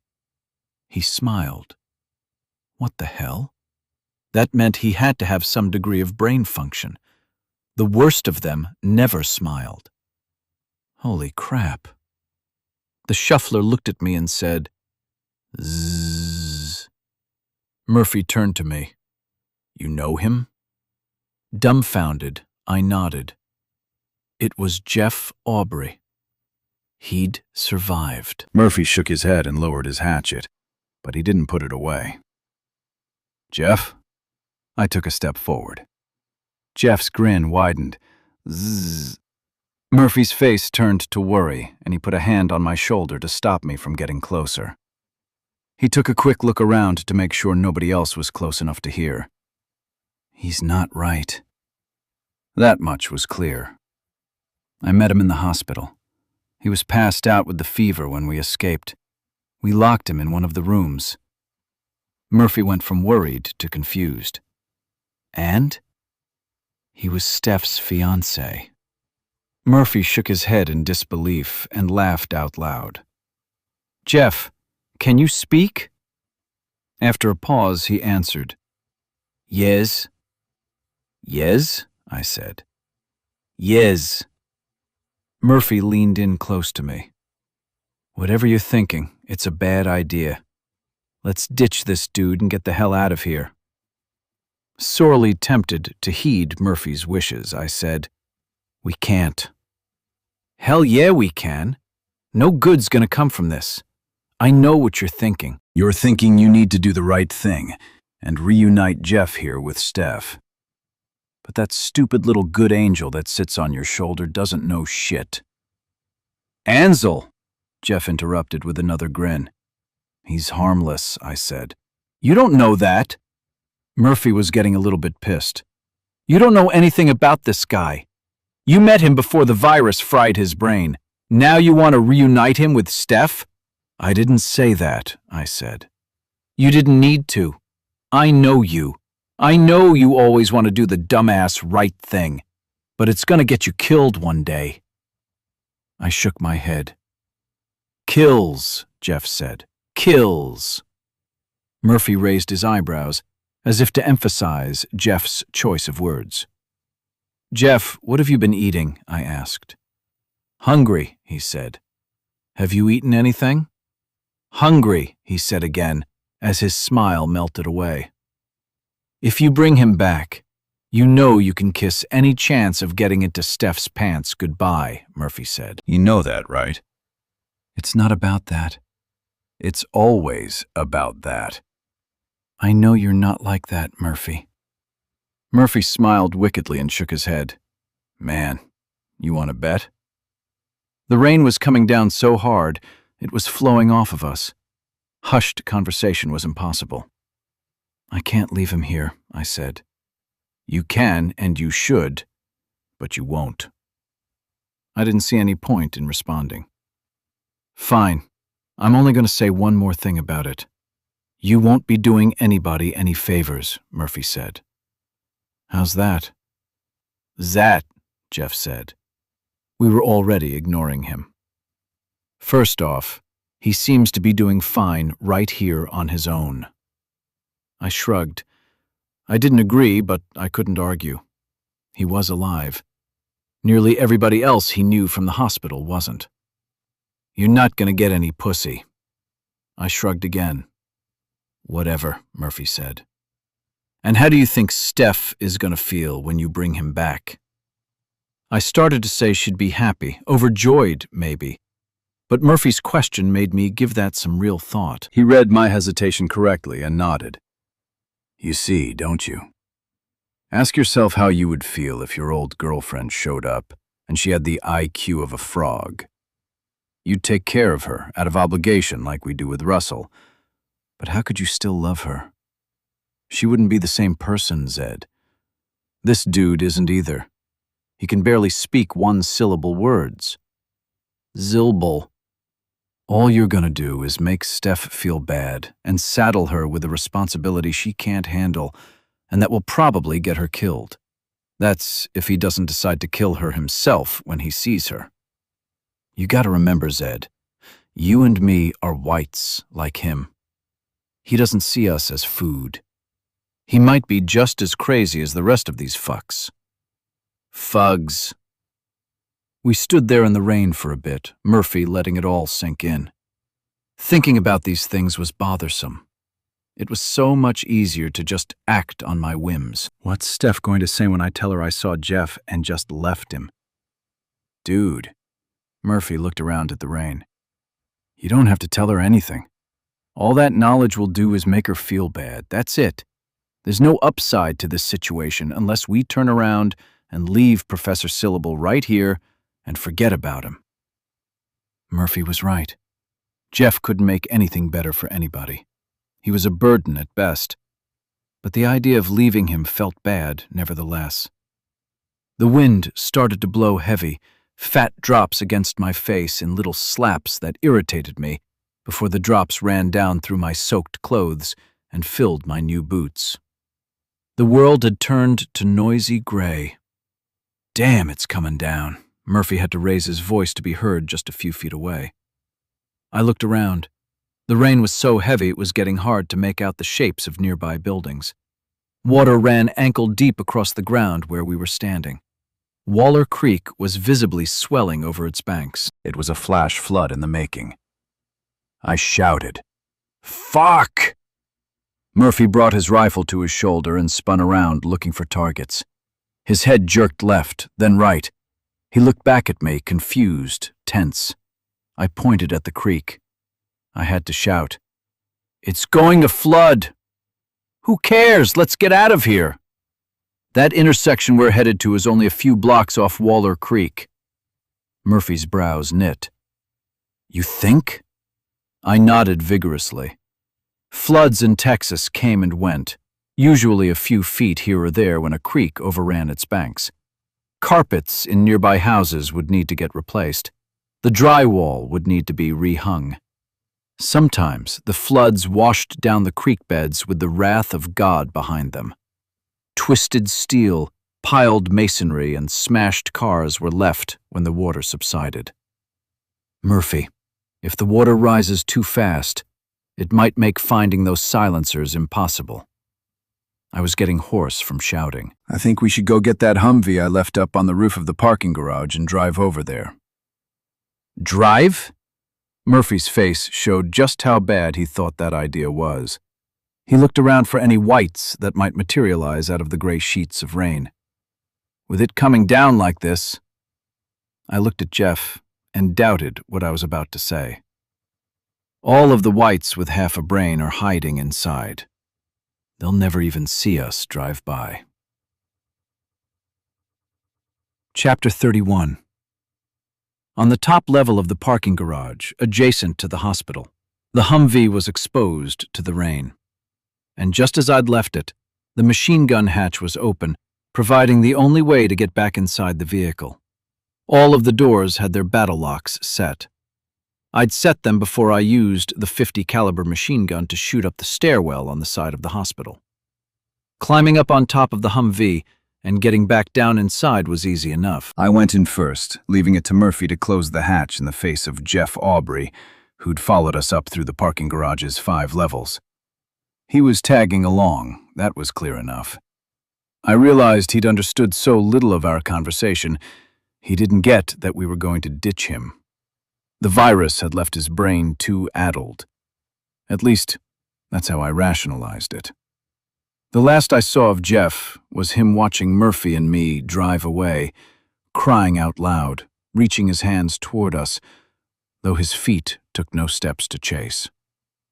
I put that thought out of my mind as Murphy drove the Humvee down the ramp, which was littered with the bones of hundreds of whites, gnawed clean by those who survived that day on the roof.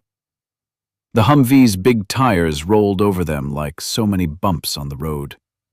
Thankfully, the noise of the rain pelting our metal roof covered the sound of crunching and breaking. When we were down to the 2nd level, Murphy said, "You'll need to tell me where to drive this thing. I don't know how to get around down here." "When we get down to the end of the bottom ramp, turn right. We can take the garage exit onto Red River Street." I know you didn't want to leave that dude there, but it was the right thing. I know you're going to want to make yourself feel all guilty about it. Don't. The world is fucked up now. That's just the way it is.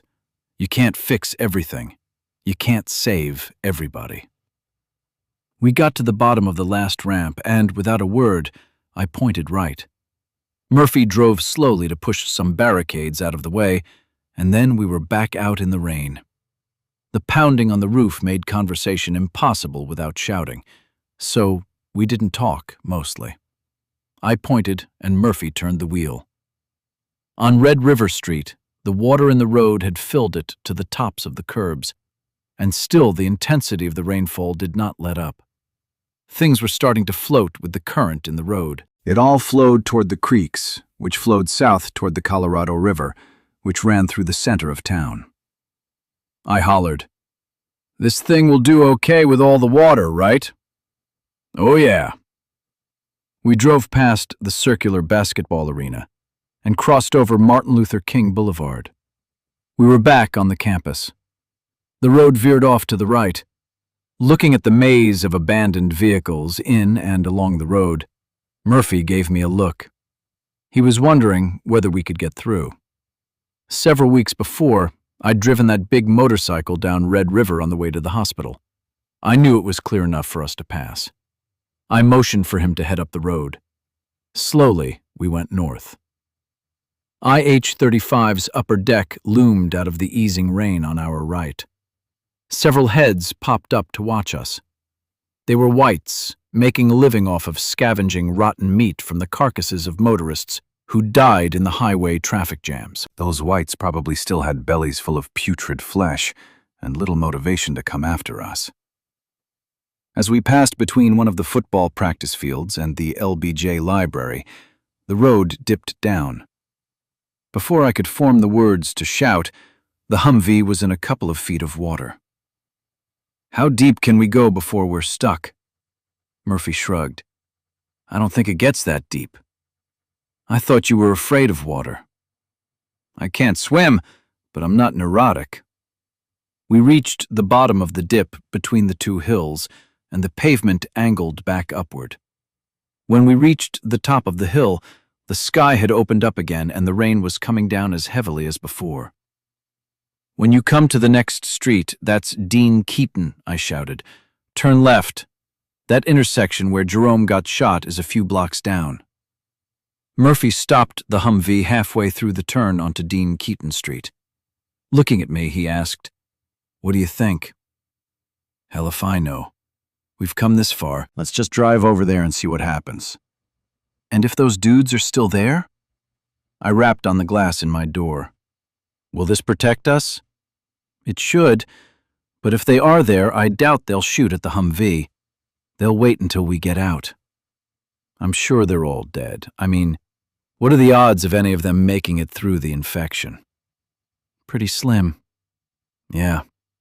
That's one of the reasons we came all the way over here. The place might be underwater for all we know. If we can, we'll go past by a couple of blocks and then loop around into that neighborhood north of campus. We can sneak up that way." Murphy shrugged. "And if it is flooded?" "We go home." The Humvee rolled into the intersection and Murphy steered it toward the westbound lane and down a long slope toward Waller Creek. The rain was slacking again. Apparently, waves of heavy rain separated by waves of lighter rain were the order of the day. Lightning split the air a few car lengths ahead of us. The crack rattled me to my bones, and I jumped in my seat. Murphy instinctively slammed the brakes, and the Humvee jerked to a halt. Holy shit. The after-image was burned into my retinas. I think I just shit my pants. Murphy looked right and left again. "We need to get out of this." With plenty of leftover fright in my voice, I said, "Just keep going. It's okay." Thunder from another strike rumbled over us. "This shit's dangerous, man." "Murphy, be cool. Trust me on this one. Inside of a car is a safe place to be in a thunderstorm." "What?" "I'm serious, dude. It's a physics thing. We're safe. Trust me." Murphy took his foot off the brake, and the Humvee started to move. "Sounds like bullshit to me." "Have you ever heard of a Faraday cage?" "Nope." "Then don't worry about it. Just keep going." We accelerated. As we neared the intersection where Jerome had met his end, Murphy slowed. Only one Humvee was sitting in the intersection. On our first visit, 3 were there. Several inches of water were running down the street and through the intersection, burbling up over hundreds of carcasses, the success score of snipers hidden nearby. "Just go on through like we're not scoping them out," I said. The ride got bouncy as the Humvee drove over the rotting bodies. Murphy looked quickly at the buildings on the corners. "Do you see anything?" My attention was focused on the University Co-op store on the northwest corner of the intersection. It had a second floor and an angled wall of windows. From there, snipers had command of the intersection and the roads leading up to it in 3 directions. Several of the windows were broken out, leaving jagged teeth of black, tinted glass hanging in the frames. Nothing moved in the shadows within. Past the intersection, Murphy swerved the vehicle close to the right-hand curb. "Where do you want me to pull this thing over?" Looking behind at the co-op building, I said, "Keep going." "If they're still in there, I don't want them to see us stopping." We passed a street on the right. We passed another, and the road started to curve. Still looking back at the co-op, I said, "Take the next street, okay?" The Humvee came to a stop. I spun around in my seat. "Not now." Murphy directed my attention out over the Humvee's hood. Shit. I was stunned.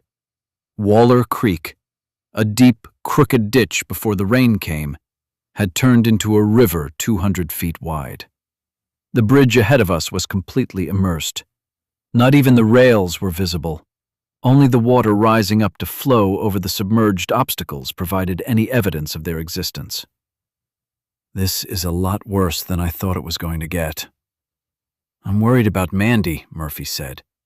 "I've never heard of flooding on the part of the river where they are. I mean, with Mansfield Dam just upriver, how could it?" Murphy dropped the concern and turned determined. Let's get this done and get the hell out of here. This is bad. Yeah. To our right was a parking lot for a small apartment building. I pointed. Just stick it there between those pickups. Do it quick. Murphy gunned the engine and cut the wheel, ran over a curb and bounced the Humvee to a stop just where I'd asked. Damn. I'd have to be careful next time I asked for quick. Murphy shrugged. I was already soaked to the bone, but was still reluctant to open the door and go back out into the rain. Murphy noticed me hesitating. You good? As good as I'm gonna get. I flung the door open. Moments later, Murphy and I were well off the road and slogging through a park adjacent to the apartment building. Water was flowing or standing everywhere. In some places, it was just deep enough to soak into the toes of our boots. In others, it poured over the tops. Broken limbs, fallen from the oaks in the park, were scattered. Fences were down. Shingles were blowing off of roofs. Garbage cans were sailing on gusts or floating in the water. Thunder continued to rumble. At least we don't need to worry about being quiet. What do you say we just run the rest of the way? Murphy didn't wait for an answer. He jogged ahead and I fell in behind him. We exited the park, crossed a backyard, and ran between two widely spaced houses. Caution wasn't even an afterthought by then. We ran on across a street without slowing down to look. I saw no other living thing. We were apparently the only two infected people crazy enough to be out in the weather. Once across the street, we had to weave our way between parked cars and some small duplexes laid out at unusual angles to the road and to each other. No front doors facing the street there. Past those, we were rewarded with a view of the backside of the co-op building, just across a narrow road. We squatted behind a car and looked. What do you think? I asked. We could try one of those doors, but if those dudes are still inside, that'd be like asking to get shot. Those doors are built to keep burglars out. If they're locked, we're not going to get through anyway. Around front, then? I nodded. We wouldn't be risking this if we didn't think all those guys were dead inside. I say we sneak around front and go in through the broken windows. If, by chance, some of those dudes are still alive up on the second floor, they won't see us sneaking up along the wall and won't be expecting anyone to come in that way. Murphy didn't like the plan. That's all hopes and ifs. Why not just say you want to go out there and depend on your good luck to get this done? Look, 2 of those Humvees are gone. They wouldn't be gone if there were still soldiers up there, right? How do you figure? Either the guys who didn't get infected drove off in the Humvees, or somebody came and stole them without getting shot. If they didn't get shot, it's because those guys are dead. Murphy, uncharacteristically silent, pondered that. Cool? Fine. But when we get inside, we should announce our presence rather than sneak up on anybody who might be up there. I'd rather they yell at us and tell us to go away before they see what we look like and shoot. Agreed. I was getting to the point I just wanted to get the task finished and get back to the riverboat. Just as Murphy was worried over Mandy, I was starting to worry about Steph. I took off at a run with Murphy right behind. The water in the street was curb deep again, nearly tripping me as I crossed. I leapt up onto a curb, crossed a sidewalk, and came to a stop at the corner of the co-op building. Murphy hit the wall beside me. I gave him a nod. He nodded and peeked around the corner. The front wall of the building down its full length was unbroken by window or door. It was just a long, uniformly colored wall. In front of it, I was going to be a target nobody could miss. All of the big glass display windows in the front door were built into the corner of the building, facing the intersection. With only the sagging crepe myrtles planted between the sidewalk and the street for cover, I took off at full speed down the length of the building. If someone had taken a shot at me, I wouldn't have heard over the noise of the rain, my breathing, and the sound of my feet splashing through puddles. I came to a stop and dropped to a knee where the wall ended. Just around the corner was the main entrance. When Murphy fell in behind me, I asked, "Cool?" He nodded. I peeked around the corner and quickly pulled my head back, closing my eyes so I could concentrate on what I'd just seen. No movement. Broken glass. Dark interior. Books and merchandise on the ground. Closed door. I risked another peek and pulled quickly back. "Well?" Murphy asked. "I don't see anyone, but that doesn't mean no one is hidden." The place looks like it's been ransacked. It's a mess. A million great hiding places. So what then? I'm going to risk it. The entrance is a couple of feet above street level. It's got like this big concrete platform under a portico with 4 or 5 steps leading up to it. What? The roof over the porch, with columns holding it up. Why didn't you just say that? Is this really the time for a vocabulary debate? Murphy looked around. If somebody was going to shoot us out here, they already would have. I'm going to run over there and get in the bushes in front of the porch, I said. From there, I can see inside. You stay here and don't come until I wave you over. If somebody starts shooting, hurl a grenade inside and I'll haul ass back, cool? It's your ass. Rolling my eyes, I turned. Without taking the time to second-guess myself, I bolted around the corner. I crossed a sidewalk and dove onto the grass, sliding into the short hedge in front of the portico. Ouch. The grass had a few good-sized rocks hidden in it. From my muddy, wet spot among the roots, I rolled over and gave Murphy a thumbs up to let him know I was okay. He was taking a risk by keeping his head around the corner to watch me. Fuck it. If he can risk it, so can I. I got up to my knees and lay my rifle up on the concrete landing, pointing into the darkness. The place was a shambles. Any one of 100 gloomy lumps could have been a threat. My imagination started to brew up dangers, seeing rifle barrels and snipers' helmets in every random shape. Double fuck it. I decided I was as safe as I was going to get. I jumped up onto the landing, bounded across, and stepped silently through one of the big, broken window panes. Once out of the rain, I felt like I could hear again. The rain still roared down outside, but it was no longer the only thing I could hear. Looking around in the darkness, I saw a wide staircase in the back corner. I slowly passed my eyes over what I could make out in the mess, first to my left, then my right. Nothing moved. Nothing made a sound. I waved Murphy in, turned, and stepped gingerly through the junk on the floor to take up a position behind a checkout counter. Murphy came in through the window I'd just entered and took a moment to do his own recon. He stepped silently through the scattered merchandise and dropped to a knee beside me. He looked at me, for an assessment, I presumed. I made a show of looking around and shrugged to let him know I thought the place was deserted. I whispered, "Did you see the stairs at the back?" He nodded. "What do you say we get over there, and when we get near the top, we call out? If we holler from down here, nobody up there will hear anything."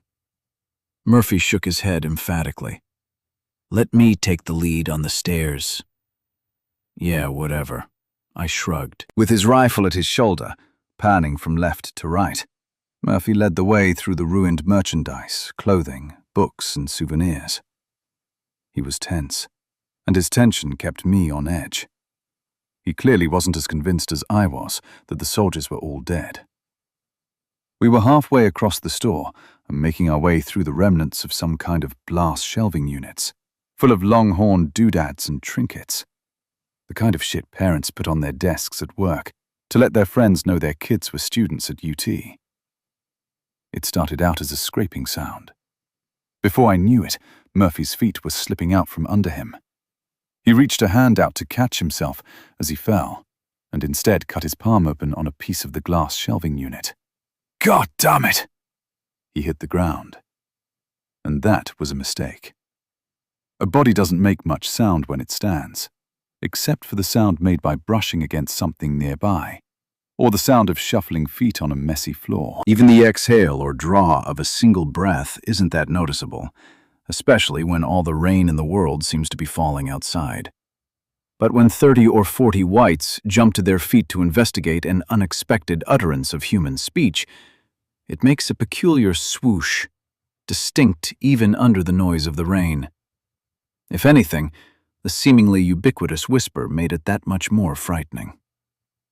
20 feet away, between a wall of shoes and a mound of fallen clothing racks, all of those whites rose. Every eye was on me, and I knew in about 2 seconds their frog brains were going to decide I was edible. Without another thought, without taking a moment to warn Murphy, he'd figure it all out soon enough, I pointed my rifle at the nearest of the whites and pulled the trigger. Instant pandemonium broke out among them as I squeezed off a dozen rounds into their ranks. Calm, breathe, think, breathe. Murphy was on his feet in a ridiculously short second, blood splattering out of his wound and bullets blasting out of his rifle. My intuition was sparking rapidly. With too many whites still screaming and charging me from the front, I spun around to look behind. Damn good thing I did. 7 naked whites were running at us from the far end of the store. Only the size of the store and their choice to take shelter so far from the door had saved us. Had they been closer when Murphy fell, they'd have been on my back and ripping into my throat before I'd squeezed off my 10th round. I fired at them. Half my rounds went wild, but the whites obliged me by coming closer and closer into a range where even I was deadly accurate. When the last one fell, I spun back around to see the last of the larger group fall under Murphy's bullets. Damn, that was intense. Murphy grinned. I looked up at the ceiling. I guess they know we're here. Murphy looked toward the bodies of the whites I'd killed. Dude, I'd have thought more were back there. What did you do, shoot 'em all 3 times? Yes. Double helping of sarcasm. Murphy chuckled. It's like the more you shoot, the worse you get. I know it's hard, but just be calm and breathe. It'll save your ass, and you'll use a lot less bullets. Chapter 33. An explosion rocked the building, and debris flew away from the stairs. Jesus, what the fuck is this place? I dropped to my belly without a thought for the cuts I earned from my haste. Murphy took cover behind a counter. I clambered across the floor until I was behind what looked like a sturdy shelf and threw the barrel of my rifle over it, aiming at the stairs. Come on, motherfucker. I'd gotten surprised by the explosion, and I was pissed. 2 surprises in as many minutes was a trend that did not bode well for long-term survival. I waited. Murphy waited. We exchanged a look to let each other know that we were okay. Still, nothing happened. One benefit of the storm outside was not a single white came running into the building after Murphy and I had emptied the better part of 3 magazines. And, oh, by the way, something tried to blow us the fuck up. Well, maybe not us, exactly, but damn, it was just right over there. Thank God for thunder. It made good camouflage for such noises. My anger was dissipating, and adrenaline was stoking impatience. I whispered, I'm gonna go over there and see what's up. Me first, you follow. Be careful. With his rifle at his shoulder, aimed at the stairs, Murphy made his way carefully across the store's main floor until he was beside a wall near the bottom of the stairs. As soon as Murphy stopped, I ran across the sales floor, passed him by, and crossed the wide foot of the stairs. I came to a stop and positioned myself beside the banister, pointing my rifle uselessly up at an empty landing where the stairs made their turn to come back up over my head. From Murphy's position by the wall, he could shoot anything coming down from the 2nd floor on the flight of stairs above me. My position sucked. I couldn't shoot anything. Still, nothing moved. No more noises came from above. While we were waiting, I looked back across what I could see of the sales floor. Nothing had moved since we'd stopped shooting. Breathe. Be calm. Be cool. We were in a dangerous situation. Riding a wave of adrenaline through a sequence of impulsive choices would only get me killed. Breathe. Up at the landing, an arm in what looked like a military MOPP suit lay down across a couple of stairs. A white-skinned hand dangled past the end of a sleeve. A steadily flowing rivulet of blood ran down over the hand and off of the index finger. "What do you think?" I asked. Murphy looked up at the empty staircase above my head and hollered, "Anybody up there?" We waited, but no answer came. "What just happened?" I asked. He hollered again, "I'm coming up." Not liking the feeling of uselessness, I added, "Don't shoot at us. If you're up there and would prefer we leave, just tell us." "What the fuck is that?" Murphy chuckled. "Are good manners gonna make a difference?" I shrugged. "Go fuck." Something, maybe a book, slid across the vinyl tiles on the floor at the top of the stairs. I looked up as though I could see through the flight of stairs above me, just as heavy feet started pounding the steps on the way down. Murphy's rifle tracked a target, but he didn't fire. "What is it?" I whispered. But I didn't need to wait for Murphy to answer. A tan-colored mass hit the wall at the back of the landing, slipped, scrambled around the corner, regained its footing, and rushed down at me. It was one of the soldiers in a moppy suit. Familiar from the day I'd seen a soldier in just such a suit murder Jerome. The suit's hood was gone. His skin was white. His eyes were crazy, and his mouth was bloody. I ripped off 3 shots, hitting the white in the center of his chest. He came to a dead stop and dropped into a seated position on a stair, with his legs splaying out in front of him. His breath hissed slowly out of the holes in his chest. Standing there with my rifle still trained on the dying white, I realized something profound. I whispered to Murphy, "That could... I don't think you need to whisper anymore. That could have been the one that shot Jerome. Could have been." I started up the stairs and stopped. "Oh, you wanted to go first." Murphy shook his head and answered the implied question. "I thought the stairs might be booby-trapped, but I think that dead one on the landing took care of it for us. You go ahead." "That was the explosion then?" Murphy nodded. With 2 whites in military garb dead on the stairs, I figured there was little chance of any normal soldiers still on the 2nd floor. That boosted my courage. Whites I could deal with. The soldiers had lethally bested us on our last meeting. The stairs were slippery with fresh blood. I was extra careful as I made my way around the body on the landing, keeping my weapon trained at the top. Murphy came up behind, close enough to support me, but not so close that we could both be easily shot by a single gunman. The wall on the back side of the landing was blackened from the explosion we heard. The handrail was bent and sticking out from the wall. With the greatest caution, I continued up the final flight of stairs, examining every step and every metal support on the banister as I went. I didn't want to find any booby traps not yet tripped. At the top of the wide staircase was another sales floor stacked with shelves of mostly textbooks, much more orderly than the first floor. Unfortunately, the shelves limited what we could see. Anyone, or anything, had 100 places to hide. At least the 2nd floor was smaller than the first. Doors off to our right led to the administrative offices, or so I guessed.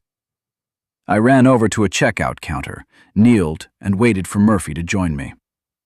Once he was there, I whispered, "I don't like this place." "We're here. Let's get this done." Murphy ran off to the wall on the left side of the floor. I followed. Once there, keeping some distance between us, we started working our way through the racks and display cases. All we found were bodies, soldiers in various states of decay. Each of them had been fed on, probably by the 2 dead whites on the stairs. It all appeared to have happened just as Murphy figured. One of the soldiers had brought the infection into the building, either on his gear or in his blood. At least a few of the soldiers succumbed. The others either caught the virus or were killed by those already infected. When we were finished clearing the upper floor, we'd found the bodies of 11 soldiers. More importantly, we found 6 M4s with silencers attached to the barrels.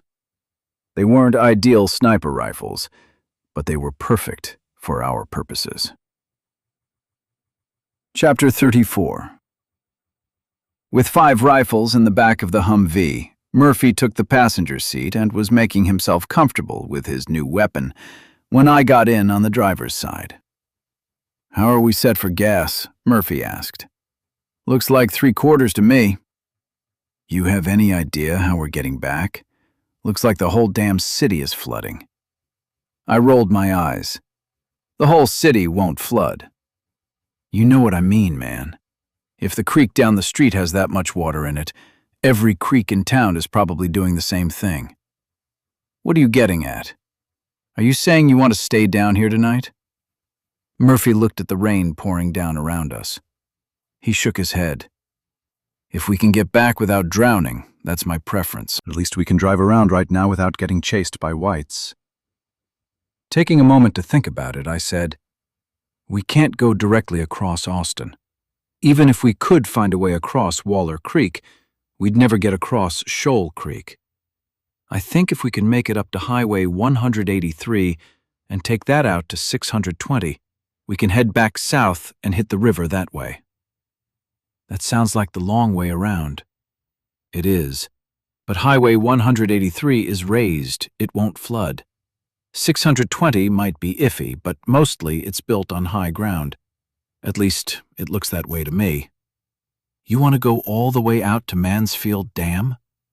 Murphy didn't like the idea. I shook my head. "Nope. I think if we cut through that subdivision up there—" "Steiner Ranch?" "Yeah," I nodded. "Kind of in that area." "If we get lucky enough to turn on the right streets, we should get pretty close, maybe a mile or 2 from where the boat is anchored." "Just so you know, if you drive this thing into a river again, I really am going to punch you in the face." I started the engine. Lightning ripped the sky with scary frequency. The rumble and crack of thunder was nearly constant. Rain poured out of the clouds in torrents that made it difficult to see. The curbed streets we drove as we paralleled IH-35 were rivers flowing toward the creeks. The few infected we saw cowered under trees and made no attempt to come after us. With their intense fear of the water, the world must have seemed like zombie hell. Nearly an hour passed by the time we found our way onto the southbound access road to Highway 183. On that access road, we headed north until we made a U-turn onto an entrance ramp. Unlike IH-35, which ran through the center of Austin and had lanes clogged in both directions with abandoned vehicles, almost no cars were on 183's southbound lanes. Those lanes led into town. The northbound lanes were an escape route out of town and were full, bumper to bumper, with abandoned cars. With visibility measured in a few dozen feet when the rain was coming down heavily, I kept the Humvee's speed in what seemed like a safe range, below 20. From the gray blur of rain, a man materialized, coming into the traffic lanes, waving his arms. Before I knew it, he was in front of the Humvee. My first instinct was to accelerate and run him down. Just as I pushed on the gas pedal, Murphy yelled, "That dude's normal." I braked and swerved. The distance between the truck and the man was small, and it was only our slow speed that saved his life. When we came to a stop, the man dropped his hands to the hood and looked in at us, shouting, "Help us, please!" I looked at Murphy. Murphy looked at me. Neither of us was ready to jump out of the Humvee and do anything. The man on the hood called again, "Please!" "He thinks we're soldiers," Murphy said. "He thinks we're the cavalry." I looked off to my left, then behind me to see what I could see through the drenching rain. Or he thinks we're targets. Murphy jerked around in his seat. You think it's an ambush? Maybe we should just get the fuck out of here. The man ran around to my side of the Humvee, pleading as he came. Once there, he slapped his palms flat on my window, pulled his face close to the glass, and shouted, Please, please, you have to help. Oh my God, you're a zombie. He stumbled back a half step. I hollered, I test zombie positive, but I'm just as normal as you. Murphy nudged my shoulder. Let's go, man. Let's get out of here. If this isn't an ambush, what's he doing out here in the rain? I don't feel good about this. That was good advice, and Murphy's instincts were usually on the mark. We were parked in the middle of 4 lanes of empty asphalt, with rain pouring so heavily we could have been surrounded by men with automatic weapons and not even known. I turned away from the guy on the road and moved my foot back to the gas pedal. Just then, a child of maybe 7 or 8 came running out of the rain, wrapped an arm around the man's thigh, shouting, Daddy! Murphy muttered, Shit. The man put a protective arm over the boy and backed up a few more steps. Murphy, without any discussion on the question, opened his door and stepped out into the rain. Damn it. Maybe it was the right thing to do, maybe it wasn't. I was on the fence about it and couldn't find my way off. So I stayed put and looked through the Humvee's windows, trying to spy any danger from another direction. When I looked back at the man and the boy, Murphy was on my side of the Humvee, 3 or 4 steps from the two. He had one hand on his rifle and one palm in the air as he talked. Both the boy and the man were frightened and looked like they might take off at a run. I couldn't hear what Murphy was saying, but at some point, the man started speaking. He gestured toward the side of the road. He and Murphy spoke some more. More gestures, more pointing. Maybe Murphy thought I could hear what was going on. Maybe he figured, since he was already outside, exposed, he'd follow his instincts and make his own choices. Because that's pretty much what he did. He looked over at me with a pained expression, turned, and headed into the heavy gray rain. Double damn it.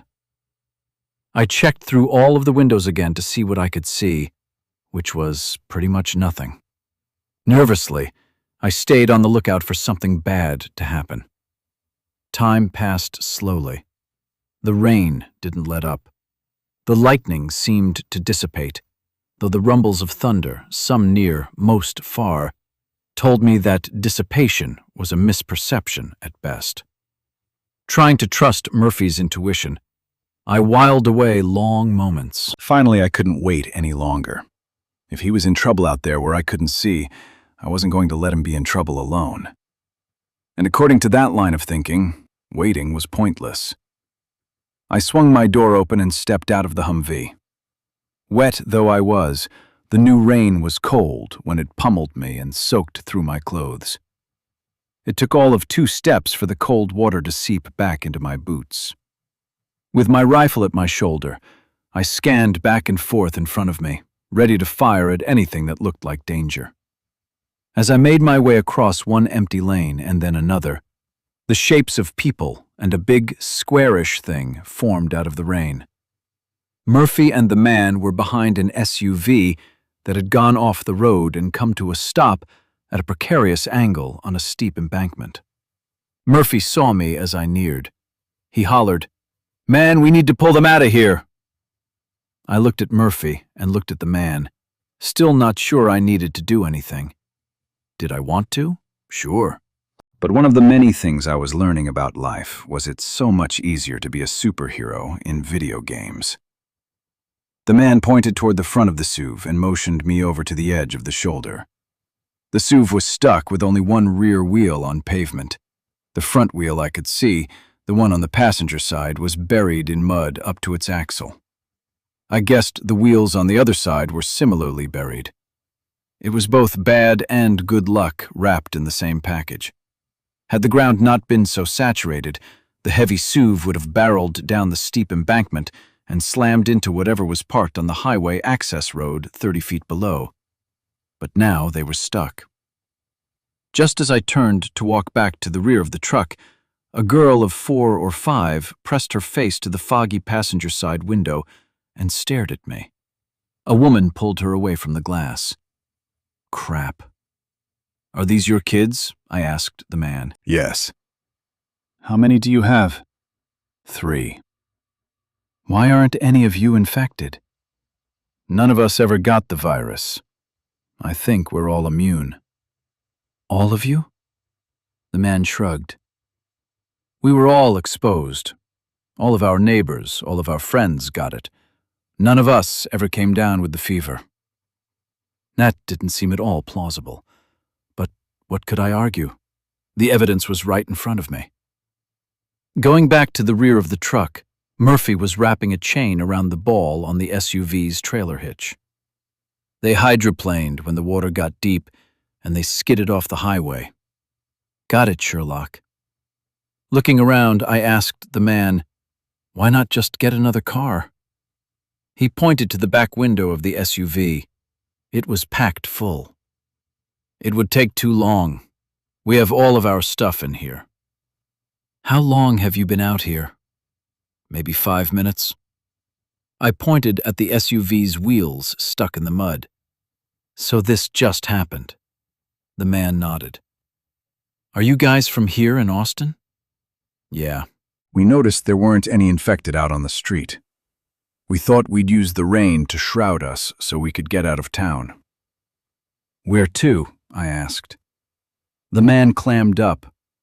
My old-world sense of manners urged me to get miffed over the rudeness, until it occurred to me that if I was in his shoes, I wouldn't tell the location of my next hideout to 2 armed strangers either. Never mind, I understand. Then, not seeing a pistol or rifle on the man's person, I followed my intuition. Are you armed? Do you have any weapons? More silence. Look, we obviously have guns. You don't have a weapon on you, so I'm guessing you've only got one in the car, probably. Please don't tell me you don't have anything. Unable to contain the guilt showing on his face, the man said, Our house has a safe room. We stayed in there. We've kept quiet. We didn't need anything. Hiding was working out. Looking around to distract myself while I thought about my next choice, I finally said, Listen. We've been pretty lucky with collecting weapons. We've got plenty. We can spare a few. The man stuck his hand out to shake mine. I didn't put mine out. Better you don't touch me in case you're wrong about the immunity thing. He dropped his hand and said, Thank you. Murphy hollered at me. Man, get that Humvee over here. I don't want to be out here all day. I motioned the man to follow me and jogged over to the Humvee. Hop in the passenger side. Once we were both in, I started to maneuver the Humvee over to the edge of the road. The man looked around and spotted all the rifles and pistols in the back seat. Here's the deal. I pulled the Humvee up behind the SUV and came to a stop when Murphy motioned with his hand. Every time I do what seems like the right thing, it bites me in the ass. See those rifles with the silencers on the end? Take one of those. The infected can't hear the silenced weapons when they fire. The man nodded. Listen, and this part is really important. Don't ever shoot a gun without a silencer, unless it's a matter of life and death. These fuckers hear gunshots and come running like you're giving away free French fries at McDonald's. Understand? Yes. Take another rifle, one without a silencer, and 2 pistols. Get as much ammo as you think you'll need. We've got plenty back at the boat. At the boat? He asked. More harshly than I wanted to, I said, You can't come with us. Trust me. That always ends badly. I'm giving you the weapons. Be cool with that, okay? The man was shaking his head. No, Thanks. The guns are enough. Thank you so much. Just take care of your family, okay? Be careful. I don't know what's going to work and what isn't, but get as far away from the cities as you can. Hordes of these things can tear down any house they think people are inside of. Don't underestimate them. The man gave me a serious look. I'm Greg. What's your name? I'm Zed. That's Murphy out there. Murphy stood up straight and waved me to start pulling. I nodded at the man, who wasted no time in gathering a couple of rifles and a couple of pistols. Take those and come back for the ammo. I gunned the engine. The wheels alternately caught and spun. We started to move. With a jerk that seemed like it should have bent its frame, the SUV popped up onto the roadway. The SUV's brake lights lit up and it came to a stop. I rolled the Humvee forward just a bit so Murphy would have enough slack in the chain to disconnect it. The man hurried back to the Humvee to gather up some ammunition for his weapons. I got out and went over between the vehicles with Murphy. Working to disconnect the chain, he asked, "You didn't give him a silencer, did you?" I looked over past the highway's access road. The rain was starting to slacken, and I could make out a tall red and yellow sign for Rudy's Barbecue. Maybe. The chain clinked to the ground and Murphy gave me the look disappointed mothers save for when their children do something stupid. He unwrapped the chain from the trailer hitch. "You're the one that wanted to stop and help," I said. With the chain off, Murphy stood up, looking around out of habit. "Don't do that, Zed. You know you would have done the same thing. I just came to the decision sooner. They're all immune. They may have the magic genetic combination to start over." "So you're saying the mighty null spot gave him the silencer to save the human race?" "I'm just banking some good karma." The man came back around and Murphy handed him his chain. Greg said, "Thank you so much." Murphy said, "Don't sweat it, man." I gave him a nod. The rain was rapidly settling down to something like a sprinkle, and visibility was back. As if to punctuate that, the howls of a few hundred infected rose up from down the embankment and across the access road. "Get the fuck out of here," Murphy yelled at Greg. He moved to his left to get a better view and raised his new silenced M4 to his shoulder. Greg started to mouth something else. "Go!" Murphy yelled at him. He ran for a door of the SUV. I was beside Murphy by then, and without the SUV blocking my view, I saw the Rudy's Barbecue down the steep embankment and across the access road. Wrapped around the front and one side of the building was a wide, covered patio large enough for tables to seat a couple of hundred people. It was also a great place for whites to huddle and stay dry, which is what they had been doing until the rain eased enough for them to see us in our noisy vehicles. But they were already pouring off of the patio and out across the parking lot. Some were on the access road, and several were trying to run up the steep, slippery embankment. Murphy fired his weapon at those closest. The SUV's starter cranked, and the engine growled. I fired my weapon toward the oncoming infected, but couldn't tell whether I'd hit anything or not. The SUV started to roll slowly forward. Murphy slapped the back window with his hand. "Go! Go!" It did. At least 20 whites were already clawing their way up the muddy slope. The SUV was picking up speed and already beyond the hope of any white to reach it. I shouted, "They're safe! Let's get out of here!" Murphy gave the SUV one more look and bolted for the Humvee. With the first of the infected just clambering their way out of the mud and taking steps onto the asphalt, we accelerated our Humvee north on the highway. Not 2 miles up the highway, we were right back into another squall, and I slowed the Humvee down to 15 miles per hour. "What is up with all this rain?" Murphy asked. "Maybe Dahlhover was right." "Top is right about a lot of shit." Then something occurred to me. It was only mid-afternoon, so unless something drastic happened on the way back to the river along the circuitous route we were taking, we'd get there well before dark. "There's an academy up here on the left." "An academy?" "You know, that store that sells all of that camping and sports stuff."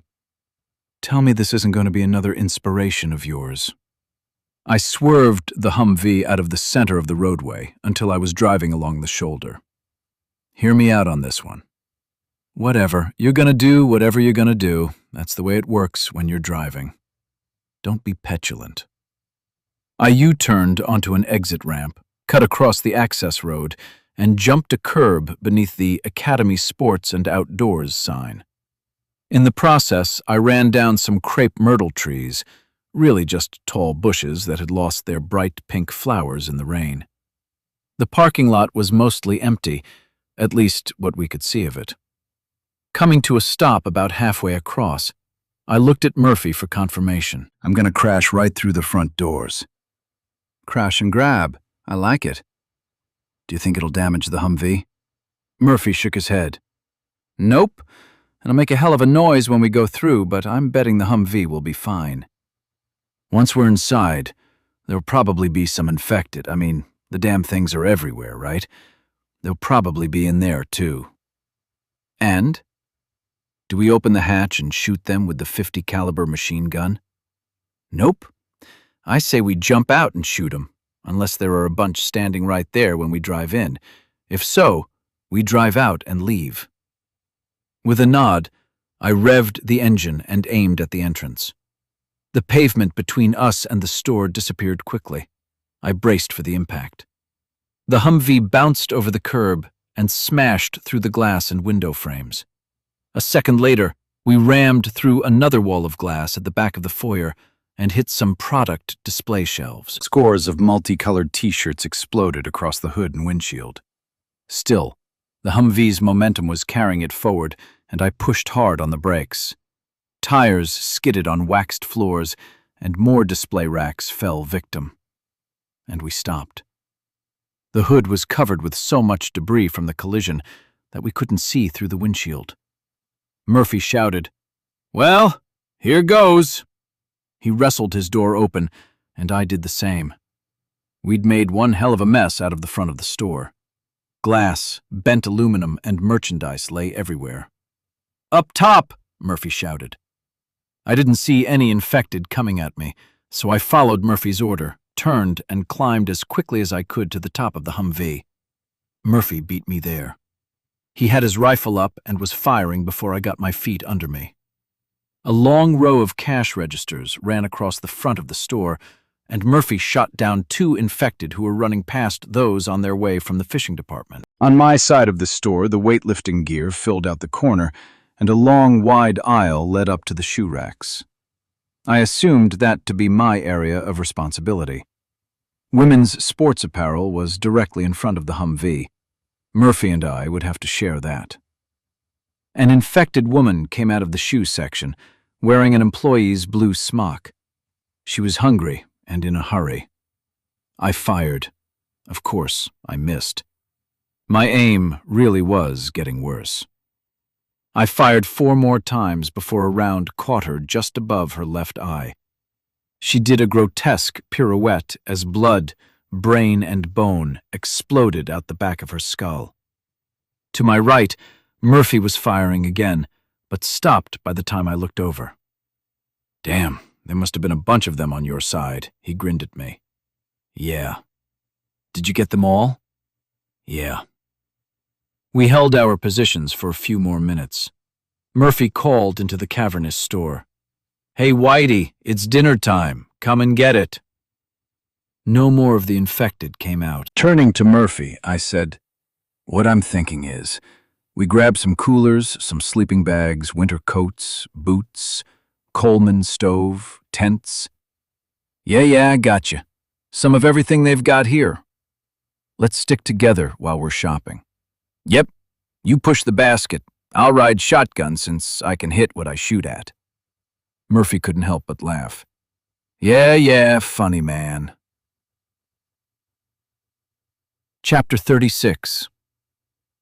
Having loaded the Humvee with nearly as much as we could stuff into it, the damn things just weren't as roomy as they looked like from the outside. Murphy and I were in one of the aisles in the camping section. I found myself eyeballing a machete display. "I think you miss your machete, Zed." "I do." I picked up a particularly wicked-looking machete with a black plastic handle and black powder-coated blade. On the side of the blade was painted a white skull over the name Zombie Killer. Pointless curves and cutouts adorned the blade's back edge. It was a frightening tool. I tore off the plastic and cardboard wrapping and hefted it while I admired its inherent evil. Murphy laughed. "Man, don't get that piece of crap." Embarrassed, I asked, "Why?" "Look at it. It looks like a movie prop." "So, it's sharp." I pointed it at him. "It's got a pointy tip." "You're not going to be sword fighting. I mean, get it if you want. I'm betting it's a piece of shit."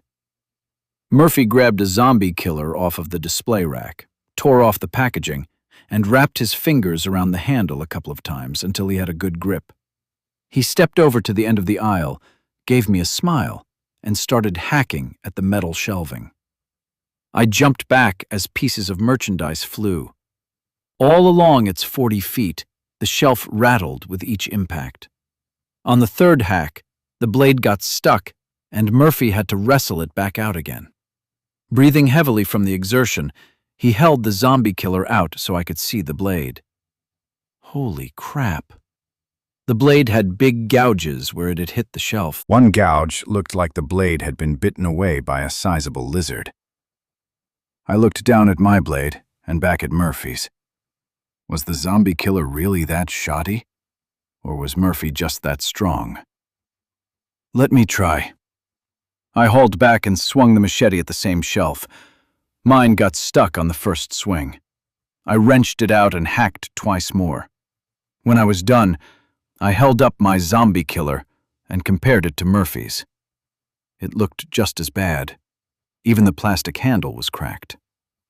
I couldn't believe it. It had looked so damn lethal. What a piece of crap. Uh-huh. Murphy tossed his zombie killer on the floor. Looking at the price, I said, "I can't believe this thing cost $60. I dropped it. Murphy pointed to the most utilitarian of the machetes on the display. It had a plain wooden handle and was wider at the end of the blade than near the handle. It looked quite a bit like my first machete. Its blade didn't glisten, and it didn't have a name. It was just a machete. It cost $17. I picked it up to see how it felt in my hand.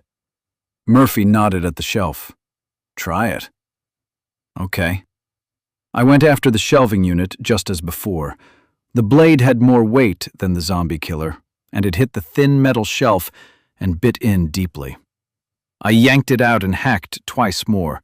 When I was done, I held the blade up for inspection. It was nicked, but there was no significant damage. I know which one I'd buy if I was a machete man. Murphy nodded at the blade in my hand, just in case I needed a hint. I agree, and I'll save $43. Plus tax. Murphy turned and headed over to look at other bladed tools on the aisle. I left the nicked machete on the shelf, put 4 more into our shopping basket, and took the last for myself. While Murphy selected some hatchets, several axes, a few dozen knives, and propane lanterns, I worked on fitting my machete sheath across my back so I could pull it out over my shoulder without cutting my ear off. I practiced the movement several times and pumped myself up with badass confidence. I'd wielded my last machete through some pretty horrific business. Having one in my hand felt good. We loaded the last of the gear into the Humvee's back seats. Murphy put himself in the driver's seat while I got in on the passenger side, and we drove out into the rain. "What time is it?" Murphy looked at his big gold watch. 20 after 4. He turned onto an exit ramp for Highway 183 and drove the Humvee north in the southbound lanes. The rain is letting up. I looked through the windows to see behind us. The sky was black to the south and east. Murphy took a long look at the clouds. Looks like the worst of it has passed. Every detention pond I could see was brimming. Every low spot in the road was a pond. Water flowed down every slope. I think we've got plenty of time to make it back before dark. I don't want to spend the night out here. With the rain past us, the whites are going to start coming out again. It might be slow going. Murphy shrugged. I'll run 'em down." The rain was falling lightly, and we had good visibility. We made quick time running north on the highway. As we drove, I kept an eye out for these sous vide we'd towed back onto the road. I wondered if they made it out of town. Some of the infected were coming out of their hiding places in the stalled cars on the northbound lanes. A few were venturing out of businesses lining the access roads. None gave chase, however. Most seemed too distracted, frazzled by their experience in the storm. That was good to know. Thunderstorms were advantageous times for us. We got off of 183 at Anderson Mill Road, and Murphy deftly wove the Humvee through a jam of cars at the intersection. He manhandled it through a ditch with several feet of flowing water to get around a long row of parked cars with broken windows. Some of those held corpses. After a few miles, the road was lined on both sides with 6-foot stone walls built to keep the noise of the traffic out of the neighborhoods. They also served to keep the infected residents corralled inside. At least, those not bright enough to find their way out along the roads that cut through the walls. As with every other street in the city, sometimes a few cars and sometimes many were in the road, on the shoulders and on the sidewalks. Some were wrecked, but many simply empty, with doors swung open. At the intersection of Anderson Mill Road and FM 620, cars were crowded at every angle. To get through, Murphy used the Humvee's bumper to push a minivan into a ditch. That opened a way across somebody's lawn and a path into a shopping center parking lot. Of course, the section of the parking lot in front of the big grocery store, which anchored one end of the shopping center, was a maze of abandoned vehicles and shopping carts. Some of the infected came out of their rain shelters as we navigated the parking lot. We were moving slowly enough that it was easy for a couple of them to jump onto the Humvee, but their presence didn't bother either of us. Perhaps we were becoming used to the whites. "I'll shake 'em off when we get out on 620. I pointed to a restaurant in the strip center. I used to go there for tacos. Torchy's? They make some damn good tacos. Never been. That's too bad. All mankind ever built or ever did, every war, every pyramid, every medical discovery, were just signposts on the way to the pinnacle of mankind's greatest success, the Torchy's taco. I miss hamburgers. You're a burger man? Not just any burger. There's a place called Hop Dotty down on South Congress. Man, what I wouldn't do for a big burger and a cold beer. I hear ya. Murphy bounced the Humvee through deep running water in another ditch. Both of our infected riders lost their grip and fell off. That put us westbound on FM 620, finally heading toward the Colorado River and home. We passed a dealership that specialized in exotic and restored cars. I used to drive by that place all the time and drool. Nice old automobiles were still parked in the lot in front of the building. Murphy looked over. You used to live around here? I pointed north. My mom lived a couple miles that way. So this is where you grew up? Yeah. This is memory lane for you then. I thought about that for a moment. No, maybe. I hate this place. Doesn't seem like it. I know. Just keep driving. He did. I looked around at the trees growing thicker along the roadsides as the number of businesses thinned out. Most of the property along FM 620 on the northern edge of Austin hadn't yet been developed. Now it never would be. The sky was still matted in a thick layer of clouds, but the rain only sprinkled lightly down. We passed fewer and fewer abandoned cars the further we drove. Even the whites were absent, another inexplicable black hole. I wondered about that until I slipped off into an old fantasy, imagining myself as the last living man on Earth. A fantasy not so far from my new truth. I thought about all of the things from the world I lost that I loved or hated. And oddly, in all of that, The loss that seemed most significant at that moment was Torchy's tacos. Of course, that conclusion made me feel like a total shit. Chapter 38. The thing people never think about when they speed up and down the streets and highways is how the road undulates up and down with the terrain. If the road doesn't slope up and down too steeply, all roads seem flat.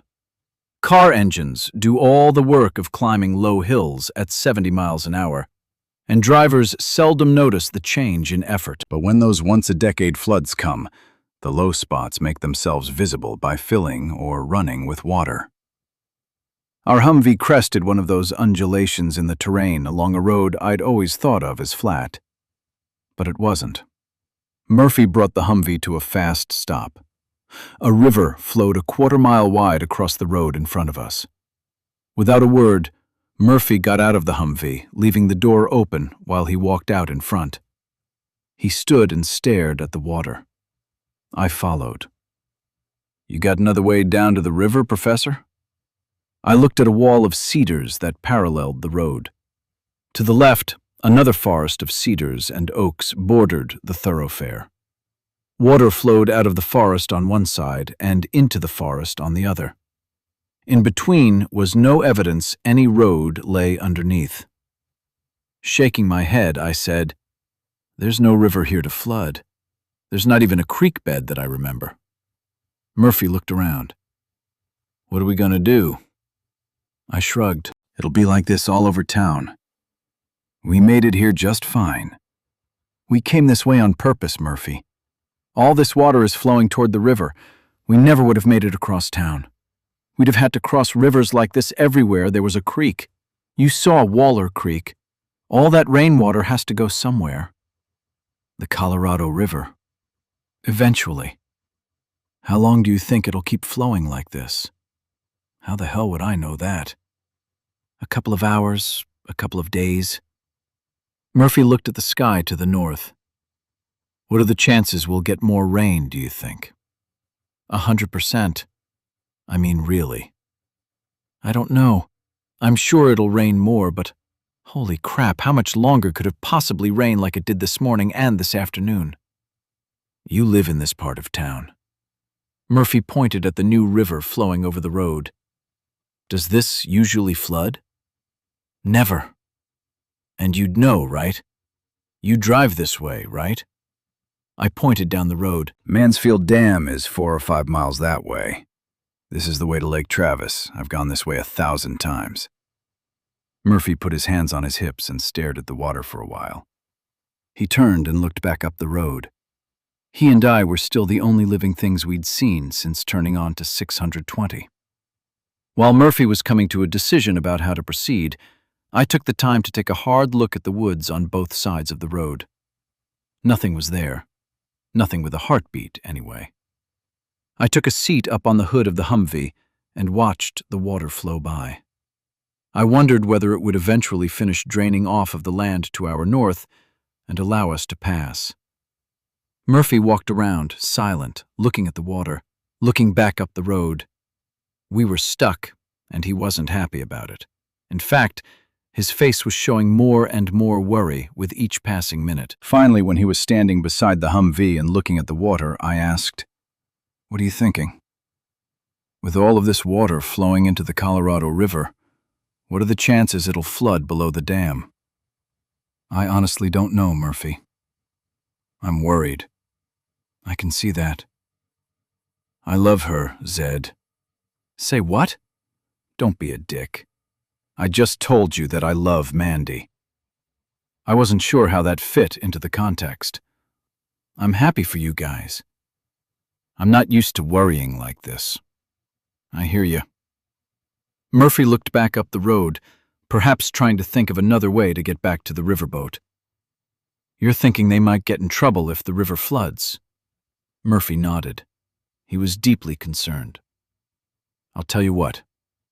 You know as well as I do, every time it floods, you see on the news how some dumbass tries to drive their car across a low-water crossing and ends up drowning when the car gets washed down the creek, right? That's what worries me, man. I'm thinking about doing this stupid thing and just driving across.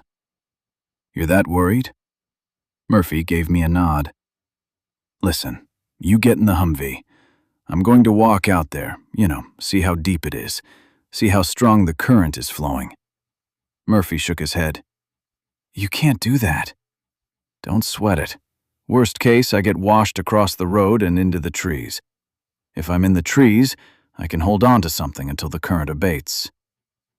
That's dangerous. But if you're really concerned about Mandy, I looked back at the wide, new river. I can handle myself in that. I'll take the chance. Who knows? It might be safe enough to drive across. That's what we need to find out, right? Thanks, man. Wait, I've got a better idea. Chapter 39. One end of the rope was tied to the Humvee's grill guard. One end was tied around my waist with maybe 50 feet in between. I waded out into the water, and Murphy drove behind, keeping the rope stretched loosely between us. At 100 feet across the new river, the water was still only halfway up my calves. The current was noticeable, but not strong. I wasn't in danger of losing my footing, though the current did tend to trip me up when my feet crossed. To my surprise, the water at the halfway point was only just over my knees. I was having a little trouble keeping my feet under me by then, but the heavy Humvee seemed to be doing okay. I stopped, turned to Murphy, and raised my palms to the sky. What you think? Murphy swung his door open and stuck his head out. I'll chance it if you will. You always say I take too many chances. We've come this far. Let's do it. I pushed on through the water and hoped. But the thing Murphy and I hadn't really thought about in our brief conversation was he was nearly 50 feet behind me and in slightly shallower water. That became clear when I heard the Humvee's engine rev. I turned at the sound, just in time to see the armored vehicle slip to the left as the current got underneath and pushed it across the road. It was touch and go. It would slip, it would stop. I was frozen in my footsteps, wondering what I should do. Murphy quickly passed the point of wondering what he should do and chose to rev the engine higher. The Humvee accelerated toward me. With no desire to be run down, I took off at a clumsy run through the knee-deep water, angling to my left to get out of the Humvee's way, working with little effect at the knotted rope around my waist as I sloshed. I made it out of the Humvee's path for the moment, with full faith Murphy wouldn't run me over. But I also knew he didn't have full control over the Humvee's direction. He was accelerating to get through the deepest part of the water. Maybe a good idea, maybe not. But that choice was dangerous to me. Hell, even if he did avoid getting me stuck under his tires, at some point those tires would gain full traction on the asphalt. Being tethered to the vehicle might not turn out well for me. With a sigh of relief, I got the knot untied and dropped the rope. The Humvee was passing me by then, about 20 feet to my right, and splashing up a heavy wave that hit me and knocked me off of my feet. Weighed down with my equipment, I sank in the shallow water, and the current started dragging me across the asphalt. I tried to sit up. I caught a breath, but the current pushed me back over. Damn it, I'm not going to drown in 20 inches of water. Rolling over onto my belly, I pushed myself up onto my hands and knees. The rough asphalt tore at my knees and palms, but the friction brought me to a stop. I breathed deeply and looked up. The Humvee was back in ankle-deep water again, and Murphy was hanging out the door, looking back. It was clear from the look on his face he was only seconds from abandoning the Humvee and coming after me. I gave him a wave to let him know I was all right, and his grin stretched wide. The worst was behind us.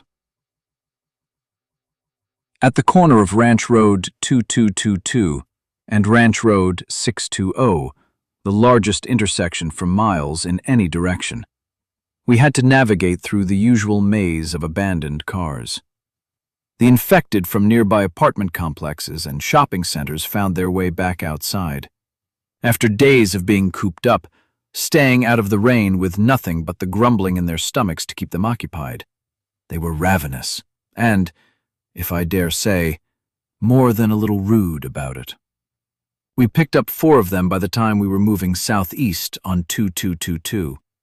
1 was on the roof, 1 on the hood, and 2 were hanging onto the passenger side.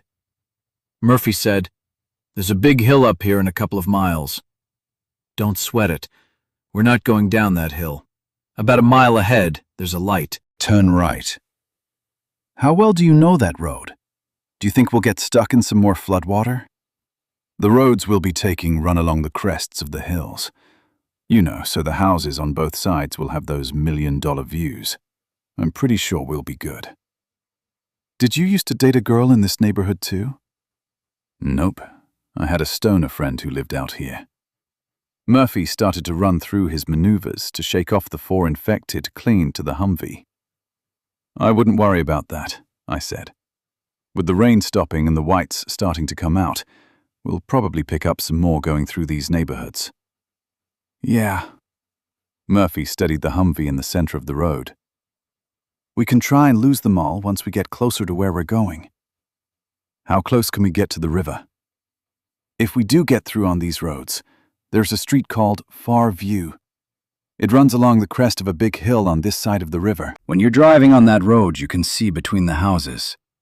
The river is down below. How close do you think that is to the riverboat? I think we'll be able to see the riverboat from there. I pointed at the intersection coming up in front of us.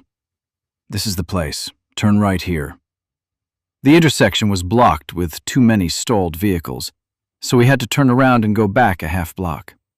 A few quick turns later, we were on River Place Boulevard, heading directly toward the Colorado River again. Murphy gestured toward the back seat. "We got a lot of stuff here. What are you thinking we should do with it? How do we get it to the boat if we're up on a hill?" "I think we find a safe place to park, hike down to the river, find a boat of some kind to get home, and come back here in a couple of days when things have settled a bit. Heck, maybe we can even drive the Humvee right down to the river once all the roads dry out. I know there are houses close to the river. I just don't know how to get to them."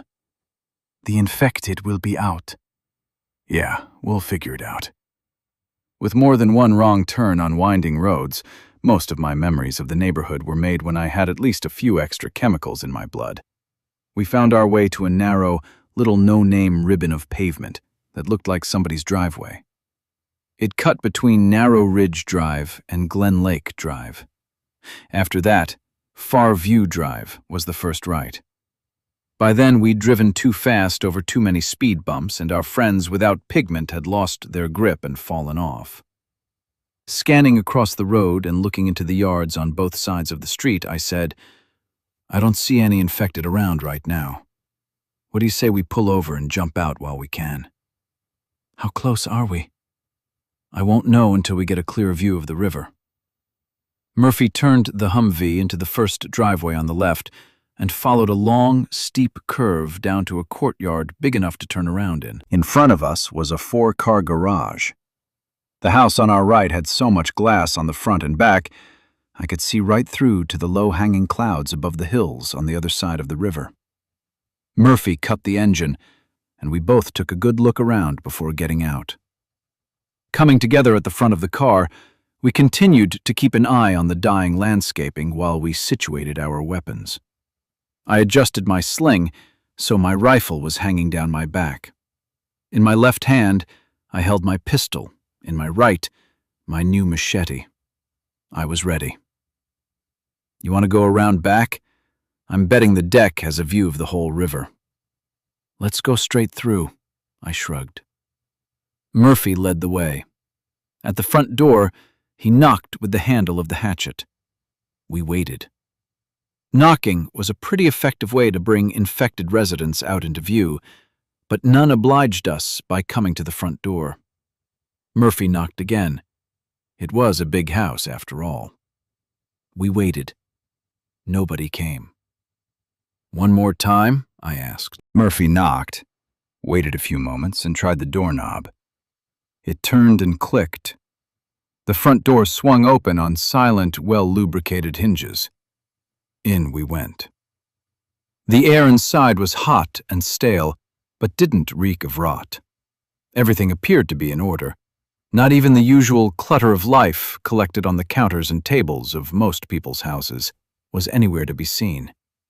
Must be nice to have a maid. "Hey!" Murphy called up into the towering space above us in the foyer. I could see all of the main living room, much of the kitchen, and down a hall to our left.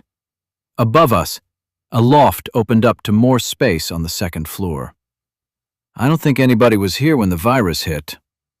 Doesn't look that way.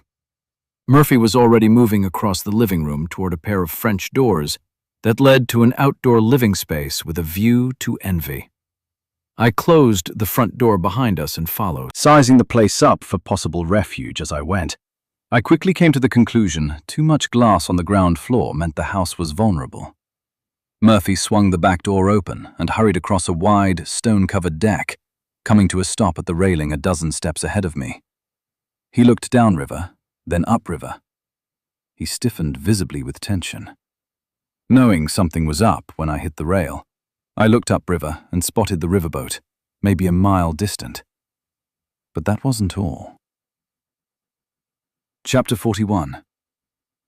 The naked horde was streaming up the north bank of the river, thousands and thousands of them, congregating in a screaming mass of angry arms and grasping hands, 100 feet from the riverboat anchored in the current. Everything I saw down the steep mountainside was wrong. Black diesel smoke was pouring out of the riverboat's exhaust pipes. Someone was hoping the combination of anchor and engines would keep the boat from being washed downriver. The engines were straining in the current. The rough water behind the boat's propellers was frothy white. The deep-throated diesels rumbled through the shouts of the infected. The boat drifted from side to side on its bow anchor. The river's surface wasn't smooth. It was flowing. It was rough. I'd never seen it that way. And it was wide, way up over its banks. The remains of a boathouse floated past the riverboat. Debris, 2x4s, siding, and half of a house's roof were jostled through the current and down the river. A capsized ski boat and a dozen white-skinned bodies were in the water. On the banks, the river flowed white between trees and around houses built too close to the bank. Murphy's voice, empty and sounding like it was speaking a thought that sneaked out without any conscious choice, said, "Holy shit." "This part of the river never floods," I muttered in a pointless defense of what I'd said much earlier. "It never floods." But the water was rising, even as we watched. A house on the south bank, directly across the river from us, collapsed and came to pieces in the water running over its foundation. The wind picked up in a blast that blew needle-like droplets of rain into my eyes. Looking up, I saw a mass of roiling black clouds above a wall of torrential gray rain stretched across the sky north of us and moving our way. Lightning illuminated the clouds from within, and thunder rumbled over us. The storm wasn't done yet. Murphy was the first to react. "We need to get down there." He looked for a way to get off of the deck and down to the steeply sloping yard 10 feet below. Without the slightest inkling of a plan, without any idea of whether we could help or whether those on the boat needed it, especially without any idea of whether we could even get there, I hollered, "Fuck it!" With one hand on the rail, I vaulted over the side, trying to control my fall. I hit the wet grass squarely with both feet, but they slipped out from underneath me, sending me skidding and rolling down the length of the backyard until I hit the thin metal bars of a fence 50 or 60 feet down the slope. With a grunt, Murphy hit the fence beside me. Catching my breath, I asked, "You all right?" While waiting for an answer, I checked that I could move my arms, legs, fingers, and toes. Nothing seemed to be broken. Up on his knees, holding himself steady on a fence post, Murphy said, "I'll live." Realizing that I no longer had my machete, I looked for it in the grass. God, it was stupid of me to jump with that in my hand. Thankfully, rather than being stuck in me, it was stuck straight up in the dirt near where I'd first hit the turf. My pistol, which I'd stuck in my belt just a second before jumping, was in the grass halfway up the slope. We should have looked for a better way down, Murphy grumbled. He was right. Going back up the slippery grass slope easily ate up any time I'd saved by following my impulse to get down the hill quickly. Nevertheless, we were soon over the fence and doing some combination of jogging, slipping, and falling as we cut across the steep slope toward the river and toward the boat that, for the moment, was keeping our friends safe. We were maybe a third of the way down the mountain, out of breath, standing on a limestone outcrop, looking for a path that didn't seem to get steeper or more rugged as it went. Directly below us was a 100-foot drop straight down a jagged cliff face. The wind was howling out of the north by then, carrying on it the haunting wails of the infected at the river's edge. Murphy was pointing to a path that looked like a promising way down when the riverboat's anchor line snapped with a crack that cut through the wind and the voices of the whites. Even as the thick rope recoiled into the air, the riverboat was already spinning sideways. The current relentlessly drove it to shore on our side of the river, where the whites were screaming their excitement at their shift in fortune. "You still have grenades," Murphy hollered as he started to run. I had 4 or 5 in my bag. I jumped off the outcrop and ran through the gap in the cedars that just swallowed Murphy. He wasn't running down the hill so much as across it. It took only a moment to figure out he was headed to the top of another cliff that might put us above the bulk of the horde on shore. Well, not really above, but close enough. The riverboat's path was erratic as it struggled against the current. Figures ran across the top deck. One stopped and pointed. The boat listed hard to starboard, and the figures on the upper deck tumbled toward the side rail. "Faster!" I shouted. Murphy and I were both running between scrubby cedars on a 30-degree slope across rocky limestone so rugged that it promised to break ankles at any misstep. An impossibly loud scrape of metal hull on stone stopped us in our tracks. We were out of time. The current was pushing the riverboat across the rocky bottom close to shore. It listed further to starboard, and the bow jammed between several large oaks just south of the horde's main body. Murphy already had a grenade in his hand and positioned himself at the edge of a 30-foot drop. The nearest tree was far below. He heaved the grenade without a hope of reaching any white near the shore. It arced through open air. As I awkwardly fished a grenade out of my Hello Kitty backpack, Murphy's grenade flashed fire and exploded in the air just above the trees. A thunder crack of sound hit us a fraction of a second later, and I understood Murphy's purpose. Another of his grenades was already in the air. I tossed a grenade, dropped to a knee, and unscrewed my silencer as fast as I could. Once it was off, I started firing ineffectual but noisy rounds toward the mass of whites below. Murphy and I were noisy bait, trying to draw the horde's attention away from the riverboat. But my rifle wasn't the only one firing. The riverboat erupted in gunfire as whites climbed through broken oak branches and made their way onto the sloping decks. "Run. Go for the ski boat." I aimed at whites on the bow of the boat, but they were so far away. Round after noisy round blazed through the barrel of my rifle. Each seemed to evaporate in the air on the way to their distant targets. More grenade explosions, and then Murphy's rifle came alive. Far below us, tempted by our noise, hundreds of the horde were screaming up the cliff, making their way through the trees. But it wasn't enough. Down on the riverboat, 3 people were climbing to the roof of the pilot house as a wave of whites flowed onto the upper deck. "Jump!" shouted Murphy. It was Mandy and Brittany on the pilot house, followed by Slow Russell. A ski boat with 4 occupants disconnected from the far side of the boat. It struggled in the current as it slipped 50, then 80 yards downstream before it came around. Dahlhover's spidery figure stood in the bow with a rifle at his shoulder, spewing bullets at the whites on the boat. Amy took up a position beside him and added her weapon to his fire. Whites were on the ladder up to the pilot house roof. Russell stood at the back corner, pushing Brittany behind him as he screamed, face upturned to the clouds. Bravely, Mandy held her ground on the center of the roof and shattered each bald white head with bullets from her gun. "Jump! Damn it, jump!" Murphy shouted. It was 30 feet to the water from up on top, a scary height from which to jump into a violent current. "Please, jump." I reloaded and emptied another magazine in the direction of the boat. The effort felt frustratingly futile. But I had to do something, and pulling the trigger on my weapon seemed the only thing I could do that had any hope of helping my friends. Mandy stopped firing and fumbled with a magazine. Damn it, she should have practiced that. Damn it, fuck. Whites were on the roof.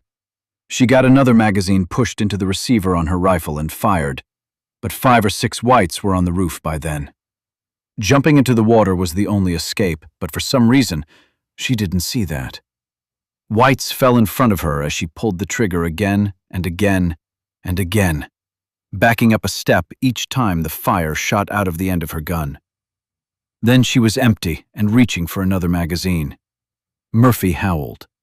Mandy tried to reload, but was instantly overwhelmed. Horrified, I stopped firing. Mandy kicked and punched and fought, but too many hands were clawing, too many jaws snapped. More whites flowed past the melee. Brittany hugged Russell from behind, burying her face in the small of his back, and then the whites were on them too. For an impossibly long moment, Russell stood firm, as hands tore at his clothes and clawed at his skin, shielding little Brittany. But one grabbed her arm and pulled her away. It seemed the only thing I heard was Russell's pained scream. The only thing I saw was bloody white skin. Dahlhover and Amy stopped firing, and their boat started to drift down the river. The black clouds rolled over. The wall of rain hit us and hid the world from view. I could barely see a dozen feet in any direction. The wind threatened to blow us off the rock, and lightning blazed all around. With my voice cracking, I said, "We have to go, Murph." Chapter 43. I was torn between hunkering down in a safe place or rushing out into the storm, doubling down on futile action, which seemed to be the order of the day, in an effort to go all null spot and find Steph and the other survivors from the boat. But Steph was with Dahlhover. Dahlhover was as smart, resourceful, and tough as he was abrasive. Hell, they were all smart, resourceful, and tough. I couldn't offer any help they would need. I chose instead to ride out the storm in the house with all the windows, the one on the ridge where we had parked our Humvee. The storm blew itself out overnight, and the sun rose to clear blue skies and blazing heat. The drought was broken. The heat wasn't. Autumn should have been knocking on the door, but was tardy. Murphy, who'd turned into a silent statue of himself, went out on the back deck early that morning and sat. He didn't eat, though there was plenty of food in the house. He didn't drink. Most noticeably, he didn't speak. He stared at the sunrise. He watched the river below. He watched the sun go down later that day. He just sat in his chair and watched the colors of the world change. I realized that as much as I wanted to go downriver and find Steph and the others, the person who was most likely to benefit from any help I could give was Murphy. And though I didn't explicitly do anything to help, Murphy needed time to recover. He loved Mandy. I kept an eye out for him while he stared despondently at nothing and tried to find an open road to pass through his grief. On the second day, I awoke on the couch in the living room. When I sat up, I saw Murphy standing at the rail on the deck with a box of dry cereal in his hand. I watched for a moment and saw him eat a handful, and the concern I'd had the previous day started to fade. I went outside and took up a position by the rail a few feet to his right. I glanced down at the cereal. He scooped a handful for himself and handed the box to me. It was a little stale after a month in the pantry, but it was better than no breakfast. Far below us, the water level had dropped, but the current in the river was still running fast. All of the hills had been saturated in the storm, and the runoff was filling the creeks, which flowed down to the Colorado River. All up and down the valley, wide swaths of debris, uprooted trees, and demolished houses littered the banks. "Why don't we ever see any normal people?" Murphy asked, eyes wandering over the flood destruction below. For a few long minutes, I thought about that. Or I thought about what I should say about what had happened 2 days before. "Are you all right?" Murphy nodded, turned to me, and put on his familiar smile, but his smile was alone on his face. His eyes were sad and angry. In the absence of an answer, I leaned on the rail and looked at the wall of trees growing just outside the backyard fence. Nothing was moving but branches swaying in the wind. We had no infected company that could be seen. "You know, Murphy, I admire you in a lot of ways." "How's that?" "You're Murphy." No response. "Do you remember that day when we went to your mom's house?" "Have you ever tried to cheer somebody up before, Zed? 'Cause you're not very good at it." "I'm not trying to cheer you up, Murphy." "My mistake." "I know it's hard, what happened the other day." "Yep." Sitting on the rail on the other side of Murphy was a coffee cup. Murphy picked it up and took a sip. "I can't imagine how hard it is for you to smile when you do, when the world just wants to be a big, fucked-up mess." Murphy didn't say anything about that. Something down in the river seemed to have grabbed his attention and wouldn't let go. "What I'm saying is, I'm with you, no matter what you need to do. You want to stay here and stare at the walls? I'm here with you. You want to go downriver? I'm there with you. If you need to cry about it, I won't shame you for it. Big boys don't cry. Everybody who's still alive cries. It might be the only thing that keeps us human." Murphy nodded and watched as a couple of mockingbirds swooped into the backyard, aerobatically chasing a grasshopper. I figured I'd try humor. "You know, I already went online and ordered my What Would Murphy Do bracelet." I smiled. "Don't let me down, man." Murphy chose to answer. "You know what Murphy would do?" "No." "Murphy would kill some whites. Murphy needs to kill some fucking whites." We said nothing for a long time. To have Murphy wholly invested in my plan to slaughter smart ones was one of my goals. But the cost we paid for that was too high. Hell, we didn't yet know the full cost. Steph, Dahlhover, Amy, and Megan had all gone down the flooding river with the current. Who knew if they'd found a safe place or drowned? Could it be they all died? The thought sent a grievously sharp pang through my heart. Thinking about all of that, while the sun slowly rose in the late morning sky, I asked about something that had been bothering me. "Is this all my fault?" Murphy shook his head and looked disappointed. "Self-pity?" "No." I looked up at him. If we'd been there with them instead of going off and chasing across town, would it have turned out differently? Could we have saved them? It wasn't self-pity. I really wondered. I needed to know if I was making bad choices that were hurting people. As much as I'd like to blame you for dragging me off, Zed, as much as I'd love to punch you in the head until I felt better, I know I might as well go out there and punch a tree trunk. What happened wasn't anybody's fault. Nobody knew God was going to drop a Noah flood on us. Nobody knew the anchor line was going to break. After that happened, nobody could have done anything. Maybe if we'd been there, The outcome would have been different. Maybe we'd both be dead now. Maybe all of us would be.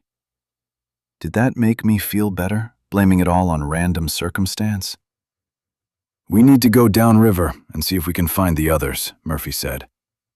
I nodded and looked downriver. Thanks. I need to know if they made it. Murphy looked at me. He knew I was mostly talking about Steph. Seems the only way we're gonna know for sure is to hike down there and find something that'll still float. That's the only way to get downriver that makes sense. Do you remember which boat they took? The picture of Dahlhover and Steph firing from the bow of that boat was etched into my memory, but the painful memory that followed. Yep. It was the Malibu with the black hull. Changing the subject, Murphy pointed down to where the riverboat had run aground. It's gone. I looked down the length of river visible from our perch. Just to keep the conversation going, I said, "Do you think it sank or washed down?" Murphy shrugged. Don't know. I don't see any whites down there anywhere. Maybe they're afraid to come out. Should we test out these silencers to make sure they work like we hoped, before we put ourselves in a situation where we're depending on them? Might want to. When we get down there, we could shoot some whites from the boat and see what the others do. But they'll be able to see us. It might be the visual cue of the gun will be enough to set them off. Hell, just them seeing us in the boat will be enough. What do you think, then? Chapter 44. 10 minutes later, Murphy and I were up by the road in the trees, looking for whites. None were out. How long do you want to wait? Murphy asked. I want to get this done and get down the river. Well, there aren't any infected out. Okay.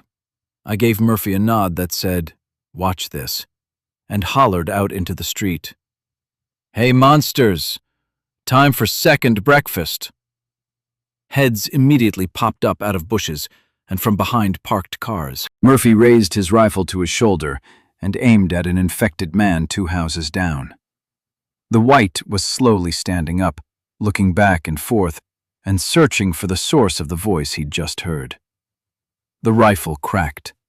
Blood erupted from a wound, and the infected man crumpled into the bush. I hissed. Shit. What? That was loud. That's 'cause we're right here by it. With the barrel of his rifle, Murphy gestured at a couple of whites 3 houses down. I don't think those ones heard it, or they don't know what the sound was. Indeed, the pair of infected women was walking gingerly down a driveway, looking around. They knew something was up, but they definitely weren't running toward the sound from Murphy's rifle. With only one way to know for sure, I knelt, leveled my rifle at the nearest of the pair, and pulled the trigger. Nothing happened. Neither of the infected women fell. Neither of them ran in our direction. Neither of them even looked at us. You got blanks in that thing? Murphy grinned. It was good to see a grin, but it still held an emptiness that would take a long time to fill.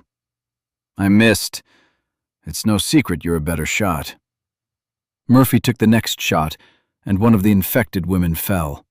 The other jumped back, frozen in surprise. Show off. I fired another round, and then another. Damn. None of the infected was coming at us.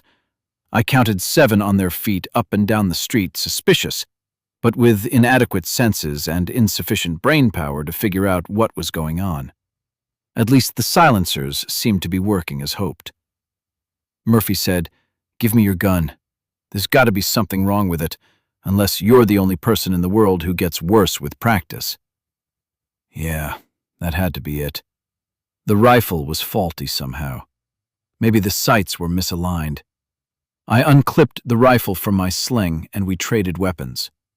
Murphy gave my rifle a quick inspection and raised it to his shoulder. With only a moment's pause, he pulled the trigger. The rifle cracked. The second infected woman in the driveway fell. What the hell? Murphy shook his head as he lowered the weapon. This rifle's fine.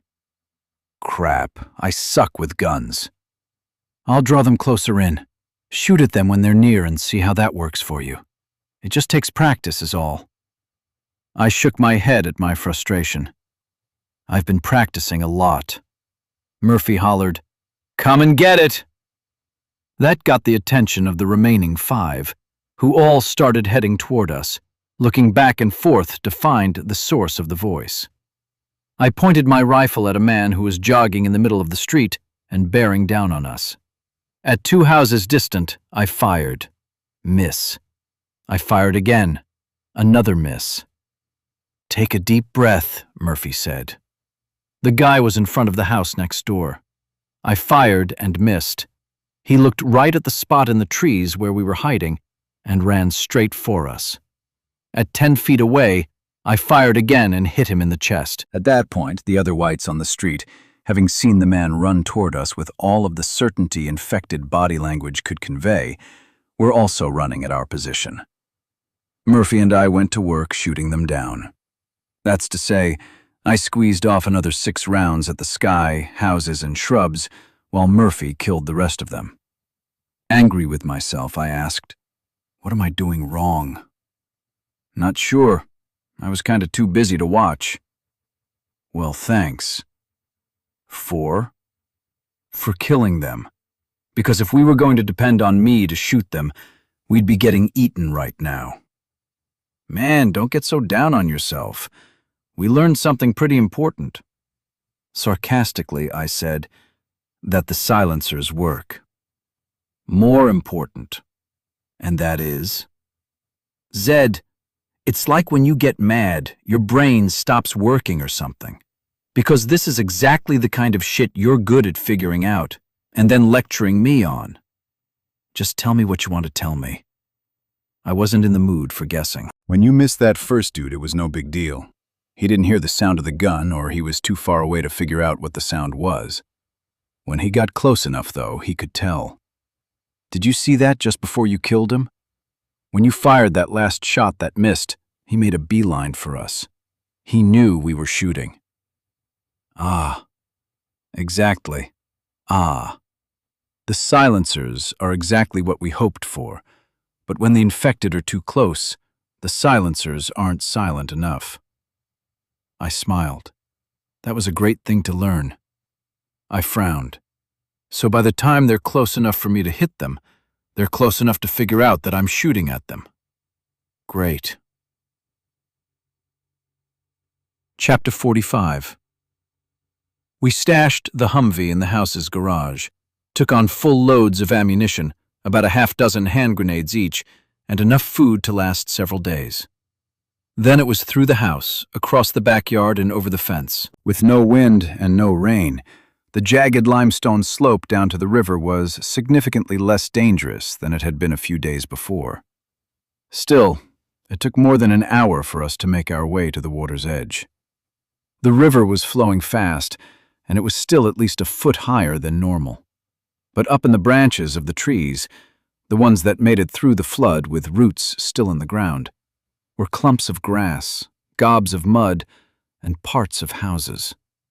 Up the slope of the bank were broken boats, coolers, boards, furniture, housewares, pretty much everything you could imagine, much of it shattered into puzzle pieces of the whole, covered in a film or a thick layer of mud.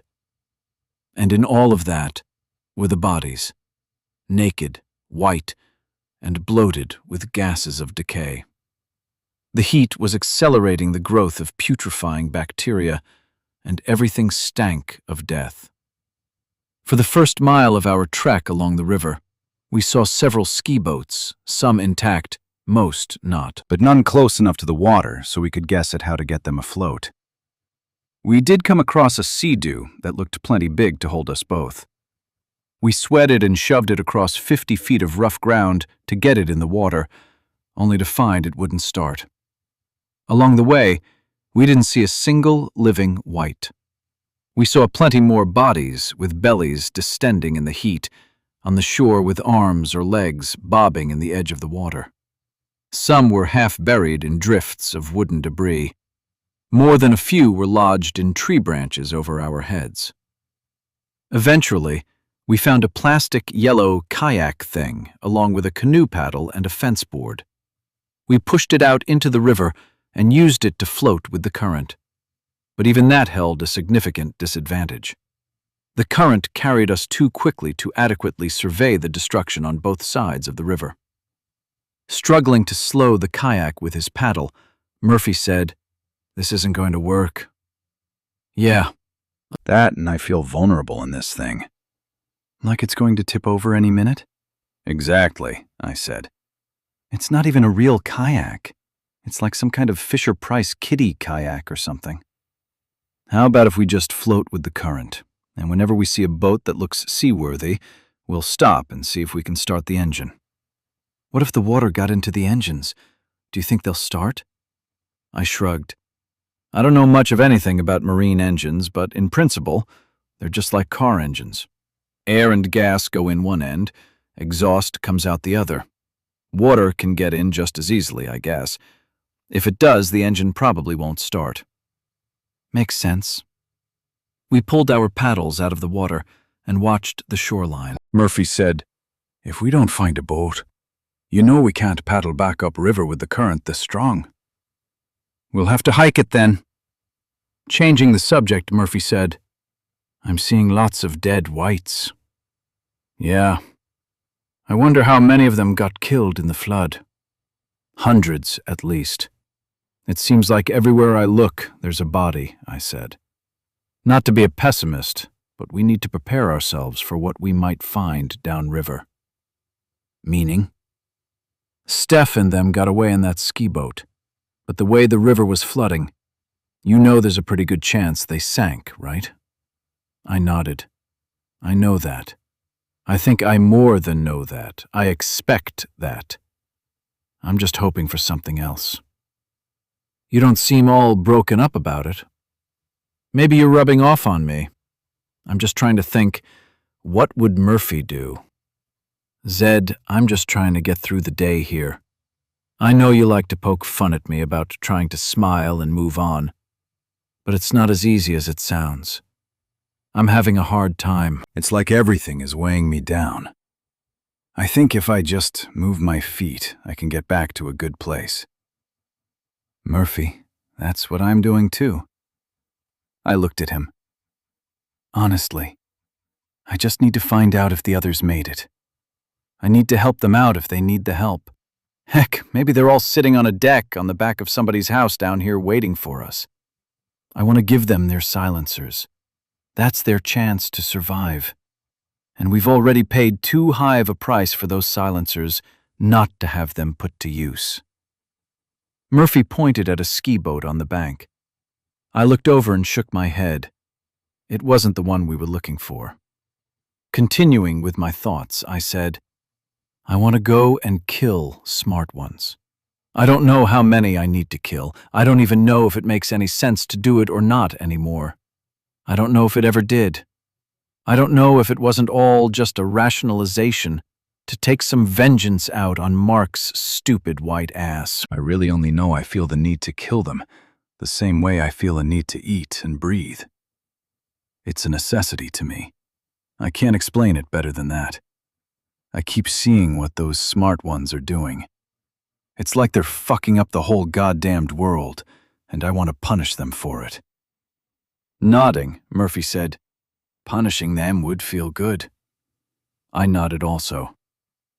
"Maybe when enough of them are dead, I'll get in a Humvee and drive to Balmoral and sit out there for a few years trying to forget about all of this shit. Maybe I'll try to figure out if Steph and I can be happy together without all of this bullshit. Maybe I'll figure out if we're something more than convenient people to hold on to when the grief gets too heavy to bear." Hell, I want to just wake up in the morning and not have to worry about seeing any dead people, without mourning whoever got killed yesterday or worrying about who's going to die tomorrow. I half expected a smart-ass remark from Murphy after going off on my long rant, but I guess even he was past that, and that was sad enough to hurt. We rounded the bend in the river at City Park and floated past a long row of concrete foundations for McMansions that once stood next to the water. Now those houses were just broken pieces piled into a single mound of debris 20 feet tall among the thick trunks of several dozen cypress trees. I'll be damned. The little marina next to Ski Shores Cafe wasn't demolished. Well, most of it was, but one of the structures for keeping the boats protected from the elements and hoisted up out of the water was undamaged and still held at least 8 boats.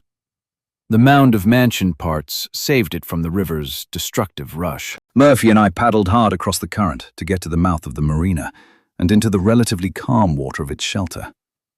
Boards, bodies, and other floating debris were caught in the backwater. I didn't comment on the bodies. In fact, I did my best to ignore them as we pushed the boat past one after another. We guided the plastic kayak into an empty slip, where ropes hung with cleats or pieces of chrome still attached from dangling ends. The boat that had been there must have washed away in the flood. Coming up alongside the remains of a walkway that separated the slips, I took hold of a post and steadied the kayak while Murphy climbed out. He, in turn, gave me a hand out, and we lifted our watercraft onto the dock. "It feels good to be out of that," Murphy said as he looked around. I nodded and looked across the inlet to the parking lot where I'd found the food delivery truck. It seemed like such a stroke of luck at the time. It was gone. Well, not gone. Further down the bank, I saw the twisted trailer bent around the trunks of several trees. Ski Shores Cafe, the restaurant the truck had been parked behind, was gone. Much of its concrete foundation remained, as did several of the old cypress trees that shaded its deck. But not much else was there. As for the dock we'd found, each of the boats hung several feet above the water on hoists to keep the hulls dry and algae-free. Murphy climbed up to the first, a formerly shiny boat with some kind of fast-looking pink design painted on the side. It looked to be covered in a film of mud. "This might not be the one," said Murphy. I couldn't see anything wrong with the boat from where I stood. "How's that?" "It's full of water." "Full?" I wondered how the cables on the hoist system could handle the weight. "You know what I mean. It's maybe a foot deep inside." Shaking my head, I asked, "Can you see into the others?" Murphy climbed higher and reached up to take hold of an old black support beam beneath the tin roof. "They've all got water in them." "You want to try to start that one? Who knows, it might work." Murphy swung a leg over into the boat with a splash of shallow water. He sloshed himself over to the helm and fumbled around for a minute. "There's no key." Duh, of course. I hadn't thought of that. I walked out to the end of the dock to see down the row of hanging boats. Murphy leaned on the gunwale and looked at me. "What do you think?" "There's an old one down there." Murphy looked. "The faded aqua one with the Batmobile fins on the back?" "We're here. We might as well try it." While Murphy climbed out of his boat, I walked over to the main walkway and headed down to the aqua-colored boat. Just as Murphy had, I climbed up the hoist equipment until I could step over the side of the hull into the water inside. The willies ran up my spine as I imagined mosquito larvae squirming through the dirty water to cling to my legs. The boat's dashboard was simple: a steering wheel, speedometer, fuel gauge, and a starter button. I pressed the button, but nothing happened. I exhaled a long, disappointed sigh. "Bad news?" Murphy asked. "Won't start." "Back in the kiddie kayak?" "I guess." Chapter 46. It was early afternoon when the current carried us around the last long bend before the river ran straight for a half-mile to the Tom Miller Dam. The rumble of water falling over the dam carried across the river's surface. A surface covered bank to bank with bloated, naked white bodies, lumber, capsized and swamped boats, trees and life preservers, but mostly white bodies. It was Murphy who found his words first. "I think I'm gonna puke." We had run out of river and had seen no hint of the black-hulled Malibu ski boat, and no sign the others were alive. We found the riverboat, though, or at least what remained of it. The pressure of the current had it pushed up against the dam, the stern deep in the water, and the bow sticking at an angle up into the sky. Everything on the boat above the waterline was now mangled or gone. All of our supplies and weapons were in the river. The bodies of Mandy and the others, or what little remained of them, were in the flow of water downstream. And the current carried us into the mat of white bodies. "There's a boat about halfway through that's floating upright," I said. I looked back at Murphy. He was slowly shaking his head, his mouth a tight frown. How many dead can a person see before the pieces of his soul turn to ash and float off in the wind? Finally, he said, "It's your call. It's the first boat we've seen all day that looks usable. It's even got a canvas cover stretched over the top." Murphy gave me a nod and a shrug, leaned into the gruesome task ahead, and started paddling. When our bow neared the first of the floating dead, I used the broken fence board to push it out of the way. But the dead were packed so tightly together, we had no chance of floating untouched between them. We had to push through. In doing so, we disturbed swarms of feeding and breeding flies. Hundreds of birds had settled on the bodies and were picking at the flesh. Beneath, fish, large and small, tugged at what would fit in their mouths. Even rats were making their way from the shore out onto the floating feast. The thick taste of humid rot on the air was bad, but not nearly as bad as it was going to get in the coming days. A long 45 minutes after starting the struggle through the mat of floating dead, I reached up and put a thankful hand on the ski boat. This thing better run. Murphy looked back the way we'd come. The corridor we plowed through closed up behind us. I'd prefer not to paddle back through that. If it doesn't start, we'll hit the shore and hike it. Back up river? Was he really asking? Sure, after coming down the river in something of a hurry, we didn't see any sign of the black-hulled Malibu, but that didn't mean it wasn't back there in the trees somewhere. I still want to go back up river. Murphy nodded. Whether to agree or just to stop the conversation, I couldn't tell. I cut a few of the ropes that held the canvas cover over the boat and took my time climbing off of the plastic kayak. The last thing I wanted was to turn the banana-colored toy over. Once I had a leg over the gunwale, I smiled at the most optimistic circumstance we'd come across all morning. It's dry inside. Dry? Murphy didn't believe it. Well, there's maybe a little water down in the bottom, probably from the rain, But not much. Murphy, reaching up from the kayak and holding onto a chrome rail along the port side, said, "See if it'll start. I don't want a chance climbing off of this thing and falling in unless I know there's some gold at the end of the rainbow." That's a very un-Murphy-like attitude. "Today's not a good day to mess with me, Zed." In little more than a mumble, I said, "Sorry." I turned and went to work at pulling the canvas back. The canvas was heavy and stiff. I tugged and pushed, and after several sweaty minutes, got it off the front half of the boat. While I was pushing it back to let it fall off the stern, the ski boat tilted, and I turned to see Murphy climbing inside. He'd changed his mind. Without a word, one way or the other, I went back to pushing on the canvas. "You're right." "About?" I asked. Murphy came up beside me and added some muscle to the problem. The canvas fell off the stern, but didn't hit water. It landed across several floating bodies. Murphy took his backpack off and laid it on the deck. He pulled out a plastic water bottle and took several gulps before stashing it back inside.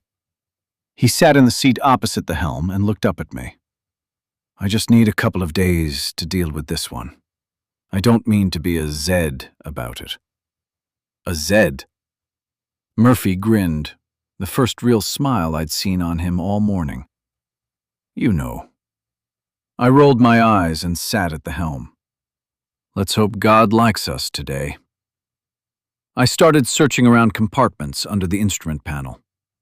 Look under the seat. I stood back up and lifted the seat cushion. I'll be damned. A ring with 3 keys lay there just waiting for me. I scooped them up, dropped back into the seat, and guessed right on the second attempt. The ignition switch turned, the starter cranked, and the motor coughed once, twice, 3 times. It was running. I looked over at Murphy. He looked back at me, just as surprised. I immediately killed the engine. "What?" he asked. Can you reach over and grab your paddle and my fence board? Yeah, why? Let's use those to push that canvas away from the back of the boat. I don't want it getting caught up in the propeller. Murphy gave me a big nod. Good thinking. Wouldn't that be just our luck lately, to find the last running boat on the river and then break it by being stupid? 5 minutes later, with the engine purring like it had just been tuned, the bow of our new ski boat was pushing through the raft of reeking bodies and heading back toward clear water. Just having a comfortable seat, a motor gently pushing me back upriver, and a breeze blowing across my skin had a positive effect on my mood. I could tell it was doing Murphy some good as well. Maybe it was a minor thing, but we were no longer 2 powerless vagabonds in a world full of hostile apes. Technology was back on our side. Murphy said, "Hey man, you should let me drive." I shrugged, wondering why. But I stood up and left the seat open for Murphy. As he put himself in it, he said, "Why don't you find a comfy spot and squeeze off a few rounds at anything you see on shore and see if you can hit it?" I shook my head. I don't want to waste the ammunition. You waste it every time you shoot. Let me watch you and see what you're doing wrong. Wrong? How hard can it be? You point the barrel, look down the sight, and shoot, right? If it wasn't hard, you'd be hitting the infected when you shoot at them. I sucked in a deep, exasperated breath. Murphy was right. It was harder than just pointing the gun. Somewhere over the past week, I'd picked up a bad habit of some sort, and it was throwing off my aim. With no seats in the bow, I put a foot up in the passenger seat and lay my M4 on the top edge of the windshield. I looked through the sight and was surprised by how perfectly clear the image was. These military sights are really nice. They make one with a laser dot you can see through the sight, but it doesn't show up on the target. That way you can see exactly what you're shooting at. I think I need one of those. There's a body floating out there about 100 yards. See it? I scanned across the glimmer of the surface. Got it. Shoot a few rounds at that one and see if you can hit it. I angled the rifle and lined up the sights with the body. The shot was pretty far out for me, but I had my rifle laying on the edge of the windshield to steady it. Be patient. Take a breath. Time your shot with the rhythm of the boat going up and down. Okay. Murphy was right. The boat seemed to be riding pretty smoothly across the water, but through the scope, with the rocking movement magnified by distance, it definitely wasn't. I waited. I got the rhythm down. I fired. Damn! Murphy was more surprised than critical. I looked up and saw the remnants of a splash 15 or 20 feet past the body and off to the side. With a chuckle, Murphy asked, "Is there another body out there you can see through the scope that I can't?" "No, just the one." "Try again. Breathe smoothly. Hold your breath, then shoot. You've done it 1,000 times." I fired again. Miss. This time the bullet splashed far to the right. Before Murphy could poke fun, I fired twice more. One came close, but one missed by so much I couldn't find the splash. "Here, take the wheel. Let me see that thing again." I handed my rifle to Murphy as he stood up, hoping he'd find something wrong with it.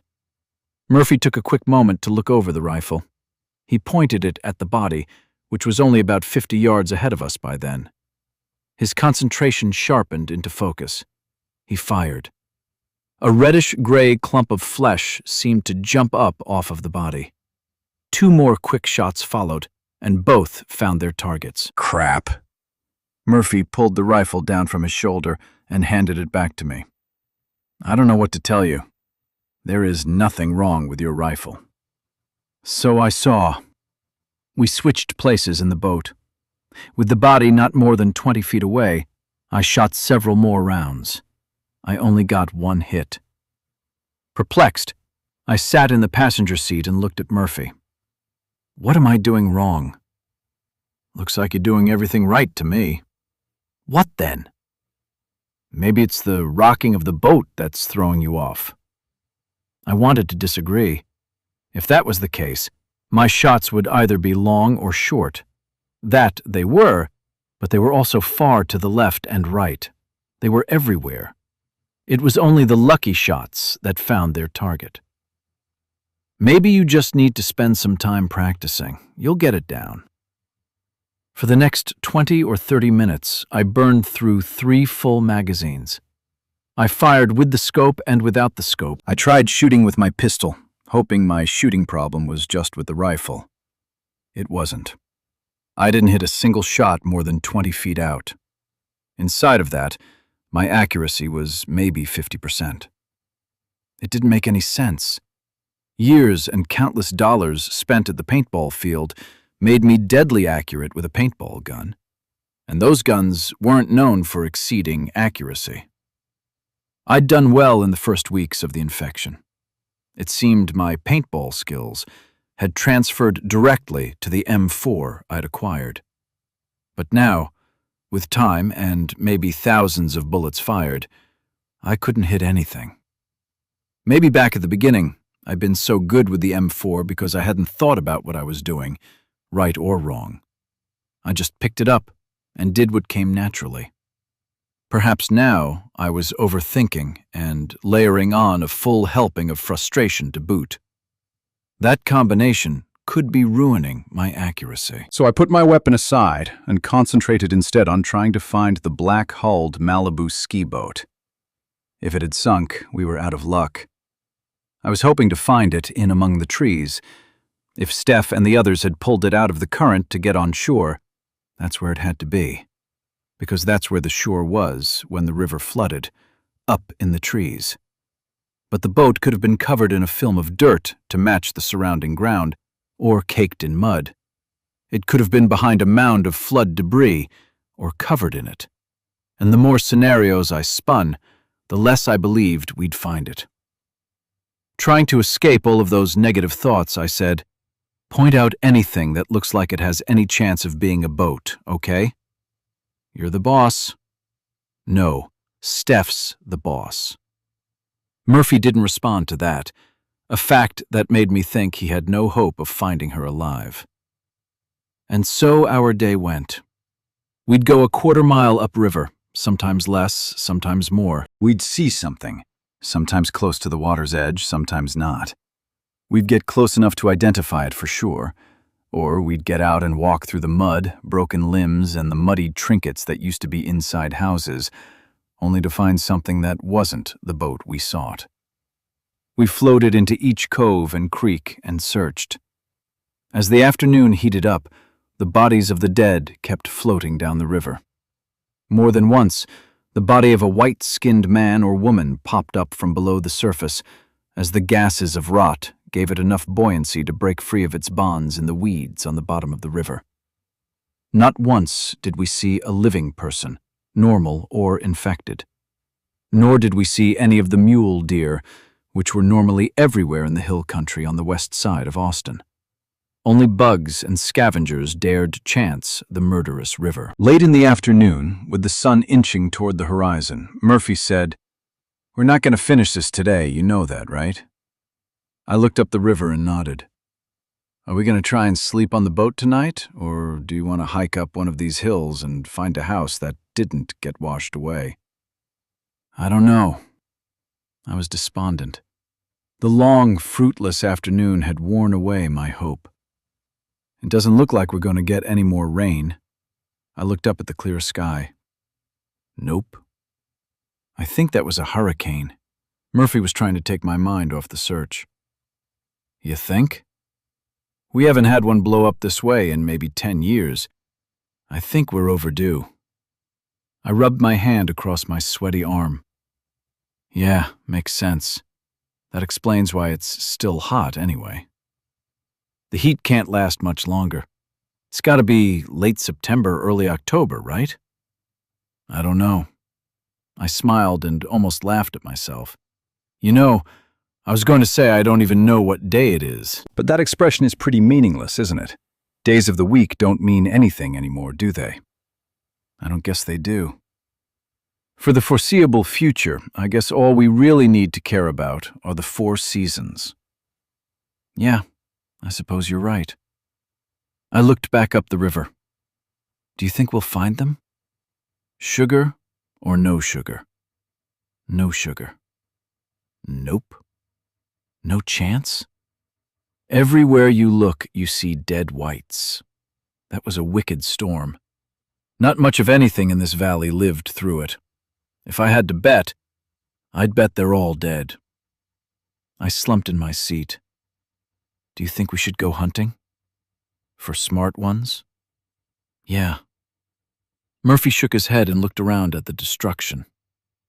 Another day or 2 won't matter. I'd like to wish all of the naked ones got killed in the flood. God knows thousands of their bodies are in the river. But you remember that farm, right? Out by Hutto or Taylor or wherever it was? Dr. Evans' farm. How many do you think we saw that day? Tens of thousands. I couldn't even begin to guess. It could have been 100,000 or more, right? I thought about it for a moment. They covered that whole valley and they were still coming over that hill. Murphy pointed at a cluster of white bodies floating on the current. This isn't all of them. We'll never kill all of them. You know that, right? Just the smart ones. Yeah, the smart ones. Chapter 48. We put down anchor in a wide cove and slept on the boat. It wasn't comfortable, but it was the safest we could make ourselves for the least amount of effort. I woke in the morning as the sky was making the slow transition to blue. A heavy dew had settled on my skin, making it difficult for the mosquitoes to make their way around on my exposed arms, face, and neck. That's when I realized the virus had a benefit I hadn't thought about. The mosquito bites didn't itch. I stood up, stretched, yawned, and put a big smile on my face. It wasn't real, but it was worth a try. I felt better. The birds were singing in the trees like nothing in the world was out of place. The water in the cove was calm and inviting. I stripped off most of my equipment, keeping only my boots, pants, and machete. I couldn't hit a damn thing with the guns, so why bring them with me?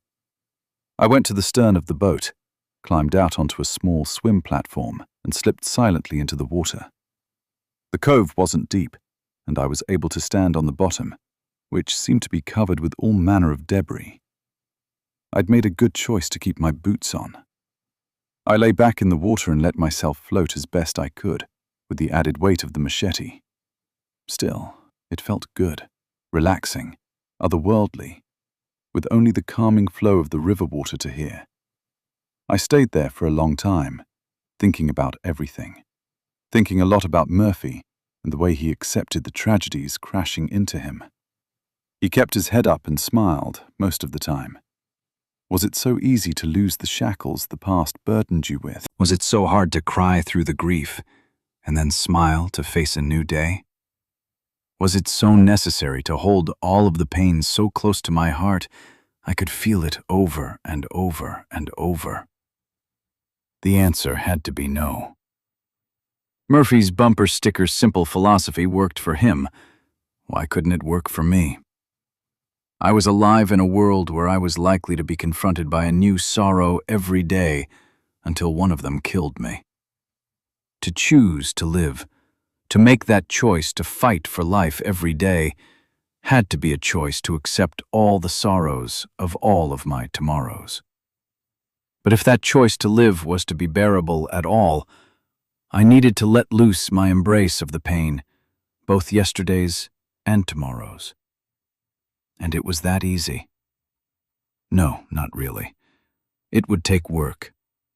I was too habituated to nursing my painful memories to lose them so easily. But if I tried, I might look back one day and say to myself, it had been easier than I thought.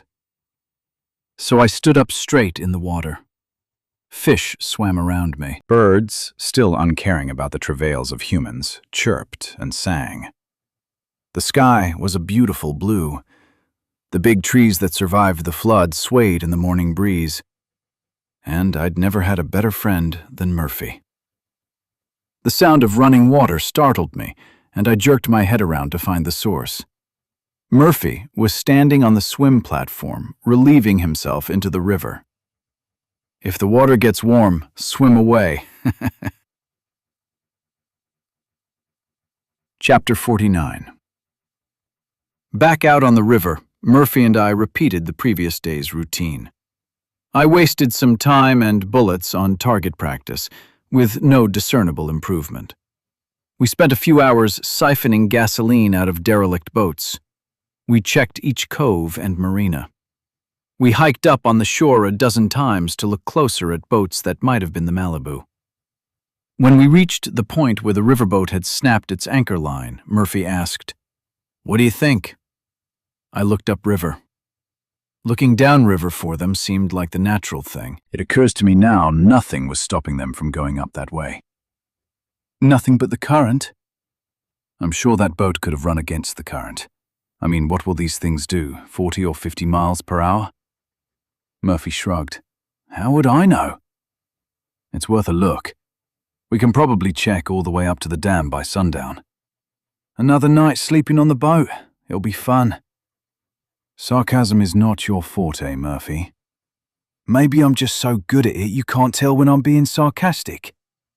Whatever. I looked up the hill on the north bank and spotted the glistening windows of the house where Murphy and I had ridden out the last of the storm.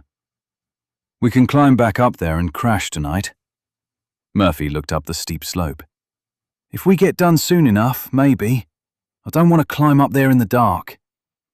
Another night sleeping in the boat won't kill us. Murphy started the engine. You're the boss. Whatever. Still in the absence of other humans, we made our way up the river. We came across fewer and fewer bodies as the miles passed. The destruction on the banks became less severe. You know, I turned away from the trees on the bank to look at Murphy. I just naturally assumed all of this floodwater poured over Mansfield Dam. But I'm starting to think that storm dumped all the rain here in the hill country. Yeah, that's what I was thinking too. I'm thinking if they came upriver, their chances were pretty good. Maybe. Reading Murphy's tone, I made a guess. But you don't think they came upriver, do you? Nope. Why? Who would? It's not intuitive. Going upriver is like running toward the danger instead of running away from it. People don't think that way. Still, they could have. Sure. Murphy scrutinized me with a long stare. What? When did you turn optimistic? I wouldn't go as far as to call it optimism. Whatever. More hours passed before we rounded a bend to see the sand-colored monolith of Mansfield Dam filling the valley in front of us. Water was pouring out of the floodgates with a roar that rolled down the valley. And though the current was running faster than normal, it wasn't over the banks. In fact, it looked to have peaked at 4 or 5 feet above normal. Not bad, considering how deep it had gotten downriver.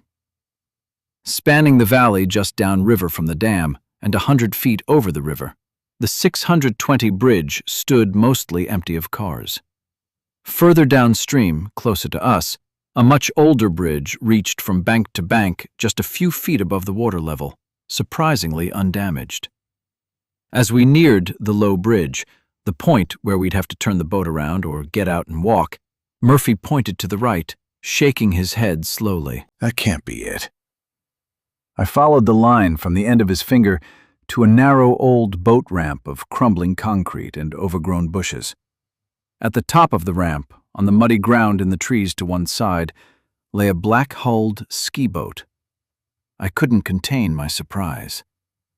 Jesus, I think it is. Staying calm, Murphy said, "You've said that about every black-hulled boat we've seen." "No, I think that's it. See that logo paint thing on the side?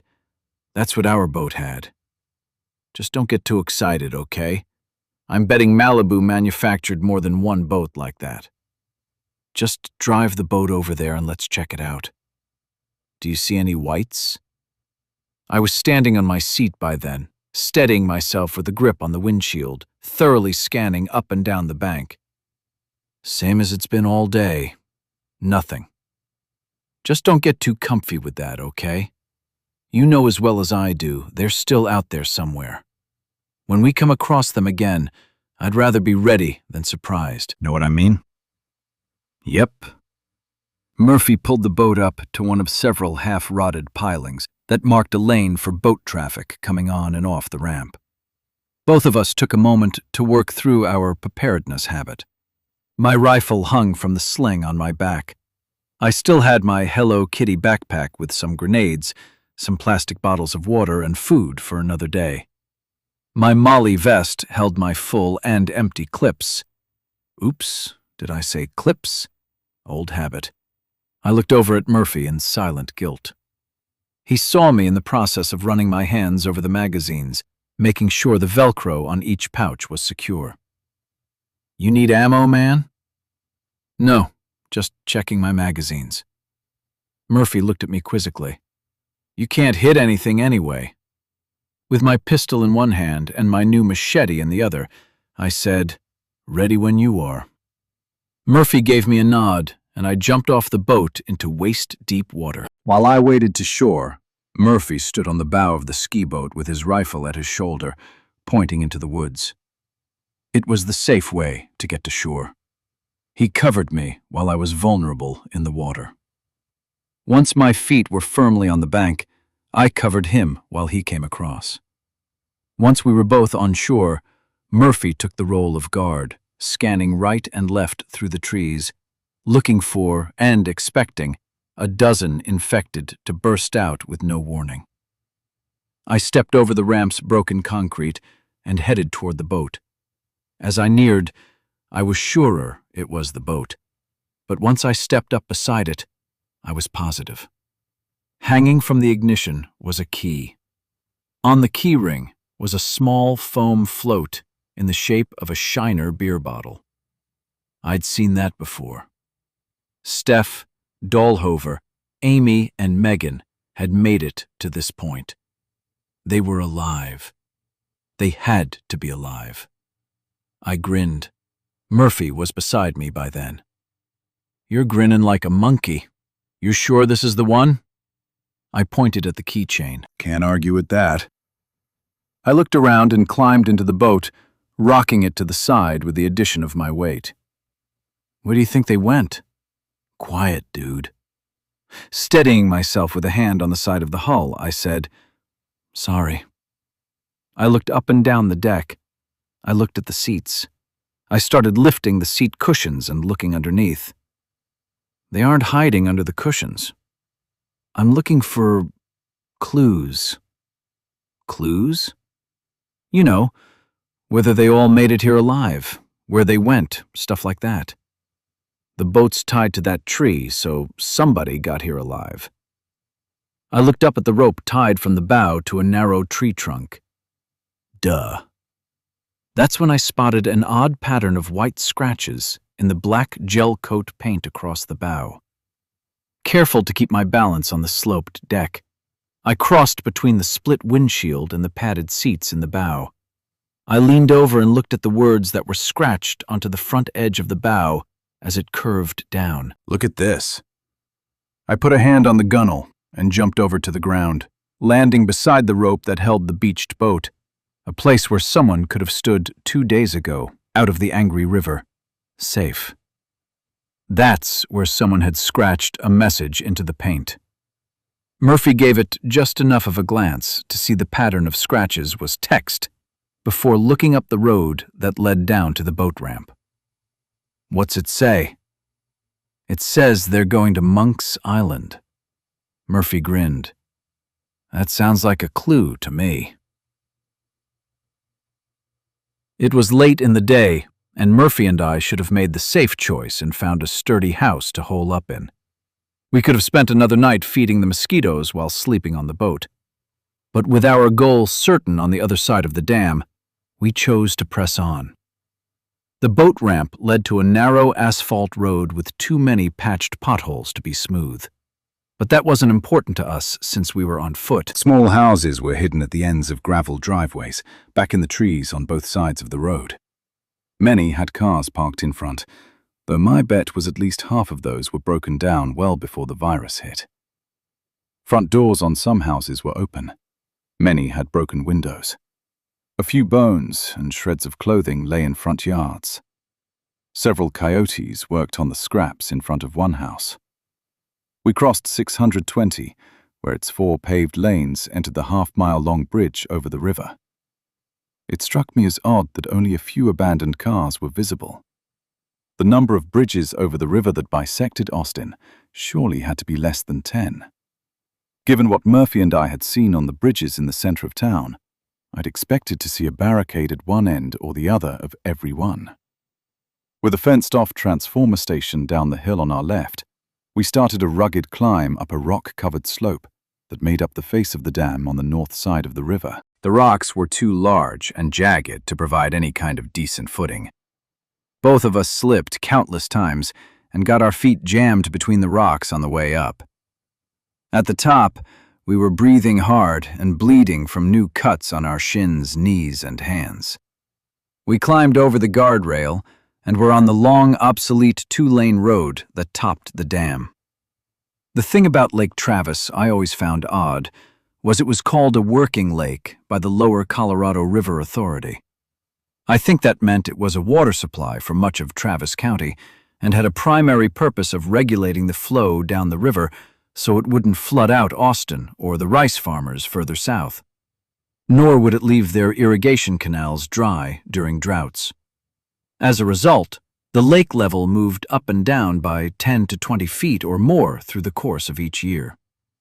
At the moment, with the sun just a hair below the horizon and the sky glowing red and orange behind us, the lake was as full as I'd seen it. Looking down the length of the main basin as it spread mostly north, we saw Monk's Island, named for an old Spanish mission built on a hill that reached above the water in the center of the lake.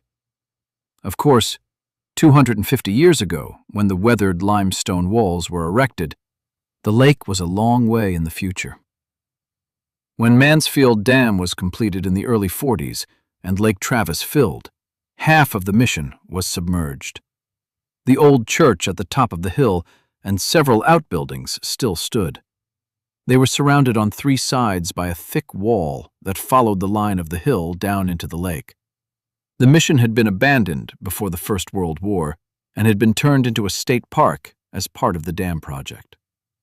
So, uninhabited with a couple of arable acres on top, surrounded by the widest moat anyone was likely to find, it wasn't a bad place to go for safety. Looking across the glistening water at the pale walls of the church, hued in blood red from the setting sun, Murphy asked, "You see anything?" "Can't tell from here." "You think they made it?"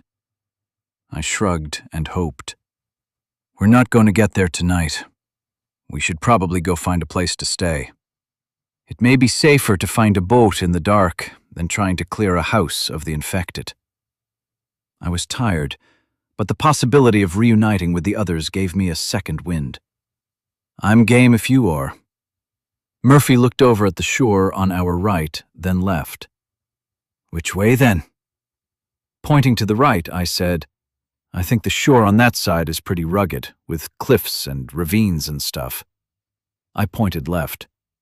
"If we're going to follow the shore and look for a boat, I think we cross the dam and go that way."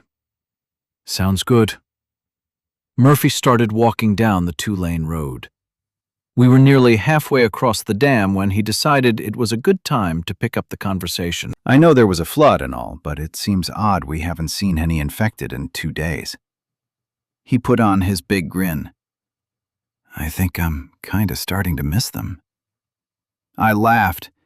Given that I had a 300-foot drop down the face of the dam on my left and a 50-foot drop to the surface of the lake on my right, along with a half-mile of empty road behind and in front of me, I laughed loudly.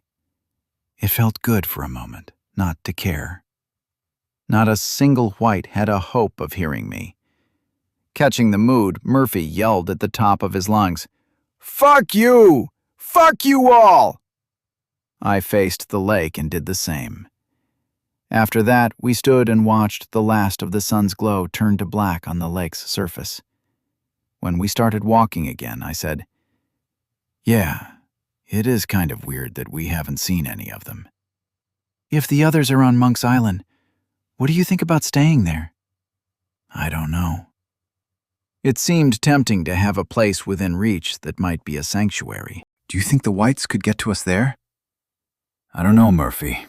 I just know every time we underestimate them, every time we think we're safe, it all goes to shit.